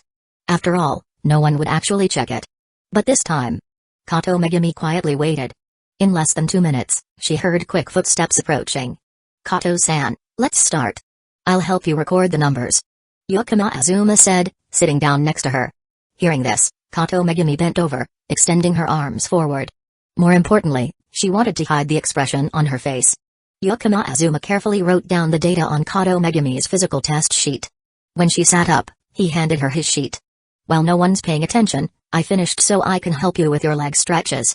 Yakama Azuma said, urging her. Kato Megami nodded slightly, not sure if it was from her previous movement, but her cheeks turned slightly red. Receiving the test sheet from Yakama Azuma, her gaze involuntarily flicked over the data on it. Kato Megami's eyes accidentally scanned the numbers above. So, he has such high scores? And his sit-up count? 90. That's amazing. In her eyes was a great sense of admiration. Meanwhile, over on the other side. Where did that guy go? Airi glanced at the boys' area but couldn't find anyone on the mats. Sawamura-san, what's wrong? Kita Ikuyo asked curiously. In response, Airi immediately shook her head. Nothing. Just spotted a lazy, clumsy guy. After speaking, she sat down on the mat and began the forward bend exercise. She had to be the shining princess of this school. She couldn't be like some people, with no motivation, running off as soon as the physical test started to be lazy. In Airi's impression, Yakama Azuma was also clumsy with sports, just like her. Skipping the physical test was completely normal. Sawamura-san said, "Was it Yakama-kun?" Kita asked curiously while recording the data. Airi nodded. Kita blinked. Yakama-san is clumsy with sports? When she passed by earlier, she had seen Yakama Azuma doing sit-ups so fast it almost created a blur. It didn't seem like someone who couldn't exercise at all. It felt like there was something strange between Sawamura-san and Yakama-san. After the sit-up test, they moved on to the side jump, standing long jump, ball throw, and 50-meter dash. Along with that was the dreaded disaster physical test for boys running 1,000 meters and girls running 800 meters. Airi gave her best effort to achieve a good result. In Japanese schools, not only academic achievements but also physical abilities, club participation, and so on were important criteria in evaluating a person. Being labeled as clumsy in sports would make it hard to avoid teasing in the future. To protect her image at school, Airi was determined to give it her all. She had even practiced during the spring break. Although it was just 3 days of fishing, 2 days of sunbathing. Kita, 7 seconds 9-3. Sawamura, 8 seconds 3 flat. After a break, go to the starting line and wait. After running her hardest, Airi bent over with her hands on her knees, panting. Her golden ponytail swayed with each breath. That was tough, Sawamura-san. Do you want some water? Kita Ikuyo brought 2 unopened bottles of mineral water. At this point, Airi could barely breathe and gently shook her head to decline. She was focused on catching her breath. She felt that if she drank water and rested, she wouldn't want to keep moving. After catching her breath and feeling steady again, the two of them walked together to the starting line. When the whistle blew, Airi, along with the crowd, lined up and began to run. At least I can't fall behind. Airi thought to herself. Chapter 39, Airi foot. A strange feeling is about to awaken. At least I can't fall behind. With this belief in mind, Airi pushed herself to maintain a steady pace for 1.5 laps. But just before reaching the final straightaway, Kita Ikuyo, the person she had been trailing, suddenly began to accelerate. Clearly, Kita had saved her energy and was preparing for a burst of speed here. Airi, on the other hand, could no longer continue. There was no way she could speed up. Her steps slowed even further. Hang in there. Sawamura-san, keep going. Kita Ikuyo, who had finished the race earlier, turned around to cheer for Airi. But Airi's running had become staggered. Luckily, she managed to push herself across the finish line. After 2 steps of slowing down, Airi began to decelerate and finally came to a stop. Her chest felt like it was on fire, with each breath feeling like it was being pulled from her body. At last, it was over. Just as Airi was thinking this, a sudden, unbearable pain shot up from her legs. Ah! Airi screamed in pain and, unable to stay on her feet, she collapsed forward. Sawamura-san. Noticing something was wrong, Kita Ikuyo rushed toward her. But with the distance between them, it was clear that Kita wouldn't be able to reach her in time. The pain overwhelmed Airi, sweat pouring down her face. As the ground rapidly approached, she shut her eyes, overwhelmed with a feeling of helplessness and pain. And at that very moment, a gentle force, from her slender waist, caught her and halted the feeling of weightlessness. Airi cautiously opened her eyes. She saw, standing beside her, someone she hadn't noticed before. It was just like the time in Osaka. No, actually, it felt just like all the other times before. The feeling of helplessness in her heart seemed to ignite in an instant. Large tears rolled down from the corners of Airi's eyes. Her turquoise eyes, now brimming with moisture, made her look vulnerable, evoking a deep sense of sympathy. Sawamura-san, are you alright? Thank you, Yakama-kun. Kita Ikuyo rushed over, her face full of concern for Airi. Airi wanted to respond, but a sharp pain shot through her leg. The words she intended to speak turned into a sobbing gasp instead. Seeing this, Yakama Azuma immediately lifted Airi into his arms. This action immediately caused Kita Ikuyo to gasp in surprise. Airi, with a trembling and clear voice, protested, What are you doing? Sobbing, let me go. Let me go. Yakama Azuma paid no attention to her protests. In a mix of embarrassment and anger, Airi immediately opened her mouth and bit down on Yakama Azuma's shoulder. Ah! Yakama Azuma hissed in pain, realizing just how hard she had bitten him. Enduring the pain, Yakama Azuma quickly made his way to a corner of the athletic field. There, they would be out of the view of others who were still completing the physical tests. Amid the pain and embarrassment, Airi's mind was completely in turmoil. Her face, usually composed, was flushed red, with sweat and tears mixing, trailing down her cheeks. She looked like a doll that had been toyed with until it was broken. What is Yakama doing? Has his animal instincts kicked in? What is he going to do here? No, no, this can't happen here. Such important memories can't happen here. The more she cried, the more Airi felt helpless, and the harder she bit. Until the metallic taste of blood spread in her mouth. Yakama Azuma carefully set Airi down in a corner of the stadium. Kita Ikuyo followed closely behind. Yakama-san. Airi's leg cramped up. Help me hold her shoulder still, don't let her move. Yakama Azuma quickly instructed. Yes. In a panic, Kita Ikuyo instinctively followed his orders. She rushed to the back of Airi and held her still as she lay on the ground. Yakama Azuma gently lifted Airi's left leg, which was still cramping. He untied her sneaker laces and swiftly removed her white sports shoes. Airi began to squirm uncontrollably. Struggle like a fish out of water, struggling helplessly having just exercised, her white athletic socks were now damp with sweat, sticking to her skin. When Yakama Azuma took off her sneakers, Airi felt so embarrassed that she wanted to die. The girl's embarrassment made Airi almost regain her strength, almost escaping from the grip of Kita Ikuyo. Yakama Azuma grabbed Airi's long, white toes, stretched her leg out, and forcefully pulled her toes upward. Ah! A soft moan escaped from the girl who was struggling. It was a sound that could immediately create a rosy atmosphere, causing the listener to blush and their heart to race. After making such a sound, Airi had completely lost the strength to resist. Her whole body felt like a dried fish, lying still on the ground, seemingly surrendering herself completely to someone else. Go on, monster, try facing me. However, after giving up her resistance, Airi gradually regained her sanity, quickly realizing that the intense pain in her legs was rapidly subsiding. Soon, the pain completely disappeared. Only a slight muscle fatigue remained. At this point, Yakama Azuma finally let go of Airi's small feet. Even though she had just been active, Airi's body wasn't the type to sweat much, so her white socks weren't drenched. Through the white socks, her long and soft toes could be seen. One could also see the faint blue veins on the top of her feet. Overall, they looked like a finely crafted piece of art, making people want to cherish and play with them. A strange feeling is about to awaken. Seeing that Airi still had her leg raised and not moving, Yakama Azuma reached out and scratched the sole of her foot. Pew ha ha ha. What are you doing? Airi startled and sat up. When she saw Airi glaring at her, Yakama Azuma rolled her eyes. You had a cramp in your leg, didn't you hear? Aren't you feeling better now? Why are you still holding your leg up? Huh? While speaking, Yakama Azuma raised her hand, intending to point at Airi's leg. But just as he raised her hand, Yakama Azuma suddenly felt a sharp pain in her shoulder. When he turned to look back, Yakama Azuma saw a large patch of blood spreading on her shoulder. Seeing this, Yakama Azuma couldn't help but feel helpless.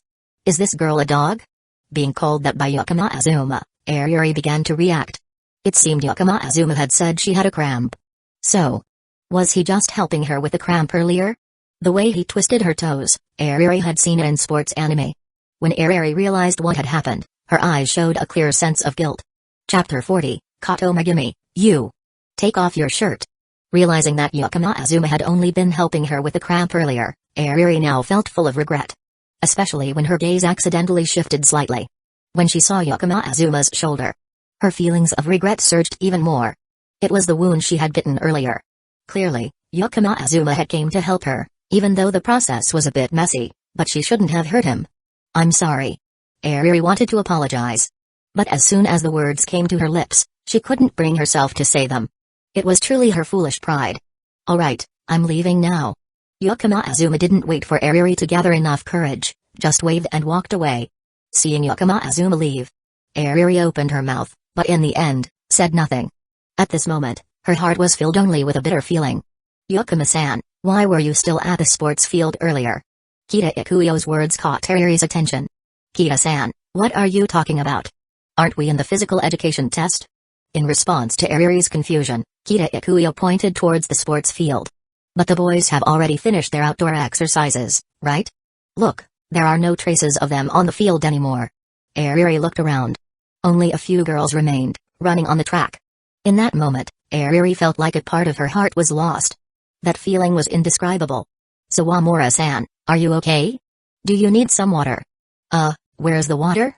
Noticing that Airi wasn't okay, Kita Ikuyo tried to comfort her. However, Airi just shook her head, staring blankly at the track. So, that person, Could it be that they were specifically watching over her on the sports field? Could that person have already noticed that she was trying so hard to get good results? Tears welled up in Airi's eyes. Because there were still people around, she did her best not to cry. Thinking about it, it made sense. Earlier, that person had called her Airi. Airi has a cramp, come help me. He had said that. In her panic, he hadn't noticed anything else, just called her Airi. Airi placed her hand on her chest. The feeling of I have to do something spread within Airi's chest. Kita-san, can you go with me to the nurse's office? On the other side. Yakama Azuma quickly returned to the edge of the sports field. Kato Megumi had clearly been waiting there for a long time. Yakama-san, where did you just go? Kato Megumi asked softly, but her sentence trailed off halfway. Ah, sorry, there was a bit of a situation earlier. Anyway, do you want some water? Yakama Azuma offered her the bottle of water he had brought with him. But Kato Megumi didn't respond. Following Kato Megumi's gaze, Yakama Azuma looked down at his shoulder. Ah, this. It was just a little mishap. But it's nothing serious. Yakama Azuma tried to explain. However, when Kato Megumi stared at him like that, he couldn't help but feel a bit guilty. Although Kato Megumi's expression didn't change. Yakama Azuma felt that her calm eyes were now looking at him as if very sternly. Kato Megumi looked at Yakama Azuma for a moment. Then, she grabbed his arm and dragged him off the sports field. Come with me, I have a first aid kit in my bag in the classroom. But what about your 800-meter result, Kato-san? What about it? Just fill in a number on the board, no one will notice anyway. Then. Is Kato-san mad? You imagined it. She was definitely mad. Realizing this, Yakama Azuma obediently let Kato Megumi pull him back to the classroom. At this point, the classroom was empty. Kato Megumi pushed Yakama Azuma down onto her seat. Yakama Azuma looked at this girl, seeing her take out a small white first aid kit from her bag. Take off your shirt. Her voice was gentle, but unusually heavy. Yakama Azuma really wanted to ask Kato Megumi, aren't you embarrassed? But under her stern gaze, he obediently took off his shirt. Under the school sports jacket was a fairly well-proportioned body. When wearing a white shirt, it was almost impossible to see. But when it was taken off, the clear, sharp lines appeared before their eyes. After all, Yakama Azuma had been training continuously for over a year. Although he didn't have overly impressive muscles, he still had a fresh, fit look, the kind of handsome that everyone liked. It was the looks skinny in clothes, but has muscles when the shirt is off kind of physique. Kato Megumi paused for a moment, seemingly unable to take her eyes off him. While the fitness data could give some clues, actually seeing it, really. Kato Megumi's bobbed hair gently swayed, and her small ears turned slightly red. The atmosphere in the classroom became a little tense. Impressive. After a brief moment of admiration, Kato Megumi forced herself to shift her gaze to Yakama Azuma's shoulder. Kato Megumi took out a bottle of alcohol and a cotton swab from the first aid kit. It might hurt a little, try to endure it. She said, then began wiping the blood off Yakama Azuma's shoulder. After using the alcohol to clean most of the blood, the wound on Yakama Azuma's shoulder finally became visible. It was 4 small scratches. The wound wasn't very deep. It looked as if it had been slightly scratched by the cat's sharp teeth. Looking at the wound, Kato Megumi showed a look of confusion. Yakama Azuma smiled awkwardly. Luckily, Kato Megumi didn't continue to ask questions. After disinfecting, she applied a hemostatic ointment and finally placed a band-aid over the wound. Oh, thank you so much, Kato-san. To repay you, can I let you touch it? Yakama Azuma pointed to his ABS. He was trying to make a joke to break the somewhat awkward atmosphere. The result. Can I? Well, then I won't be polite. Kato Megumi said, and since she was looking down, Yakama Azuma didn't see the expression in her eyes. The girl extended her small hand and touched Yakama Azuma's ABS. How did it feel? Both of them could distinctly feel the friction, both feeling a little embarrassed with their hearts racing. Suddenly, a loud noise came from the classroom door. Both of them jumped in alarm. Chapter 41, Airi ready to confront her own heart. Kita-san, could you come with me to the infirmary for a bit? Airi and Kita Ikuyo went to the infirmary together. Airi asked the nurse about the necessary medications to treat the bite wound. After that, under the nurse's somewhat puzzled gaze, Airi took a large bag of medicine. She carried the bag and went back to the schoolyard to look for Yakama Azuma. However, unable to find him in the schoolyard, Airi headed to the gymnasium where the boys were. There was no one there either. Finally, Airi decided to go to the classroom. As she approached the classroom door, she looked through the window and saw a familiar figure. She was preparing to gather all her courage to enter the classroom and start a conversation. But just then, another figure stood up. Kutamegami had just stood up after bending down to search for something in her bag, so Airi didn't recognize her immediately. And at that moment, who is she? A sudden thought appeared in Airi's mind. Because Kutamegami had such a faint presence, Airi didn't even recognize this classmate. Looking at the unfamiliar girl standing next to Yakama Azuma, Airi's heart tightened. Not knowing what to do, she saw Yakama Azuma had taken off his jacket. Airi. As a Jinshai artist, she was well known in the community, Kashiwagi Iri-sensei. Immediately, hundreds of R18-themed stories featuring school settings flashed through her mind. Among them, empty classrooms were the prime location for activities. With a flood of R18 data rushing in, Airi's mind temporarily froze, entering a state of suspended activity. Beside her, Kita Ikuyo, who had been following her, had also covered her face with her hand, her fair white skin turning bright red between her fingers. Luckily, the situation didn't unfold like the limited stories they imagined. It was simply washing the wound, applying medicine, and bandaging it. However, the location of the wound required her to remove her shirt. After dispelling those unpleasant thoughts, Airi only felt a bitter sensation rise from her throat, spreading through her mouth. What had she even done? Yakama Azuma had noticed she was trying to appear strong, so he stayed behind on the schoolyard. When she nearly collapsed from a muscle cramp, he rushed over and supported her. He even cared about her dignity, taking her to a place where no one could see to treat her. He didn't mock her after she had been exhausted from physical activity. And she, not only did she not thank him, but she also bit him. She didn't even have the courage to stop him. As a result, the wound she caused had to be treated by other girl. Airi couldn't even imagine being in that situation. Just thinking about it made her heart want to break. What confused her even more was, she suddenly realized, this wasn't the first time something like this had happened. Back in the day, when they were in love, things like that were almost routine. It was nothing surprising. Nothing surprising that he had left her from the start. Airi realized that the person who had loved her deeply, whose heart always longed to be with her, had eventually chosen to leave. Airi clenched her fists. Her nails almost dug into her skin, leaving deep marks on the palm of her hand. Large drops of tears, as big as raindrops, uncontrollably rolled down and fell to the ground, shattering into shining fragments. In her blurry vision, Airi saw the other girl reach out toward Yakama Azuma. Hurry up, Airi, Azuma is going to be taken away. A desperate scream echoed in Airi's heart. But at the same time, another voice spoke, full of sarcasm. What right do you have to stop him, Airi? He's been hurt too much by you, you've already broken up, right? Both voices were Airi's. In the end, Airi, unable to hesitate any longer, unable to bear the thought of Yakama Azuma being taken away, she ran to the door of the classroom, slamming into it. A loud noise rang out. Then, she turned and ran away. Sawamura-san. Kita Ikuyo hurriedly chased after her. Her feelings were really complicated right now, as if she had just witnessed an unbelievable love triangle. In the classroom, Yakama Azuma and Kutamegami were startled. Then they heard Kita Ikuyo calling out. Kutamegami withdrew her hand. Her face slowly turned bright red. Yakama Azuma grabbed the nearby jacket and put it back on. Won't you go after her? Kutamegami softly asked. If I chase after her now, it feels like I'll just repeat the mistake. It's better to let her think things through on her own. Yakama Azuma made that decision. Kutamegami, upon hearing this, seemed to think for a moment. The physical education test ended. To the next class, Airi's seat was empty. Yakama Azuma asked Garasamifo. The answer was that Airi had asked for sick leave and went home. At the Sawamura house, Sawamura Sayuri saw Airi running home with red eyes and a flushed forehead. Her gaze gradually became dangerous. Airi, who wanted to rush upstairs to cry, was stopped in the living room. Sayuri quickly pulled Airi into her embrace. She gently stroked Airi's hair. In the past, at this moment, Airi would have cried loudly out of frustration. But this time, Airi's tears slowly stopped, leaving only quiet sobs.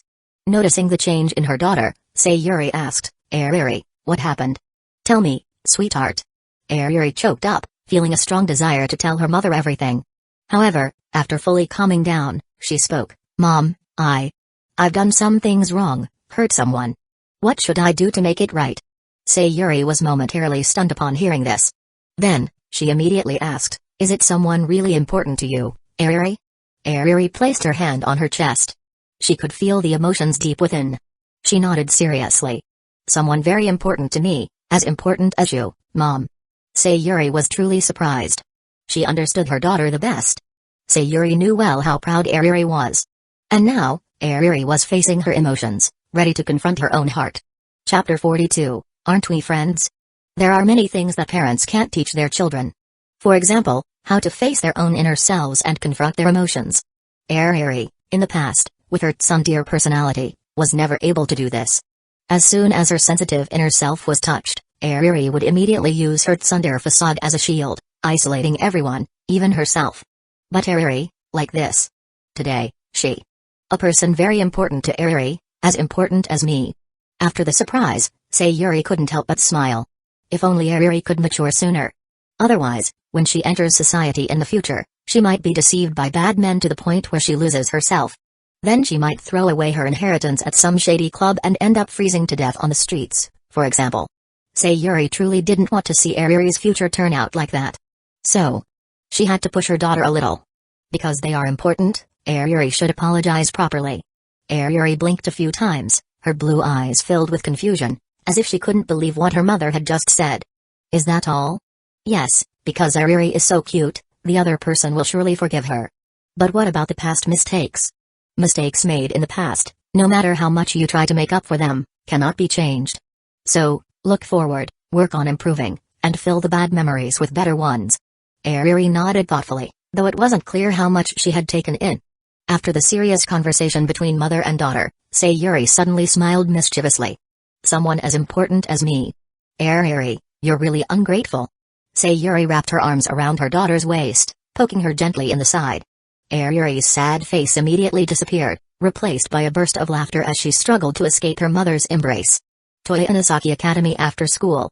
Yakama Azuma took out his phone and immediately received a notification from Line. Opening it, he was surprised to see the message was from Sayuri. Yakama-kun, please come to my house for dinner this weekend. Though the message seemed ordinary, Yakama Azuma felt a bit of hostility in those words. It seemed this wasn't an invitation he could refuse. Thinking about it, if Airi had run home looking so upset, it was strange that Sayuri hadn't come to find him. But, things that need to be faced must be faced. Yes, I will trouble you, Sayuri-oba-san, Yakama Azuma replied. They exchanged a few more polite words, finally settling on a time for Saturday evening.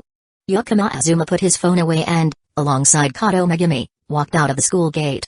Today was the day Yakama Azuma had planned to buy his usual cooking ingredients. While chatting, Megumi mentioned she also needed to go to the supermarket for some groceries, so they decided to go together. Looking over at the girl beside him, graceful as a blooming wisteria flower, Yakama Azuma felt a sense of lightness and comfort when he was with Megumi. Megumi's company always had a natural, almost uncanny ability to soothe one's heart, like a sip of hot cocoa on a cold winter day.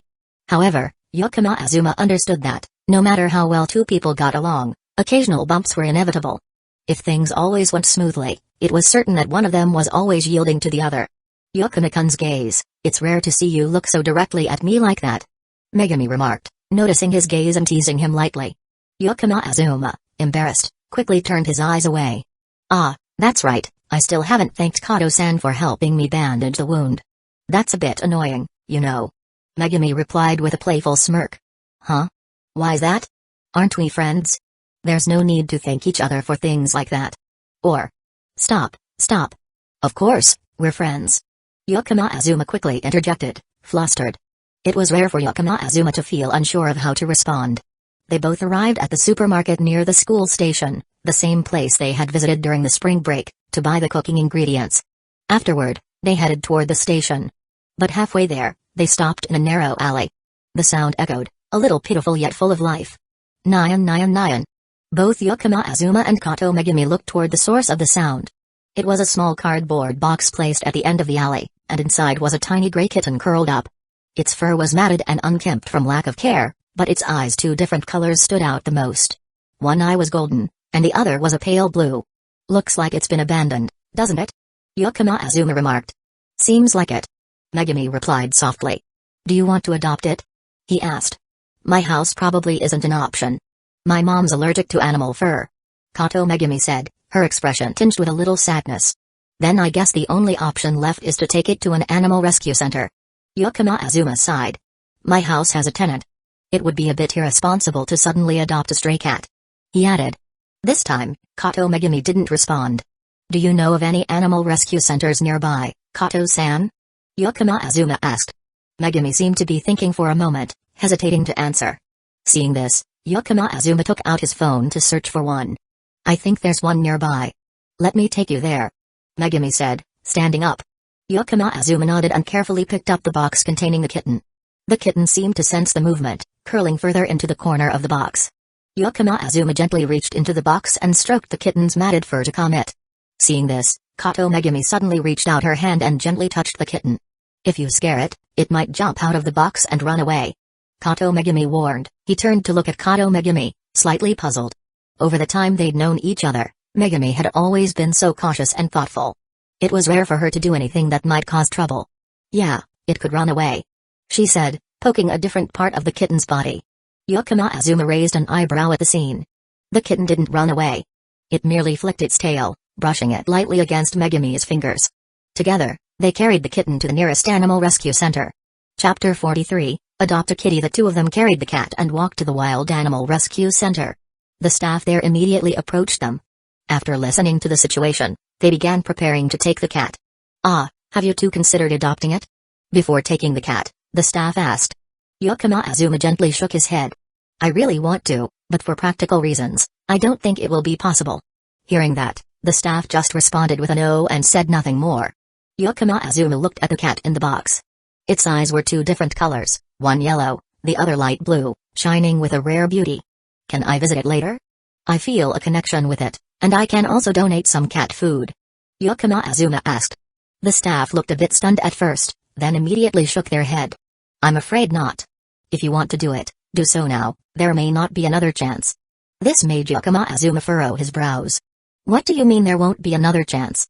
We'll post its information on the adoption website. If someone adopts it within the given time, it will be taken away. But if no one adopts it by the deadline, on the next euthanasia day, Tuesday or Friday, it will be put down. Upon hearing this, Yakama Azuma looked at the cat in the box again. Its two colored eyes, even in this situation, still glimmered with captivating beauty. Take me to do the adoption procedures, Yakama Azuma said softly. The staff immediately smiled upon hearing this. Please follow me. Do you have your ID with you? Yes. If you adopt, you'll need to get at least one vaccination. Do all the necessary tests and vaccinations. Is there a service to bathe cats here? I'm not professional enough to bathe it clean in this condition. Yes, after you fill out the form, we'll give it a bath. Also, prepare some essentials for me like food, a litter box, and cat litter. Yes, you're such a kind person.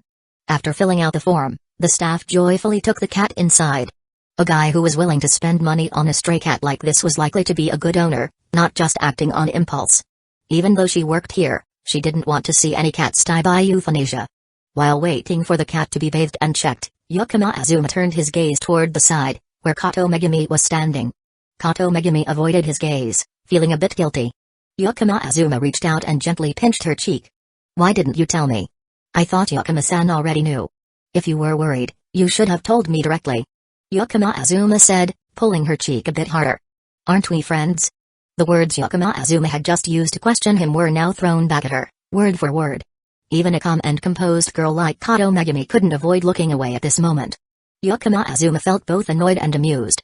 What Kato Megumi had done earlier, poking at the cat, was clearly an attempt to scare it into running away. That way, it wouldn't be taken to the rescue center and face euthanasia. Yakama Azuma didn't know the regulations of rescue centers in Japan, but Kato Megumi must have known very well. Yet, she kept it all to herself, not saying a word. And still had the nerve to ask, aren't we friends? Thinking back on it made Yakama Azuma laugh. Taking a stray cat to a rescue center is the right thing to do. If I had said anything, it would have made Yakama-kun feel awkward, like adding more moral burden. Kato Megumi explained when she saw his anger. In response, Yakama Azuma raised his other hand and pinched both of her cheeks. That's why I said, aren't we friends? From now on, just call me by my name. Kato Megumi's cheeks were stretched out, and she stammered, Azuma-san. Yakama Azuma released her. Hey, Kato Megumi, please try to be consistent next time, both in your demands for others and for yourself, okay? Don't be so strict with yourself like a saint, while being lenient and lowering standards for others. Kato Megumi seemed like she wanted to say something in response. But when her eyes met Yakama Azuma's, she lowered her head and quietly mumbled, almost indistinguishably, got it. Azuma-san. The wait wasn't short. Finally, the staff came out, holding a small cat, completely white like snow. It's been bathed, nails trimmed, and they wormed both inside and out. These services are all free of charge. The vaccination, however, does have a fee. From now on, you'll need to bring it in once a month for 3 months, and after that, just once a year. The cat care supplies have been prepared over there. If there's anything you don't need, you can return it. Yakama Azuma nodded. Compared to thinking about the cost, Yakama Azuma's attention was entirely focused on the cat. The little cat, which had initially appeared gray, now had fur as white as snow. It was hard to believe. If it weren't for the staff's certainty, Yakama Azuma might have suspected that the cat had been swapped for another. He gently cradled the cat. Yakama Azuma felt like he was holding a puff of cloud. The soft fur of the cat fluffed up, emitting warmth, and its eyes, with their 2 colors of golden yellow and light blue, were still breathtakingly beautiful. The tiny pink paws of the cat pressed against Yakama Azuma's arm, and the sensation was incredibly soft. I didn't expect this little one to be a Shishawu-ren. Yakama Azuma sighed in awe. Kato Megumi tilted her head, curious. Shishawu-ren? Yeah, it's a term in Chinese culture used to describe cats that are completely snow white with eyes of 2 different colors like this. Sounds really sophisticated.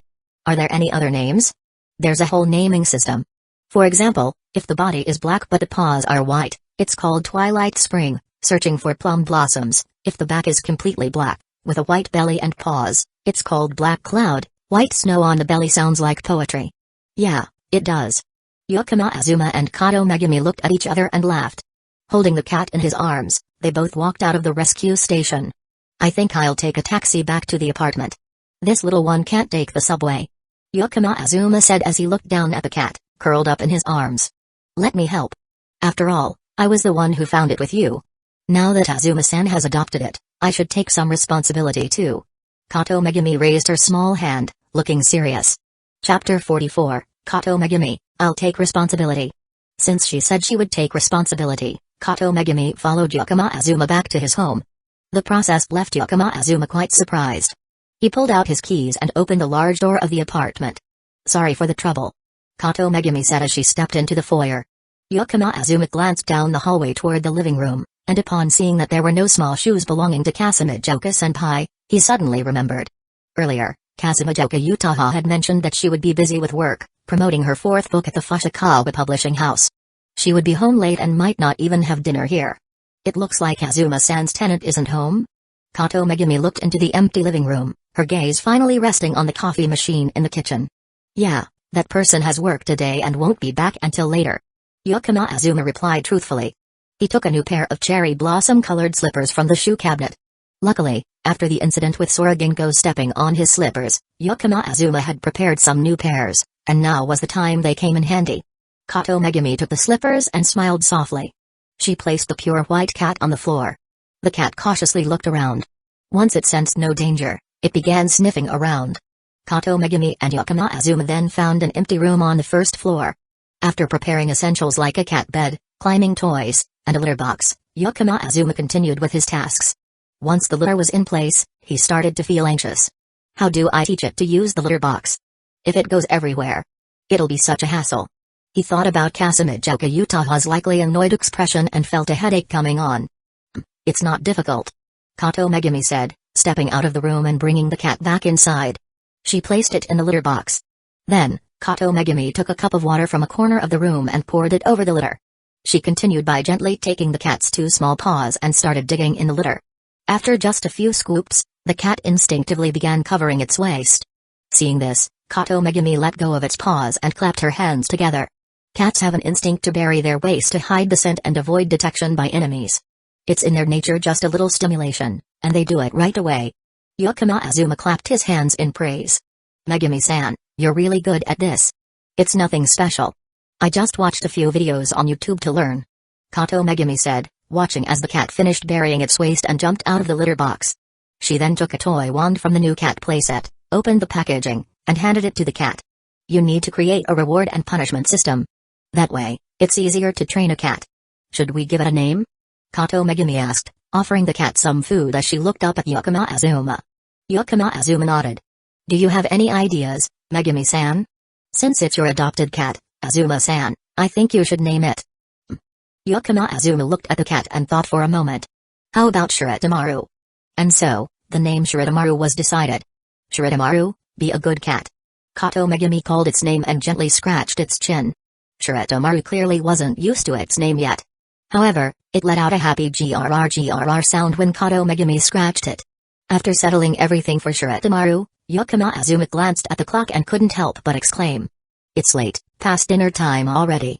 It was inevitable. After class, they had to go to the animal rescue station, then wait for the cat to be bathed. It had taken up a lot of time. Stay and have dinner with me, Yakama Azuma suggested. Sure, is there anything I can help with? Kato Megumi asked. Do you know how to cook, Megumi-san? Just a little. They both walked into the kitchen. Kato Megumi's just a little was clearly very modest. Although she was only assisting, her handling of the ingredients was swift and efficient, and the quality was excellent. Sometimes, as soon as Yakama Azuma reached for something, she knew exactly which seasoning to hand him without needing to be told. Though it was their first time working together, they were in perfect sync. Before long, a full meal, full of flavor, was set on the table. Azuma-san, you're really good at cooking. And you're great at Chinese dishes, too, Kato Megumi said, admiring the spread on the table. Yakama Azuma glanced at his cooking skill chart and saw he had reached level 6 in cooking. He nodded. Well, it seems that way. Actually, I'm not very familiar with some traditional Japanese dishes. I prefer Chinese food more. I can't drink coffee either. I only like tea.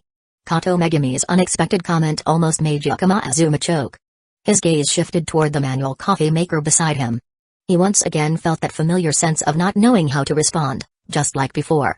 Kato Megumi really is impressive. After finishing their meal, they both went back into the kitchen to wash the dishes. To be honest, Yakama Azuma hadn't washed dishes in quite a while.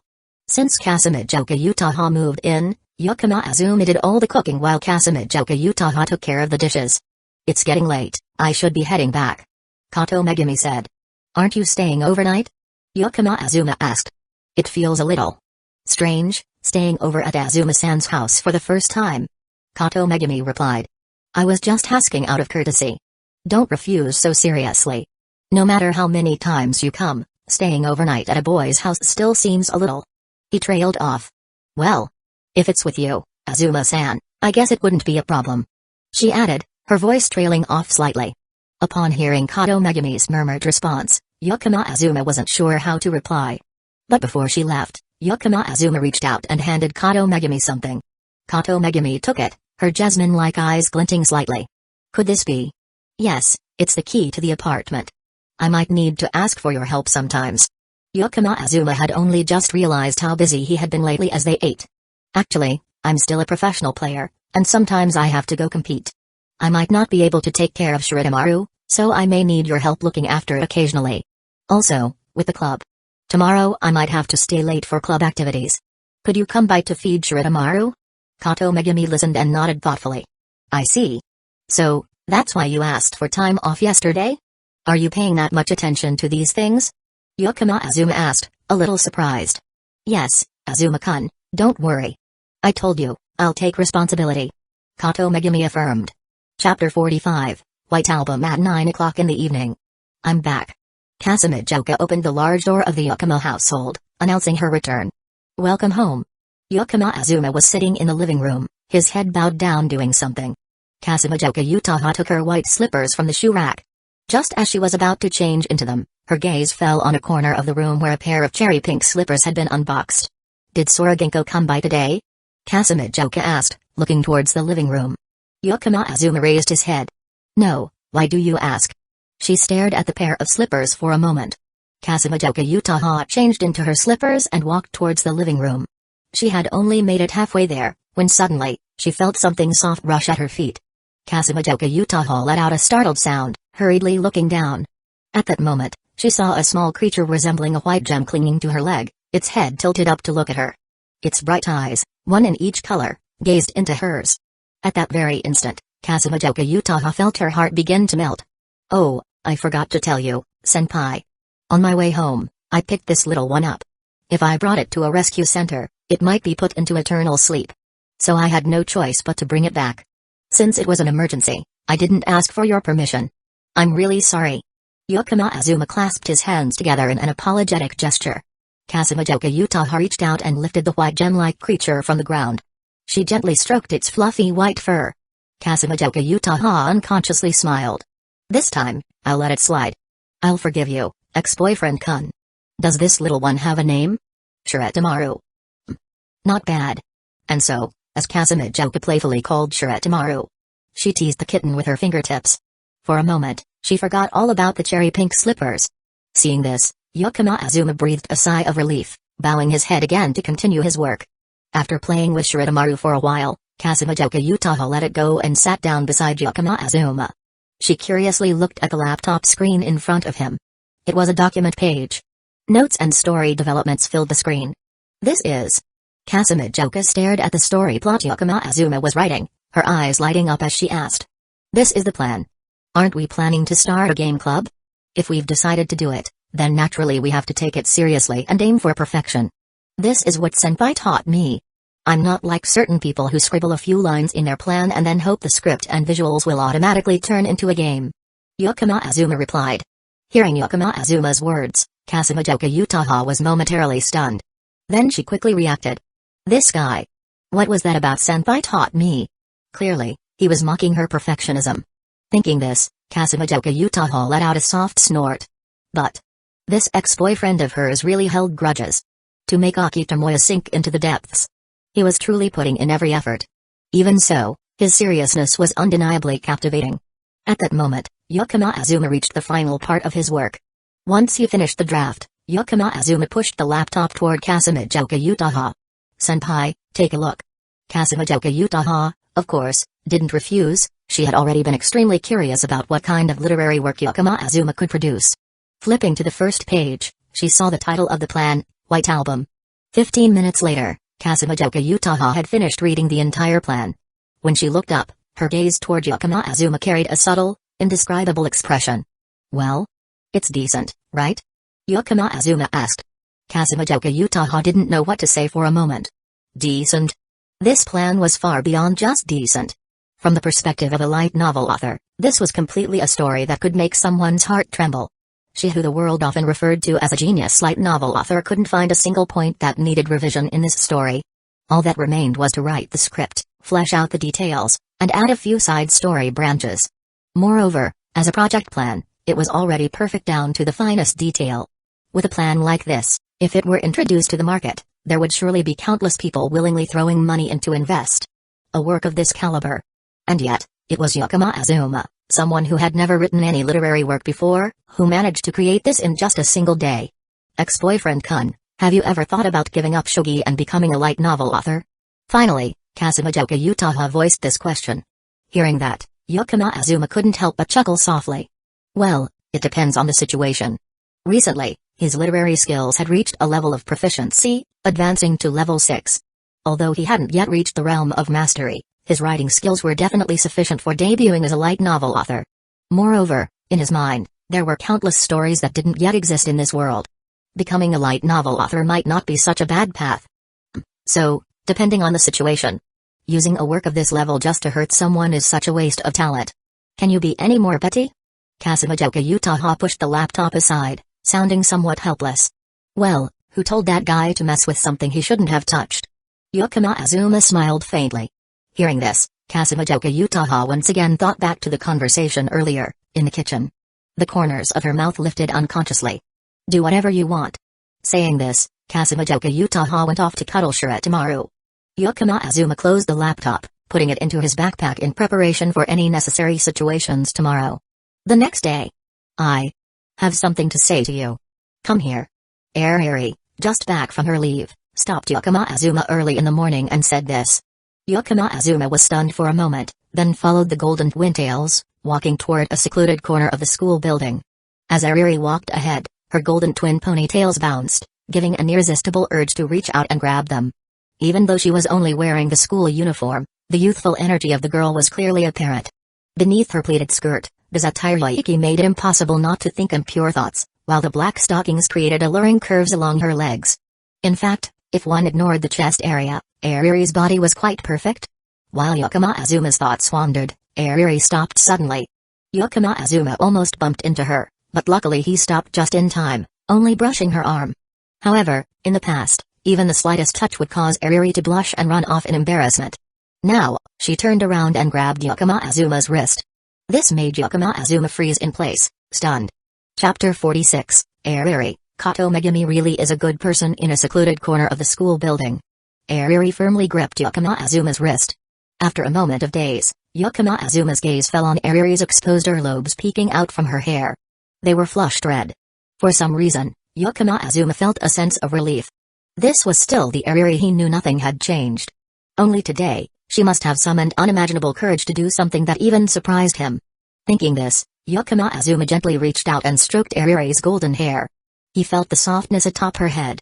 Airi, who had prepared a mountain of things to say, suddenly forgot everything. For a moment, her mind went completely blank. Say something. Say anything, Airi. Her heart urged her. Unlike the hesitation from before, this time, Airi followed the call of her heart. She threw herself into Yakama Azuma's arms. I'm sorry. I'm sorry. I was so stubborn before. I'm sorry. Halfway through, her voice choked up. Yakama Azuma could clearly feel the uniform on his chest becoming wet.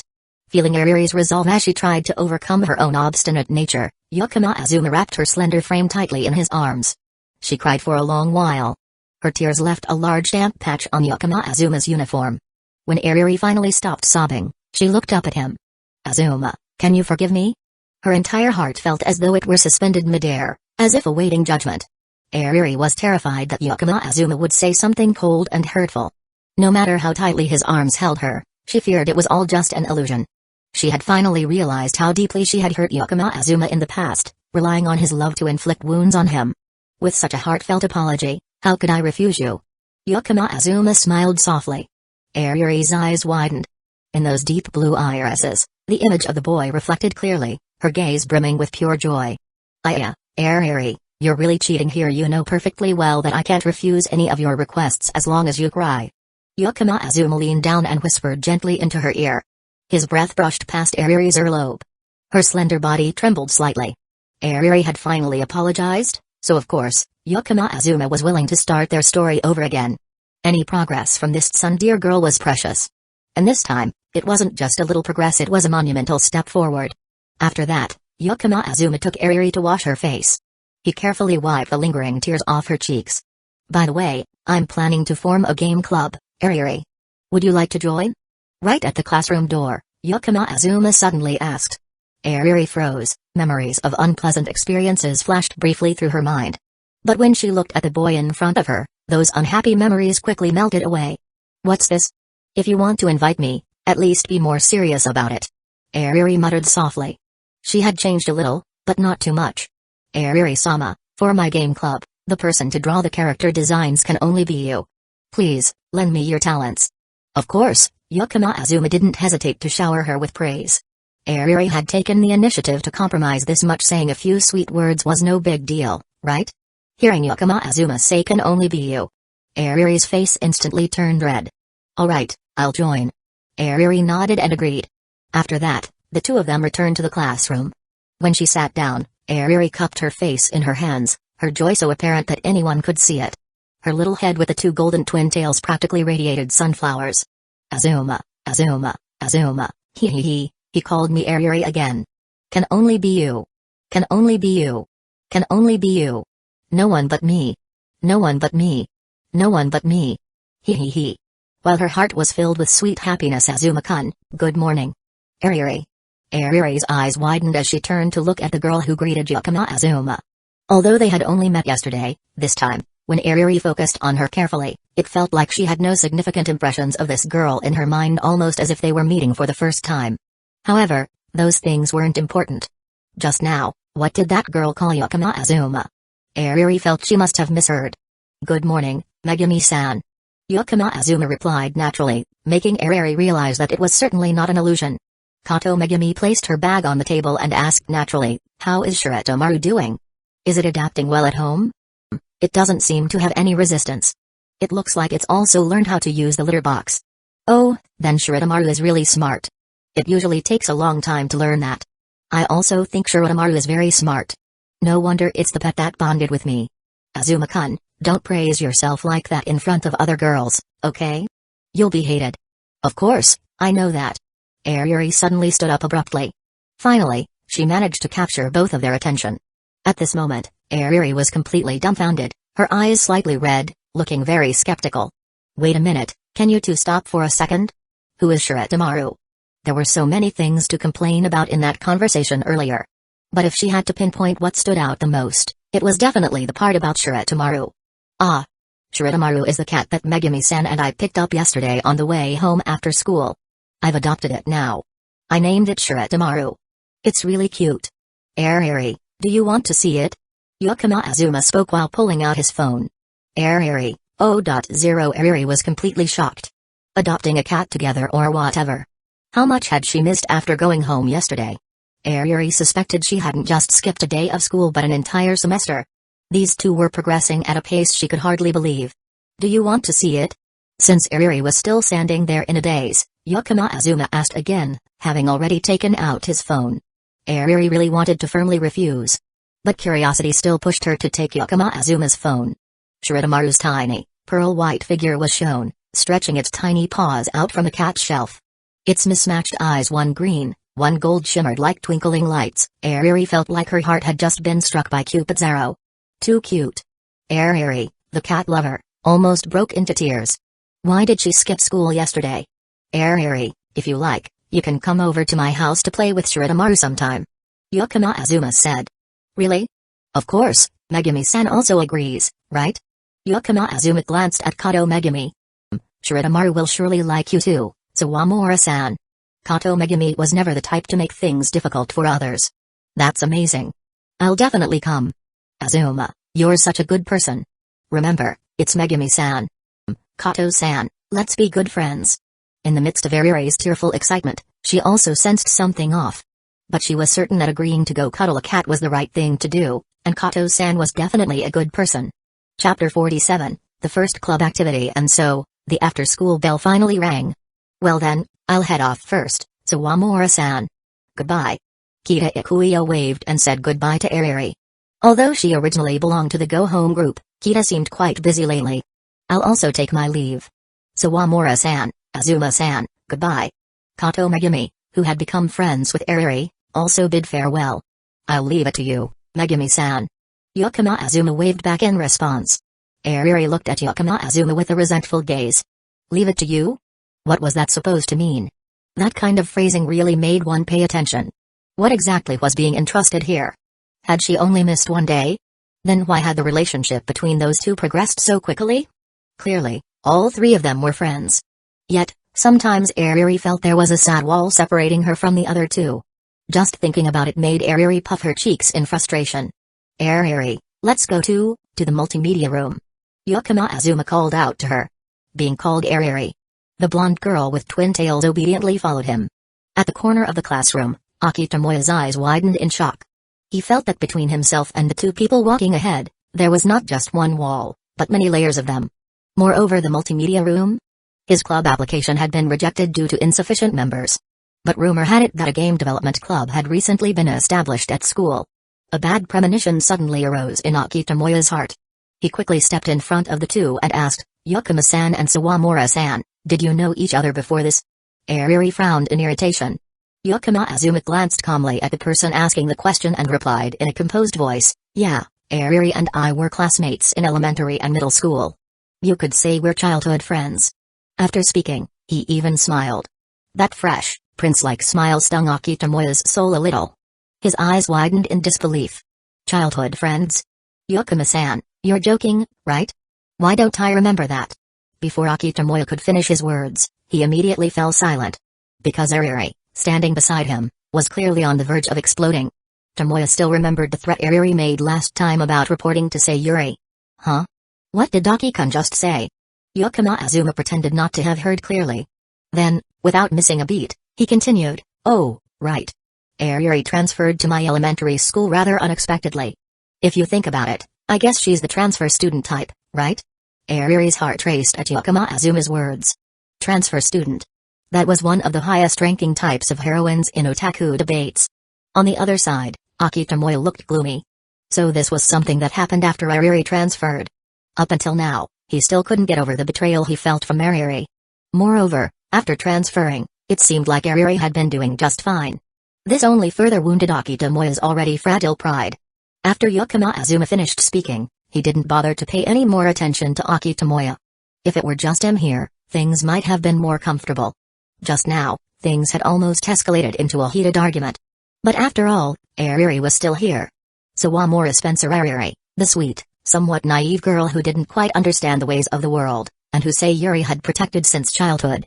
Yakama Azuma was prepared to take on Sayuri's role. To continue protecting Airi like this. At the multimedia room on the 5th floor. The club's activity location was not the club room behind the classroom building. It was right in the main building. The reason was that, for a game development club, the multimedia equipment available here would better support their activities. When the multimedia room door opened, the first thing they were greeted with was a sharply sarcastic voice from a senior. Did you all fall into a sewer on your way here? Could you be any slower? Honestly. Kasumijoka Utaha was sitting in the second-to-last row of the classroom. She had her legs crossed, looking like she had been waiting for quite some time. TCH, Kasumijoka Utaha, didn't you just finish class yourself? Airi bared her small fang, challenging her. These two had known each other for a while, but their personalities didn't match, so every time they met, they ended up arguing. Have you still not learned that calling someone by their full name is impolite, Sawamura Spencer Airi-san? Huh? For a woman who wears black stockings and is overweight like you, what's the point of being polite? Sigh, as expected. Kasumijoka Utaha sighed, you're always so narrow-minded. It's my fault for arguing with you. Even though you apologized, it still feels so sarcastic. Airi was in the middle of speaking when she noticed Kasumijoka Utaha's gaze land on her chest. At that moment, she understood what the term narrow-minded that Kasumijoka had just mentioned meant. Immediately, Airi was furious and nearly lunged at her. Yakama Azuma only needed to reach out and grab the back of Airi's uniform collar, gently pulling her back as if she were picking up Shirotamaru. Azuma. Don't pick me up like a kitten. Airi turned around, growling with frustration at Yakama Azuma. Her small fang looked rather fierce. Airi is so scary. Azuma? Kasumijoka Utaha repeated, her eyes narrowing slightly. Sensing that the situation was about to escalate, Yakama Azuma quickly raised a hand to stop it. Today is the club activity session, could you two please hold off for a bit? At least until the activity is over? Thanks to Yakama Azuma's words, the two of them reluctantly stopped, temporarily lowering their weapons. Azuma took his laptop from his bag and connected it to the multimedia equipment in the room. Then, he projected his plan onto the screen. Anyway, as the club president, this is the plan I've prepared. Please have a look and give feedback. Kasumijoka Utaha, though she had already seen it once, pretended as if it was her first time seeing the plan. It seemed Yakama Azuma had made some edits to the plan. Moreover, the story of White Album was truly moving. Reading it through again more seriously wasn't an issue. As for Airi, her eyes were now bright, completely absorbed in the plan. Now this was a real plan. Not one of those with just a couple of lines. This was like burning paper money for the dead to deceive the spirits. Moreover, this was really amazing. The first time she read the story of White Album, Airi couldn't help but be drawn in. Although she wasn't a light novel writer, Airi was a veteran otaku. The number of gal games she had played was countless. Because of that, her ability to evaluate games was definitely on par with Kasumijoka's. In fact, when it came to evaluating romantic games, Airi might be a bit better. Just by glancing at a few pages of this plan, Airi could tell. This was definitely going to be a blockbuster game that would shake the market. Chapter 48, Think, Airi, Think. After both of them had read through the plan, or rather, the story of White Album, over half an hour had passed. When they reached the last page and saw that the rest of the pages were blank, Airi immediately shouted out loud. Where's the rest? The next part of the story. There's definitely more, right? Hurry up and give it to me. Hearing that, Yakama Azuma could only helplessly rub his forehead. Indeed, there was a White Album too. But, Airi, this is just the plan for a game. Right now, it's still just ideas, coldly sitting on the multimedia device. As the previous part, it hasn't even been released yet, and you're already asking about the next part. Don't you think that's a bit too much? After hearing this, Airi finally realized that she had been a bit hasty. The plan was so complete that she couldn't help but treat it as if she were enjoying a real game. After all, as an illustrator, she could automatically visualize the images in her mind from the words. Sure enough, the saying big boobs, small brain is just a rumor. Either way, Sawamura-san, this doesn't make you any smarter. Kasumijoka Utaha quickly took the opportunity to make a jab. You proud of yourself, wearing black stockings? Wait a few years, when everything starts sagging, let's see how you cry then. Airi ground her teeth together in frustration. At least having something to sag is better than having nothing to sag. Kasumijoka Utaha shrugged nonchalantly. Seeing that the two were about to start arguing again, Yakama Azuma flopped onto the podium. Neither of you feel sorry for me? My masterpiece, the one I poured my heart into, is right here, and all you two do is argue. I'm really about to cry. Seeing Yakama Azuma's exaggerated expression, as if he were on the verge of tears, both girls couldn't help but laugh. Alright, I'll take the time to write a detailed script. With the completeness of this work, I shouldn't have any trouble writing the script. Kasumijoka Utaha said, her tone softer. Then I'll leave it to you, senpai. But remember, don't overwork yourself. Even if you're staying up late, you need to know your limits. Yakama Azuma reminded seriously. Kasumijoka, upon hearing that, instinctively touched the wrist protector in her pocket. Her eyes briefly flickered with tenderness and affection. And I'll start on the character designs soon. Though I'm still busy with other things, I'll make sure to set aside time for this. She added. Airi quickly spoke up, her voice a bit hurried. For a tsundere like Airi, to say something like that was truly remarkable. Thanks, Airi. I'll be counting on you. If you encounter any difficulties, feel free to come to me and we can discuss it. Yakama Azuma replied with a smile. Hearing those words, the corners of Airi's mouth involuntarily curled into a soft smile. Outside Toya Inazaki Academy. Alright, see you tomorrow, Airi. Yakama Azuma said goodbye to Airi.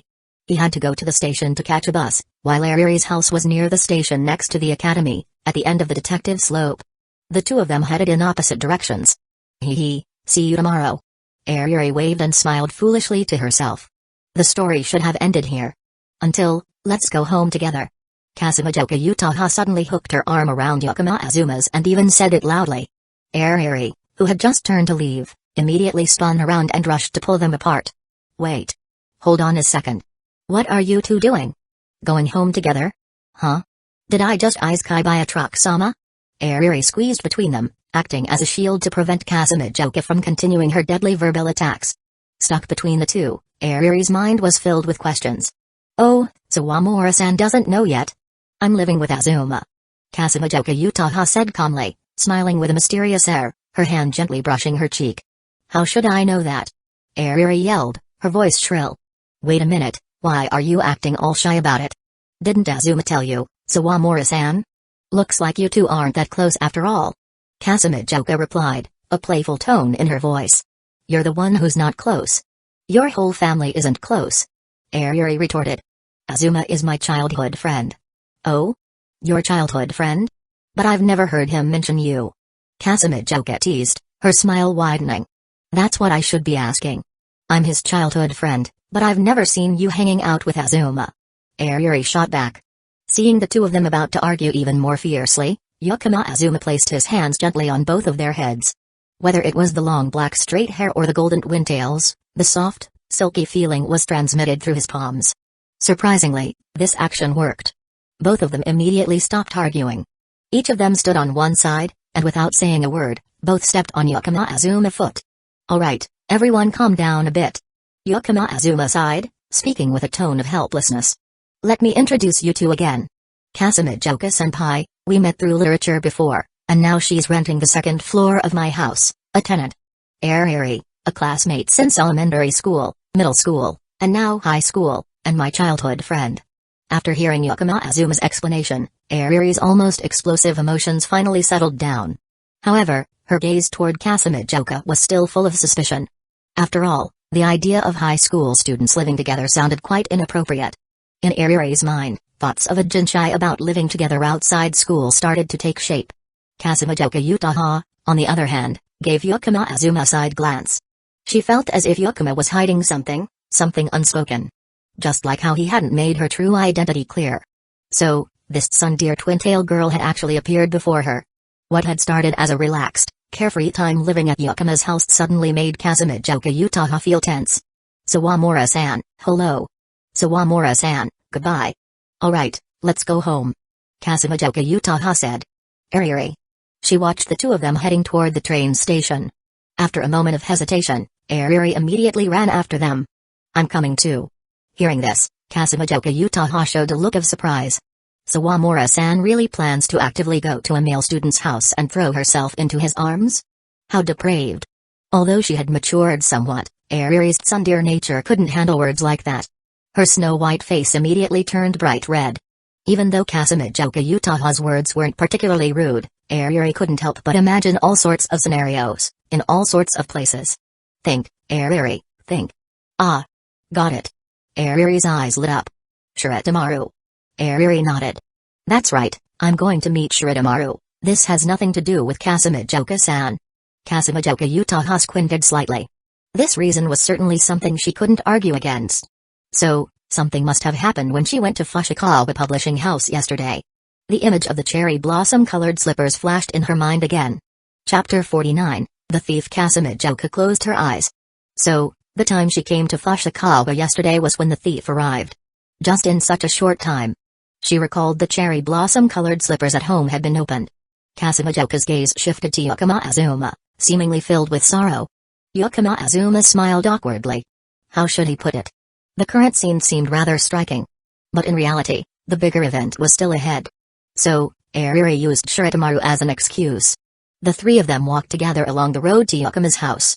None of them spoke along the way. Until they reached the door. Yakama Azuma took out the key while swallowing a gulp. The big event was about to come. He opened the hallway door.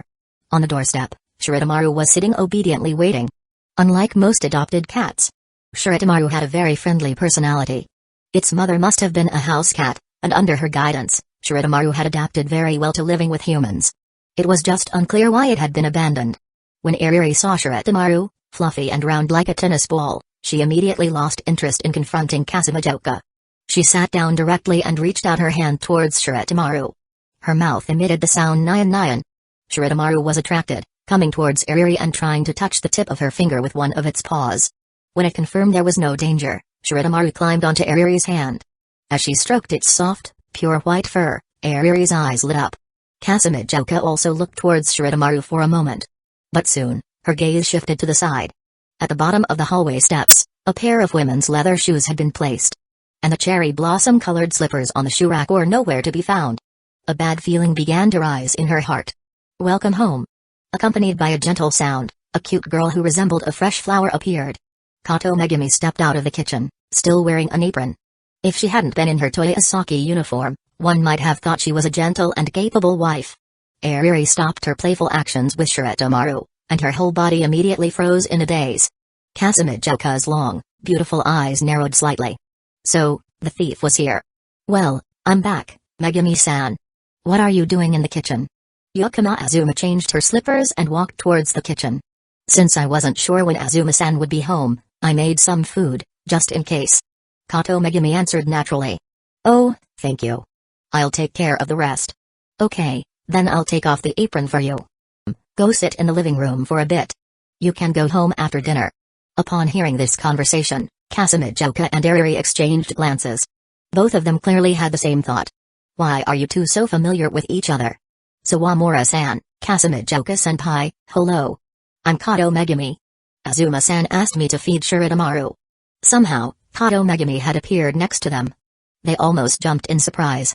Upon a closer look, they realized that Kato Megumi was actually a very beautiful girl. Though at first glance, she didn't leave a strong impression, it became apparent upon closer inspection and getting to know her a little that Kato Megumi was just as cute as the two of them. It even made one think, wow, how come such a cute girl isn't standing out? Kato. Right? Do you know me? Casamidjoka Utaha changed her slippers and began to inquire. Probably, after all, Casamidjoka-senpai is very famous at Toyosaki, it would be strange if I didn't know you. But I was really a bit surprised just now. I didn't expect Azuma-san's tenant to be the legendary Casamidjoka-senpai.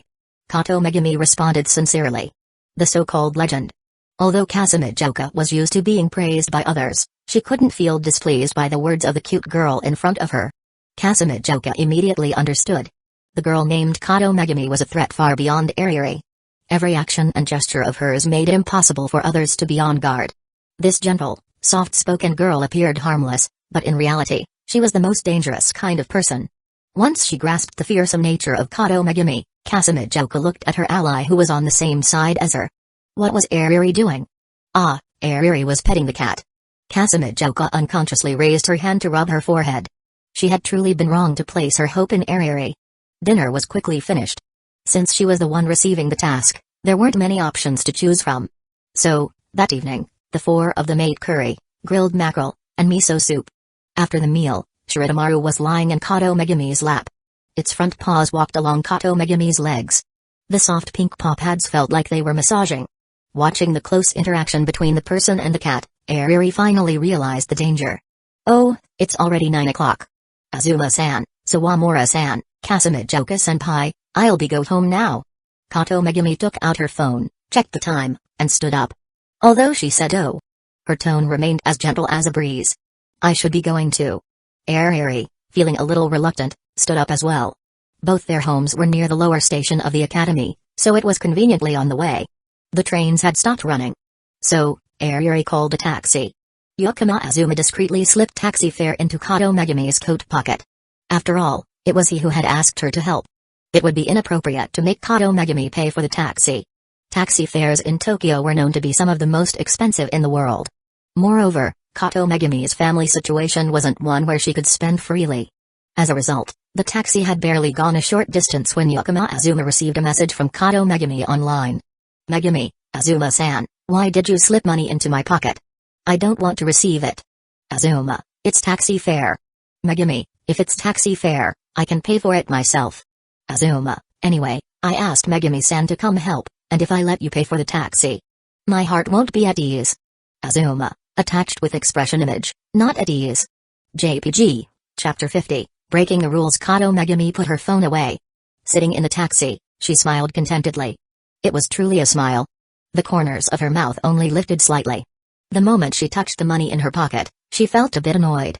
Because the amount was a little large. She couldn't help but think that maybe Yakama Azuma had given her the money to thank her for helping take care of Shirotamaru. If that was the case, wasn't it like he was paying her for her services? Emotionally, she felt a little uncomfortable with that idea. But Yakama Azuma had explained that it was just taxi fare. Kato Megami felt happy again. Because Yakama Azuma had noticed the little things about her. At first, she thought that after paying for the fare, she would have to be a bit more frugal in the next few days. Though she wouldn't complain about it. Moreover, the fact that he paid attention to her made Kato Megami genuinely happy. The next day. Morning class. Looking at the empty seat. Kato Megami blinked. As soon as class ended, Airi immediately ran over to Kato Megami's seat. Azuma, that guy seems to have taken another leave. Kato-san, do you know what's going on? Airi asked with some concern. How should she respond? Her feelings were complex. Airi wanted to find out about Yakama Azuma's situation, but she didn't want Kato Megami to know the truth.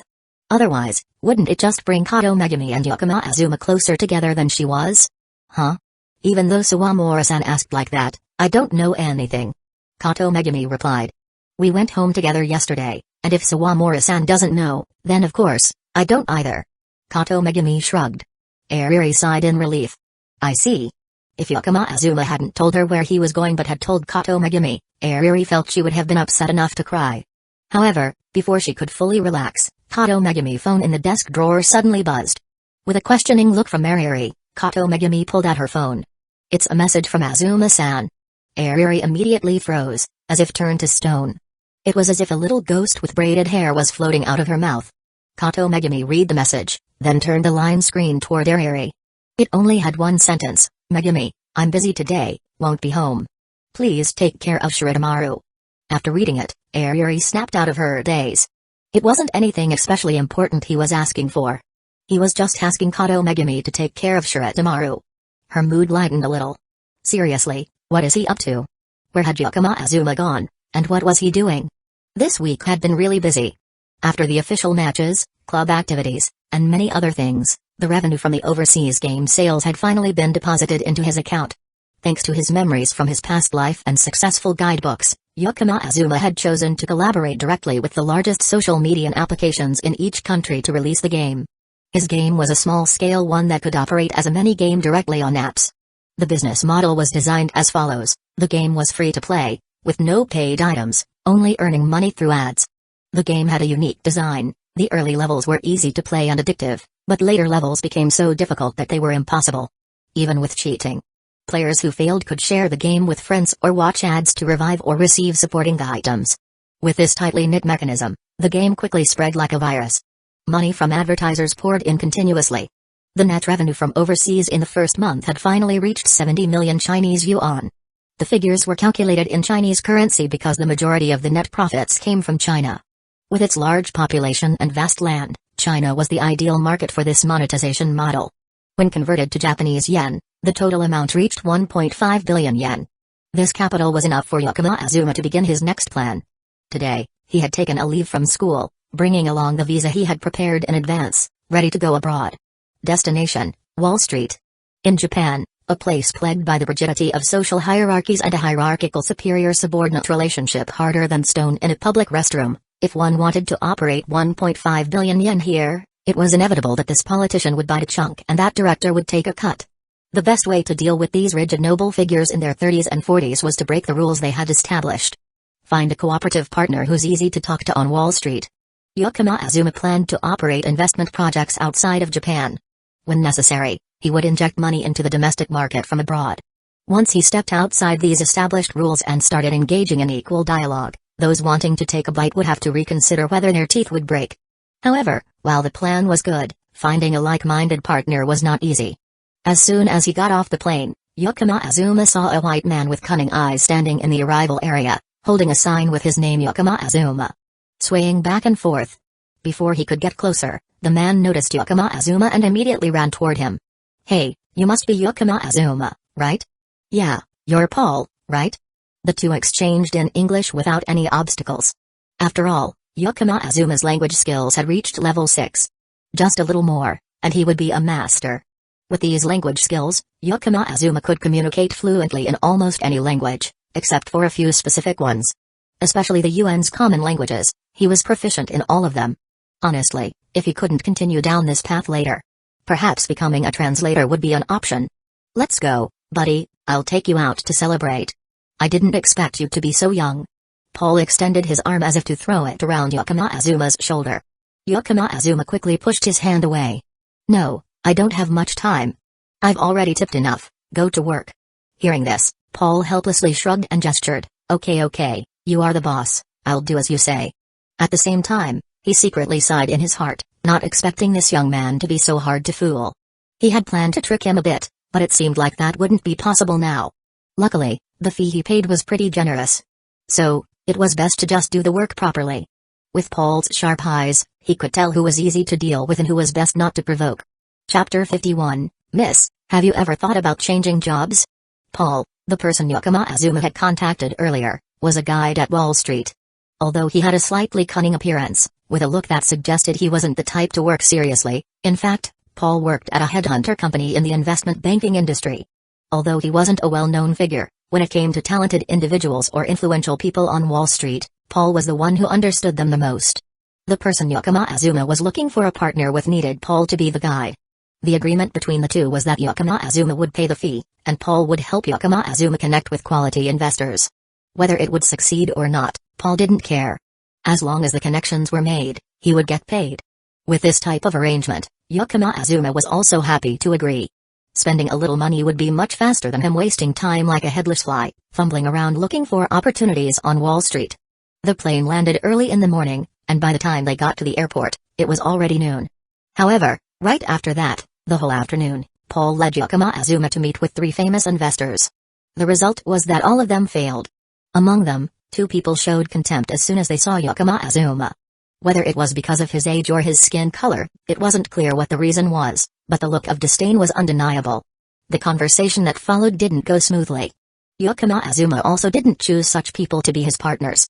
The remaining investor was somewhat more positive toward Yakama Azuma, but this person demanded too much power. In summary, the other party's point was that they would take money from Yakama Azuma for venture investments, but wouldn't accept any direction from Yakama Azuma. The two objectives couldn't align, so they had to part ways. An exhausting afternoon, but the result was all for nothing. "Boss, let's go eat something, even fast food is fine," Paul complained. Yakama Azuma could only nod in agreement, preparing to settle the dinner. However, as they were walking through a square, he stopped. "What's that over there?" Yakama Azuma pointed at the crowd of people passing by and the colorful posters and asked. Paul looked up and casually replied, It's some kind of film market festival or something. The name's something like that. Basically, it's where people bring money to directors just to throw it away. It was clear that Paul had previously failed at investing in the film industry, which explained his attitude. Hearing this, Yakama Azuma's eyes flashed with interest. Let's go in and take a look. Boss, don't. Let's eat first. Although Paul sighed, in the end, he followed Yakama Azuma into the square. Inside the square, there were banners advertising films everywhere. Some of the display booths also featured short films and plot summaries. Yakama Azuma looked around. The current world, compared to Yakama Azuma's past life, seemed like a parallel world. There were many famous works that had never been created before. But there were also works that Yakama Azuma had heard of in his past life, still existing in this world. There were also great works that Yakama Azuma had never heard of. But aside from these small differences, the historical trajectory of both worlds was identical. This meant that, as someone who had been reincarnated, Yakama Azuma had a vision that surpassed time by several decades. His ability to predict the future was more accurate than anyone else in this world. Therefore, investing in films could indeed be a good choice. Aside from the works that had already appeared, Yakama Azuma knew exactly what people in this era truly wanted to watch. In other words, in the current historical context, he knew what people were pursuing spiritually. With such a superior vision for investment, it would be incredibly difficult to lose money. While thinking, Yakama Azuma's gaze stopped on a large poster. Under the poster, the words read, Titanic. Yakama Azuma looked at the poster, raising an eyebrow. It seemed that, although he hadn't found a partner on this trip, it wasn't entirely useless. At this moment, a conversation from a nearby group reached his ears. Investing in Titanic? But there are a lot of people in the industry who don't support it. I remember this time I have full control over the investment, right? Have you actually looked at the list of actors? Leonardo DiCaprio? The female lead I've never even heard of. No big stars at all. Titanic. The story of the luxurious ship carrying the billionaires sinking into the sea, isn't that very interesting? You're crazy. Silence and follow my lead. The conversation was in Japanese. On one side was a beautiful blonde woman, and on the other was her assistant, who seemed quite frustrated. Under the cold gaze of the blonde woman, the assistant left angrily. Perhaps to deal with investment issues. Yakama Azuma looked at the blonde woman leaning against the railing alone. Suddenly, he felt there was an appropriate opportunity. The sensation was like a shogi piece being placed on the board, completely changing the situation. Paul, do you know her? Yakama Azuma asked. Let me see. Oh, what a coincidence, I do know her. She's a new investor here, and she is actually from the same hometown as you. Paul said as he took out his phone to search for information. Seeing Paul struggle to find any information, Yakama Azuma waved his hand to stop him. Then, he directly approached the blonde woman. Hello, miss, I am Yakama Azuma. He walked up to her and extended his hand. Seeing Yakama Azuma's hand hanging in the air, the woman showed no intention of shaking it. She didn't even react, simply ignoring him. Yakama Azuma wasn't angry, though. He kept his hand extended and continued speaking. Sorry for overhearing your conversation with your assistant, but it seems like you and your assistant don't quite get along. So, miss, have you thought about changing jobs? You could work for me, build your own team, and at least it would be more comfortable, wouldn't it? This remark finally caught the woman's attention. She turned around, beginning to actually observe the young man. Her gaze lingered for a moment on his youthful face. Despite her years of experience and not judging people based on appearances, she had to admit that this young man was handsome enough to make others take notice. Chapter 52, Hi Asaka Nao, are you Japanese? The woman spoke calmly, her face showing no emotion. Yes. Yakama Azuma nodded. Yakama Azuma. That's your name, right? If you want to invite me, what's the name of your company? The woman's gaze flickered slightly. She was trying to recall if there were any famous families or tycoons in Japan with the surname Yakama. After finding no result, she began to focus more on the person in front of her. It's a bit difficult to say, but I haven't actually established a company yet. However, if you join, you'll be the first founder. Yakama Azuma smiled. The woman sighed, seemingly blaming herself for overthinking. Young man, I'm no longer someone who can afford to waste time casually. My family has a daughter around your age, and to raise her, I need to make a lot of money. You said you want to invite me, so how much salary can you offer? What's the registered capital of your company? Yakama Azuma blinked. I can give you company shares. How about 5%? Hearing this, the woman smiled faintly, her fingers brushing lightly against her cheek. Hayes, in the end, I'm no longer the same as when I was young. People don't value me anymore. After sighing, she waved her hand. Young man, your conditions are very tempting, but I won't work for a company with less than $1 million in registered capital. But my company will never have less than $1 million in registered capital. What I'm talking about is $1 million US. I'm saying the same thing. My registered capital is 10 times that amount. Hearing this, the woman began to carefully scrutinize Yakama Azuma again. She was sure that there were no famous families in Japan with the surname Yakama in her database. Miss, my arm is getting tired. Could you help me a little? Yakama Azuma smiled, still holding his hand up. After a moment of silence, the woman took Yakama Azuma's hand, which had been held up for a while. I'm Hayasaka Nao. Perhaps I can't switch jobs, but we can negotiate regarding the shares. Yakama Azuma felt the soft, carefully nurtured hand, like that of a young woman. Alright, Nao-san. So, the two of them went to a cafe. Paul received his payment from Yakama Azuma and went off to enjoy a good meal. As for Hayasaka Nao assistant, she had been dismissed by her. The two sat in a corner of the cafe. Yakama Azuma ordered 2 donuts and a mocha. Hayasaka Nao ordered an iced Americano and a piece of cake. As soon as they sat down, they began introducing themselves again. Then, Yakama Azuma casually asked while nibbling on his donut, so, Nao-chan, you're an official of the Shinomiya family, right? How could you be short on money? This can't be disclosed. She replied. Could it be that you're not respected anymore? Yakama Azuma asked lightly. His words caused Hayasaka Nao to fall into silence. In fact, after both had introduced themselves in detail, Yakama Azuma was finally able to recall information about the woman from his memories of his previous life. The daughter of the previous generation of the Hayasaka family had half Irish blood. After the Hayasaka family collapsed, it was absorbed by the Shinomiya family and became one of its branches. Initially, she was a trusted person in the eyes of the younger generation of the Shinomiya family. However, now it seemed that due to a betrayal from the main family, their relationship had soured. This woman, Hayasaka Nao, although theoretically a pillar of the Shinomiya family, had been pushed aside. Her daughter was now working as a maid for the eldest daughter of the Shinomiya family. This was all the information Yakama Azuma had. While not complete, it was certainly enough for him to have the upper hand in this negotiation. Yakama Azuma-san, what kind of company are you planning to establish? Hayasaka Nao shifted the topic. A venture capital firm. Yakama Azuma replied. With his ability to see the future, he felt that not pursuing venture capital would be a waste. May I ask, Yakama-san, what is your area of focus in venture capital? Investing in everything. This answer sounds a bit. The latest investment. You and I have the same vision, Nao-san, and that's Titanic. I'm not asking for the reason, but how much do you plan to invest, Yakama-san?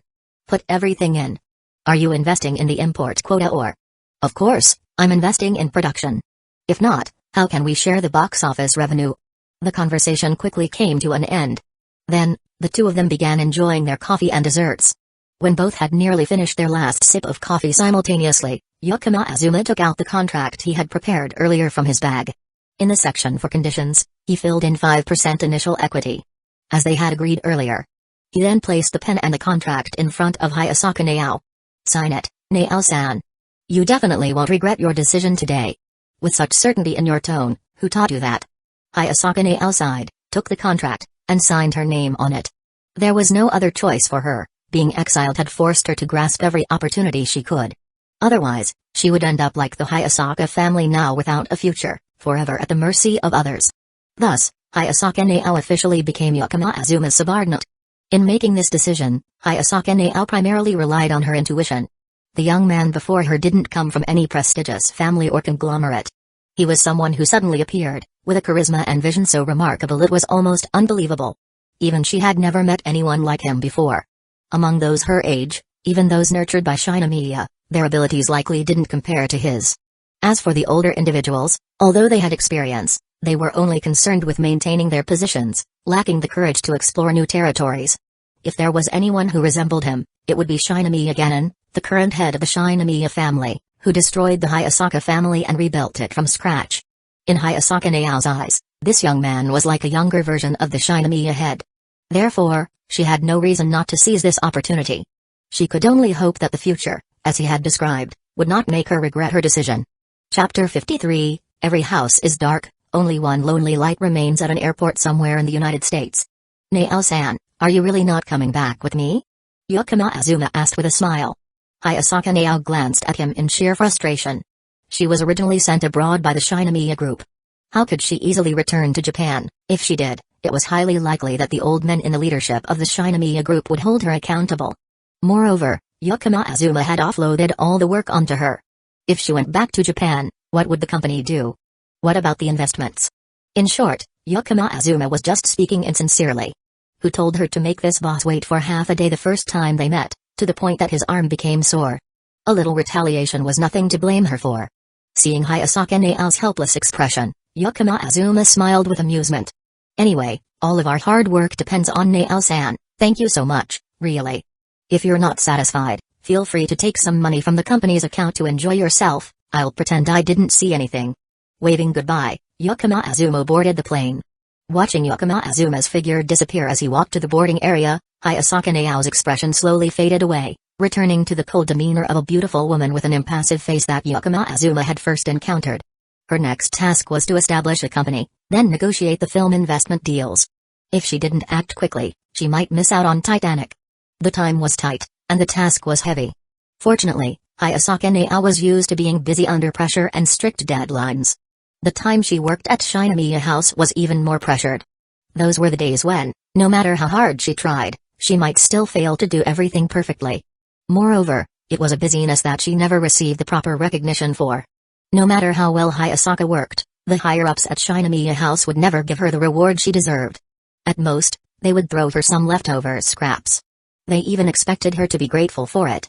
Compared to before, the current busyness made Hayasaka Nao feel a bit of happiness. Although Yakama Azuma had yet to prove himself, at least he had truly given her a glimmer of hope. The plane flew for several more hours before landing. Yakama Azuma slept soundly in the first-class cabin, not feeling any back pain or tiredness. Departing on a Wednesday morning, by the time he returned to Japan, it was already Friday evening. Yakama Azuma grabbed a taxi outside the airport and headed back to his apartment. The school is on break for now, but Garasu-sensei's attitude looks like she wants to devour the students alive. Monday will definitely be a tough day. Well, we'll cross that bridge when we get there. I wonder how Shirotamaru is doing. With Megumi taking care of things, there shouldn't be any problems. Muttering to himself, Yakama Azuma opened the door to his apartment. What greeted his eyes was not the pitch-black darkness he had expected. The light at the entrance was still on. Did Senpai leave this light on for me? Looking at the staircase bathed in the light, Yakama Azuma couldn't help but smile. In truth, he was someone who greatly disliked being alone. Especially after being reborn to this world, every time he was by himself, there were times when he felt abandoned by the entire world. This feeling had been the most intense when Yakama Azuma's memories were first restored. Fortunately, during that time, he met Kasamijoka Utaha. Using available information, he shamelessly pursued and successfully won the affections of the genius senpai who wrote light novels. Then came Airi. And then, as Yakama Azuma's thoughts wandered, he looked down and saw 3 pairs of small leather shoes neatly arranged at the entrance. Yakama Azuma? After changing into indoor slippers, he quietly stepped into the living room. On the sofa, 3 girls were lying asleep in disarray. Kasamijoka Utaha was lying on her side on the armrest of the sofa, her nightgown slightly rolled up. Her long, slender legs wrapped in black tights were visible under the light, creating an irresistibly beautiful sight. Those legs were full and perfectly shaped, and indeed, very long. Yakama Azuma thought to himself, Senpai's legs are probably longer than my entire lifespan. Airi, on the other hand, was lying in a way that didn't resemble the elegant posture of a proper Ujiwa-sama at all, right next to Kasamijoka Utaha. Her head was resting on Kasamijoka's lap, and she appeared to be drooling slightly. Her signature golden hair was not tied up but spread out naturally, giving off a very relaxed atmosphere. Her white shirt was worn crookedly, exposing her delicate collarbones above and her soft, small belly below. That adorable little belly was even rising and falling with Airi's breath. On the other side, in the corner of the sofa, Kato Megumi was lying with her head tilted, knees drawn up, in a very obedient sleeping position. But due to gravity, her pleated skirt had slid up to her stomach, revealing a scene that wasn't very appropriate. Shirotamaru was curled up into a ball, peacefully sleeping on top of her. Looking at the 3 of them, Yakama Azuma felt his heart soften.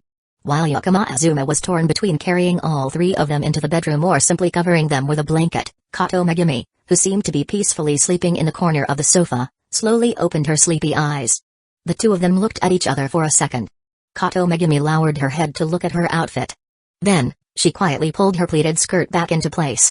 She smoothed out the creases of her skirt and adjusted her collar before standing up and softly speaking to Yakama Azuma, "Welcome home." Her face was slightly flushed, becoming even more noticeable under the light. "Thanks for your hard work." Yakama Azuma responded softly. "Go sleep in the room." Kato Megumi shook her head, No need. I don't want to bother Azuma-san. I'll just go home. Don't say that. Besides, do you know what time it is? But this isn't the first time you've been to my house, right? So it's fine. Come on, let me prepare a room for you. There are fresh sheets and blankets, feel free to use them. Okay. In the end, Kato Megumi was persuaded. She quietly followed behind Yakama Azuma, taking small steps towards an empty room on the first floor. In Yakama's apartment, there were many empty rooms. Yakama Azuma also had someone come in regularly to clean. So, all he had to do was grab the fresh bedding from the closet, and the room was ready to go. Kato Megumi took the bedding, her small face almost buried in it. Thank you, Azuma-san. Sleep well, and have sweet dreams. You too, Azuma-san. Sleep well. After Yakama Azuma closed the door, Kato Megumi hugged the blanket and pillow tightly, burying her small head into them. The small ears sticking out were tinted with a light pink color. Yeah, hello, my gourmet readers, it's me, Curse Chef. I'm cooking a new book called Why Is My Eyes Kai and the Slice of Life anime was become a horror story? So, I just uploaded it and already have 14k words. You can come and enjoy and help me with a collection and review, that will help me a lot. Thank you very much, have a nice day. And here is the introduction. Went I go to buy sausages and eggs to cook noodles, but unfortunately accidentally met Rukongai and was given some heavy kiss. Eyes Kai into an anime world, my parents are dead, I have money and a house although I don't have a little sister, but this is clearly a slice of life story with a harem protagonist, right? There's definitely going to be some interesting situations with girls surrounding me, right? Welcome to the sacrifice game. I hope you witness the end in true terror. Wait a minute, this script is all wrong. The voices from the dead, the creatures crawling out of the dark cellar, the paper puppets asking for directions, the creepy villages at night, the eyes staring at me from under the bed. Weird rules weaving blood and slaughter, no escape, only facing endless nightmares to find a slim chance of survival. In that case, surrounded by these horrors, please give me a system, preferably a sign-in type system that's overpowered from the start. Thinking this, I discovered I had gained the ability to return after death. Well, that's some help, but does this mean I have to keep trying and failing with my life on the line? I don't want that. I don't want to be a character like Subaru. Someone, please save me. Then I looked back and saw the girls who were imprisoned with me, Shinomiya Kaguya, Shijo Maki, Fujiwara Chika, Gota Hitori, Yatsuya Maiko. Damn it. No way am I letting these beautiful girls sacrifice themselves here. I have to create a happy world, no tentacles and madness allowed. Chapter 54, Airi, alright, let's go to sleep. After settling Kato Megumi, Yakama Azuma returned to the living room. Looking at the two still deeply asleep, Yakama Azuma first reached out to support Airi's small head. He gently moved her off Kasumijoka Utaha's lap. Airi was sleeping deeply, and to be honest, she didn't look very peaceful while doing so. Moreover, Yakama Azuma wasn't mistaken earlier. Airi had drooled. There was a wet spot on the black tights of Kasumijoka. Yakama Azuma wiped the drool from the corner of Airi's mouth and then set her aside. With one arm around Kasumijoka's neck and the other under her knee, Yakama Azuma calmly picked up Kasumijoka Utaha in a princess carry. He then headed upstairs. It seemed that Kasumijoka could feel the movement of her body. Her delicate brows furrowed slightly. But as her head tilted and rested on Yakama Azuma's chest, her brows slowly relaxed. Yakama Azuma carried Kasumijoka Utaha into her room on the second floor. He placed her on the bed. He grabbed the blanket beside her. But when he noticed the wet patch on Kasumijoka's tights, he hesitated for a moment. After thinking for a long time, Yakama Azuma concluded that, compared to letting him see her bare feet, Kasumijoka-senpai would probably have more difficulty accepting the fact that she was sleeping with Airi's drool on her legs. So, he moved his hand closer to Kasumijoka's waist. Kasumijoka Utaha. Actually, by the time Yakama Azuma reached the top of the stairs, Kasumijoka Utaha had already woken up. She hadn't been in a deep sleep. Though it wasn't like a breeze could wake her up, she did feel some movement when her body was lifted and moved. However, when she caught the familiar scent, Kasumijoka immediately realized that it was Yakama Azuma carrying her. So, she decided to continue pretending to sleep and kept her eyes closed. Perhaps she wanted to offer this moment as a gift to Yakama Azuma. After all, since they had reunited, Yakama Azuma had been very considerate and gentle with her. Although people often criticize protagonists in light novels for being perfect, overbearing types, when she was genuinely treated with tenderness, it made her heart feel sweet. As a result, while Kasumijoka thought she was giving a gift to Yakama Azuma, she suddenly felt that her black tights were about to be taken off.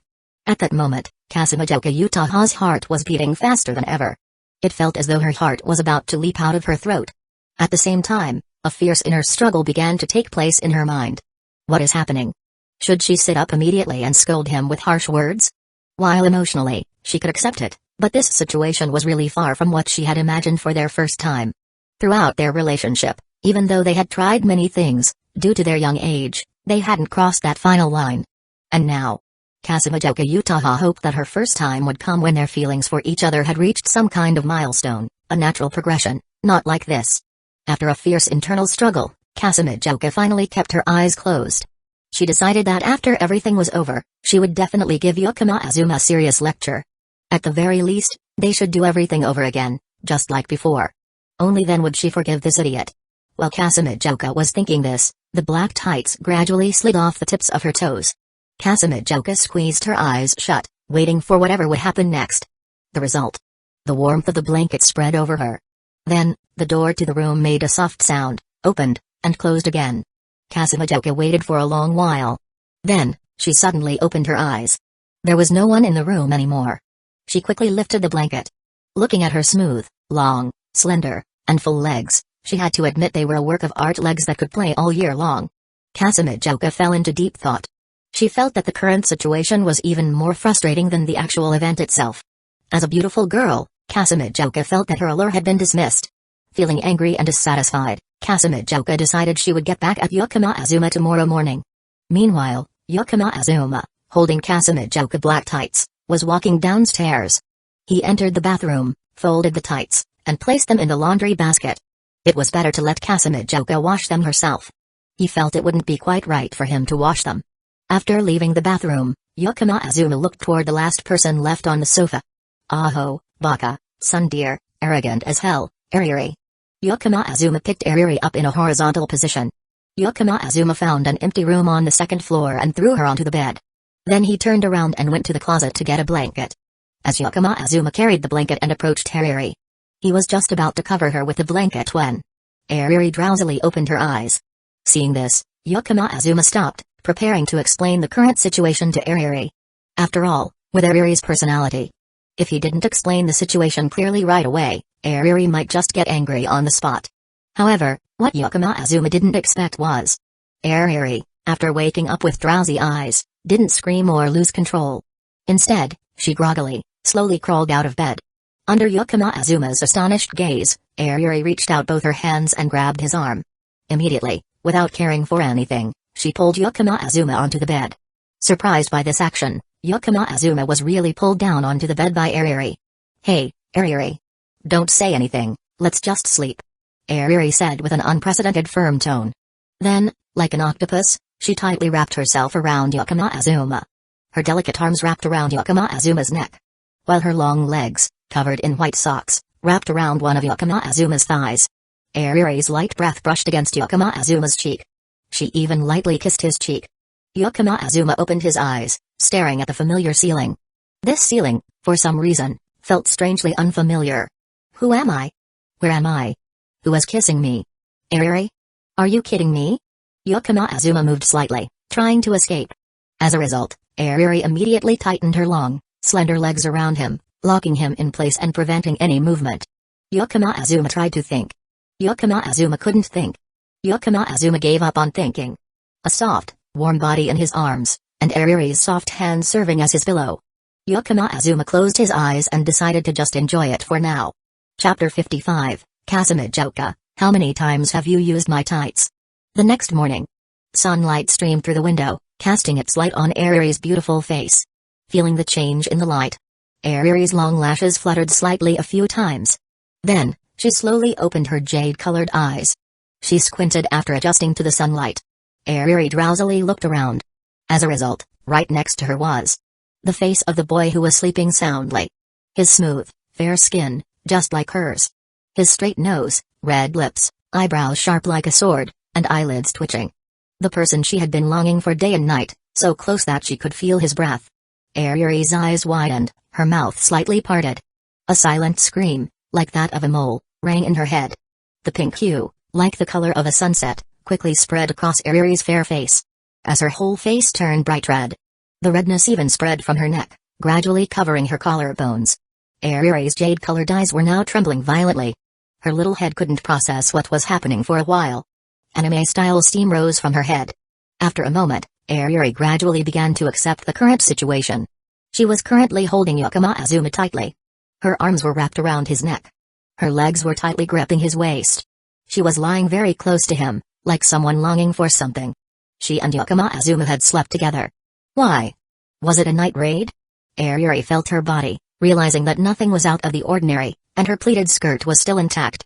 She let out a small sigh of relief, but couldn't avoid feeling a little disappointed. Suddenly, she remembered last night. She drowsily recalled waking up once. In the dream, she saw Yakama Azuma. Airi had dreamed of Yakama Azuma many times. Especially in the months after they broke up. Airi had almost dreamt of Yakama Azuma every night. Every morning when she woke up, her pillow would be soaked with tears. So, she had gotten used to dreaming of him.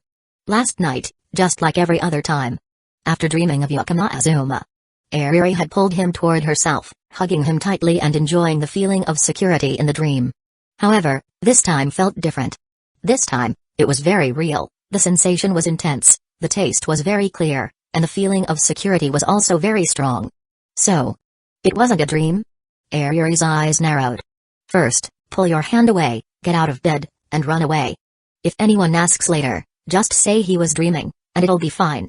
Right, this is fine. Airi told herself, impressed by her clever idea. Fine with what? The pleasant voice of the boy sounded beside her. Airi froze and looked back. She saw Yakama Azuma, who had apparently woken up at some point. He was staring at her intensely, not blinking, the corner of his mouth curling into a sly smile. Then, chaos ensued. Yakama Azuma was kicked off the bed, angrily standing beside it, adjusting his collar and sleeves. Airi clutched the blanket, covering her face, leaving only her eyes exposed. You. Don't try to blame me, I recorded your actions from last night. Yakama Azuma said. Although the truth was, he hadn't recorded anything. But by saying it like that, Airi wouldn't dare check. Her entire body felt like it was on fire, immediately feeling guilty. Did you treat me like a pillow? Did you sleep well last night? No. Not well, my arm is numb. Airi tried to argue. In reality, she slept very well. It was the best night of sleep she'd had in the past 2 years. Even if you say that, I still have to collect payment for using my body as a pillow. You really took advantage of me. Oh? So Airi plans to go back on her word? Fine, I wasn't planning to gossip in class anyway, at most I'll just complain to Kasumijoka-senpai. Don't talk to that fat woman in black tights. What conditions do you have, just tell me. In that case, sign here. Yakama Azuma pulled out a piece of paper from somewhere. Airi took the piece of paper and looked at it. She saw the words all-purpose ticket written on it. When she flipped it over, she discovered there were small letters on the back. This ticket can only be used by Yakama Azuma on Airi. After use, Airi must fulfill one wish of Yakama Azuma. Both parties must sign, blank line. After reading the small text, Airi raised her head and glared at Yakama Azuma. You don't plan to make some lewd request with this, do you? Yakama Azuma smiled with a knowing look. That's not something Airi needs to worry about. No way. Senpai. Airi immediately jumped out of bed, rushed toward Yakama Azuma, and covered his mouth. I'll sign. Forget everything that happened last night. Delete the video. After speaking, she quickly signed her name on the back of the all-purpose ticket. When handing it back to Yakama Azuma, she gave him a quick glance, revealing her small fang, looking very menacing. Yakama Azuma carefully put the all-purpose ticket away. Then, he opened the door and sneaked out. Just as Yakama Azuma closed the door, Kato Megumi came out of the bathroom. She looked like she had just finished washing her face. Yakama Azuma observed this scene, wondering whether he should buy a few more personal hygiene items for guests, like toothbrushes or face towels. Also, similar to house slippers. Ah, by the way, Airi chose a pair of blue slippers, the same color as her eyes. Good morning, Azuma-san. Good morning, Megumi. Good morning, you young pervert, come here to me. The voice of Kasumijoka Utaha echoed down from the stairs. Kato Megumi blinked. Her expression seemed to say, I wonder what kind of perverted thing Azuma-san is up to? Yakama Azuma immediately shook his head. He stood in the position Kasumijoka had designated. Kasumijoka also walked down from the stairs. She sat on the sofa, crossing her legs to one side, unusually not wearing any socks or tights. Her white, smooth legs, long and silky, were directed toward Yakama Azuma, her toes gently curling. "Speak, you young pervert, what did you do last night after stealing my tights? Did you use them? How many times? Or were you planning to wash them and give them back to me so I can wear them to satisfy your desires? Or, did you not wash them, leaving traces, and then wore them yourself, like that would satisfy you?" Chapter 56, Kato Megumi, are the little white tights okay? Have you used them already? How many times? After you're done using them, would it satisfy your desires more if I wear them again? Kasumijoka Utaha at lightning speed, like a truck driver speeding on the highway. Her words came at Yakama Azuma like wheels skimming over his face. What was even scarier was that, beside them, Kato Megumi was whispering to herself, "So, Azuma-san has this kind of preference, huh? Should I wear a pair of tights then?" She lowered her head, looking at the little white ankle socks. Or, maybe the little white ones would work too? Yakama Azuma twitched his lips slightly. "Megumi-san, you're spoiling me like this. I'm happy, but I'm not that kind of pervert. Besides, if you really encountered that kind of pervert, please call the police right away and don't become an accomplice to crime." Kato Megumi heard this and tilted her head to the side. Yakama Azuma then looked back at Kasumijoka Utaha. "Senpai, I didn't do that. Although high school boys sometimes get impulsive. My thoughts are still healthy, and I'm not at the point where I would do something disgusting like that." Kasumijoka Utaha laughed coldly after hearing this, and slightly lifted her white slippers with her toes. "Oh, so what did you do with my tights?" "Nothing." "Then why did you take off my tights?" "Because yesterday Airi spat on them, and I thought senpai wouldn't want Airi's saliva on your comforter." Kasumijoka Utaha. Airi, just stepping out of the room? "I have proof here." Yakama Azuma said, then took out his phone and opened a picture. "Senpai, take a look." Kasumijoka Utaha, Kato Megumi, and Airi all looked at it together. The three of them saw the scene from yesterday, when Kasumijoka Utaha and Airi were sleeping on the sofa. The saliva marks sparkling under the light. "Sawamura Spencer Airi." Kasumijoka Utaha lunged toward her. She really couldn't hold it in anymore. It was an accident. Airi hugged her head and ran around frantically. Kato Megumi hugged Shiratamaru, a little scared, and retreated toward the wall, standing with Yakama Azuma watching. "Hey, Azuma-san really doesn't have this kind of preference, right? Why do you ask like that?" "Because sometimes I feel like Azuma-kun's gaze lingers on senpai's tights and Sawamura-san's white socks. Whether they're black socks, white socks, or nothing at all, I judge them fairly. It's mainly because everyone's legs are so beautiful, and I've also looked at Megumi-san legs." Saying something like that without feeling embarrassed? Really shameless. "Azuma-san, don't say this kind of thing to other girls, or they'll think you're a pervert. I obviously know that already. Megumi-san, don't spoil me too much. If you can't stand it, just scold me. If needed, slap me, okay? Slap. That sounds a bit hard to do. Then grab my waist. Just a little force and it will really hurt. It can remind me. Oh, I get it now." The noisy morning passed in silence. After Airi and Kato Megumi finished breakfast, they left. After all, it was a night spent not at home. Even though she had reported back yesterday, it was still better to go home early to reassure her family. Well, maybe Sayuri was quite reassured. Reassured in a way that she didn't want her daughter to come home. Kasumijoka Utaha went to the Fujikawa publishing house again. Her book would be on sale next Tuesday. The book signing event was on the same day. Recently, she had been a bit busier than usual, which was normal. Yakama Azuma had a little free time this morning. He had an appointment with Little Lonely around noon. Better send her a reminder, so she doesn't come too early or run away. Yakama Azuma muttered to himself as he took out his phone.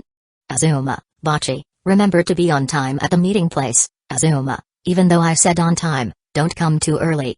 If you get sunburned, I'll be really bothered, Azuma. If I don't meet you, I might cry out of sadness, Bachi, I understand. I'll definitely be on time at the meeting place. Sorry for bothering you, I really feel very anxious. Please forgive my stupidity and uselessness. Please don't worry about this. If I don't, I'd rather die 1,000 times to atone for it." Looking at the long messages, Yakama Azuma helplessly shook his head and chuckled. This was really typical of Hitori Bachi. He didn't reply and closed the line app. No other way, if he replied, Bachi would definitely send another long apology. Who knew, she might even want to commit suicide to atone for her mistakes. Just then, a message popped up. It was from Hayasaka Naao. "Naao, the company has completed the formalities, as you said, the name is Laplace, Now, if you want to do something domestically, go by yourself, rent an office, and establish a subsidiary. Now, if you want to recruit people, you can start now. Don't rely on me, my personal matters are also in a mess here. Now, I'm handling the investment issue. If there's nothing else, don't send me messages. If these messages are fine, don't reply. Yakama Azuma didn't respond. He just shook his head, feeling a bit emotional. Indeed, Nao-san, very efficient in her work. Then, his eyes lingered on the word recruit people. In Japan, one has to be a business owner. If not, based on the investment funds available, one might not be able to spend it all. It seemed that establishing a subsidiary and recruiting staff should be incorporated into the plan. Yakama Azuma thought for a moment, then seeing he had nothing else to do, he took out his laptop. He opened the recruitment software and registered his information there. The company's name was directly filled in as Laplace. The review process was very quick. Although Laplace had not conducted any transactions yet, the registered capital was still there. The staff member reviewing the application looked at the actual registered capital and quickly gave the green light without hesitation.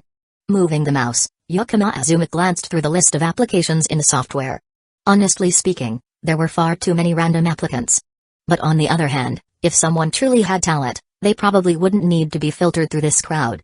Looking at so many applications from unqualified people, Yakama Azuma decided to scroll to the end of the list.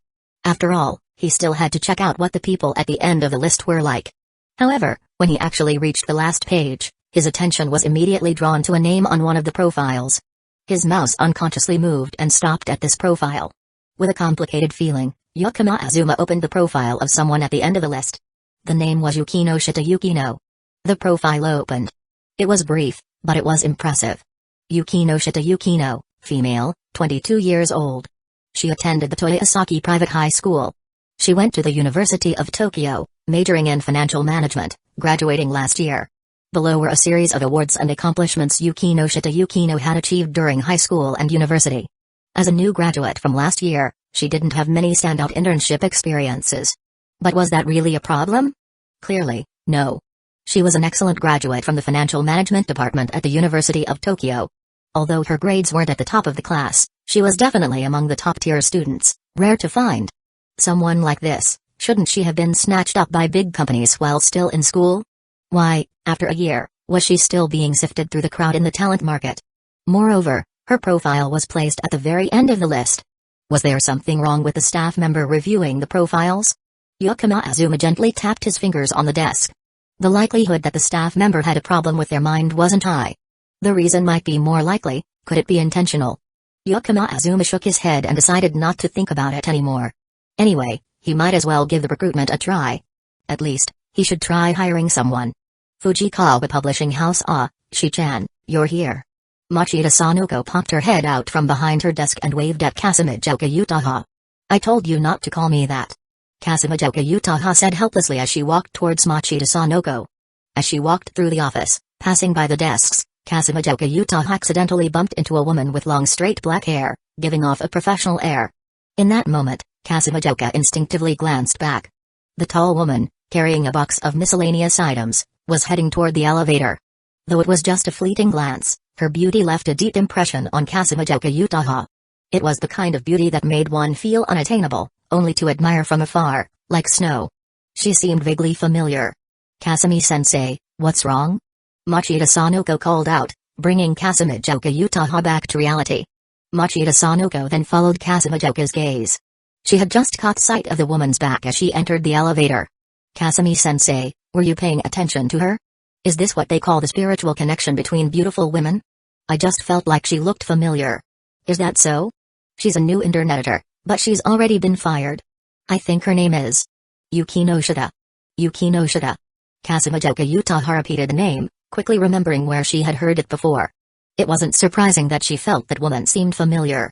She was a former outstanding student from the Toyosaki private school. More importantly, like Kasumijoka Utaha, she had also participated in the school's promotional video shoots in previous years. It must be Yukino Shita Yukino. It had to be this name. So, it turns out she's my senpai. I see. Can I ask why she was fired? Kasumijoka Utaha inquired. That Yukino Shita girl must have been very capable, otherwise, she wouldn't have been the face of the Toyosaki school advertisement back then. Machida Sanoko's expression turned slightly awkward at this. She's really talented, her literary skills at Fujikawa are definitely top tier. But, as an editor, she really lacked compassion when dealing with the authors who submitted manuscripts. Lacked compassion? Kasumijoka Utaha repeated slowly. Yeah, she criticized the authors' problems with sharp, ruthless words. A few new authors who had submitted were criticized to the point that they gave up, no longer wanting to pursue light novel writing. Even though those works did have some issues, for a new author, they were still quite good. After saying this, Machida Sanoko raised her hand in a gesture of helplessness. Kasumijoka Utaha frowned again. It's reasonable to point out issues with problematic works. They should have been grateful. Not everyone is like Kasumi-sensei, a genius. Machida Sanoko added, mumbling, not everyone is a perfectionist. Editor Machida, did you say something? Kasumijoka Utaha flashed a dangerous smile. Machida Sanoko quickly waved her hands, signaling that she hadn't said anything. However, the conversation didn't end there. Sanoko peeked into the editor-in-chief's office.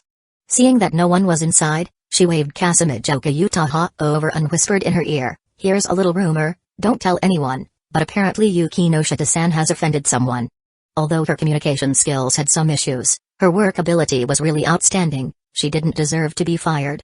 But, according to the editor-in-chief's instructions, it looks like they had to let her go. Before this, she had already been fired by 7 or 8 companies. After hearing this, Kasumijoka Utaha instinctively turned around. She looked towards the elevator. The elevator had already descended to the first floor. The person must have already left some time ago. She withdrew her gaze, deciding not to think about it anymore. Although she felt indignant, there was nothing she could do. Kasumijoka Utaha wasn't an idealist, so she wouldn't let herself get caught up in a mess because of someone else's fate. Instead of dwelling on the misfortune of others, she should focus on the upcoming book signing event. Meanwhile,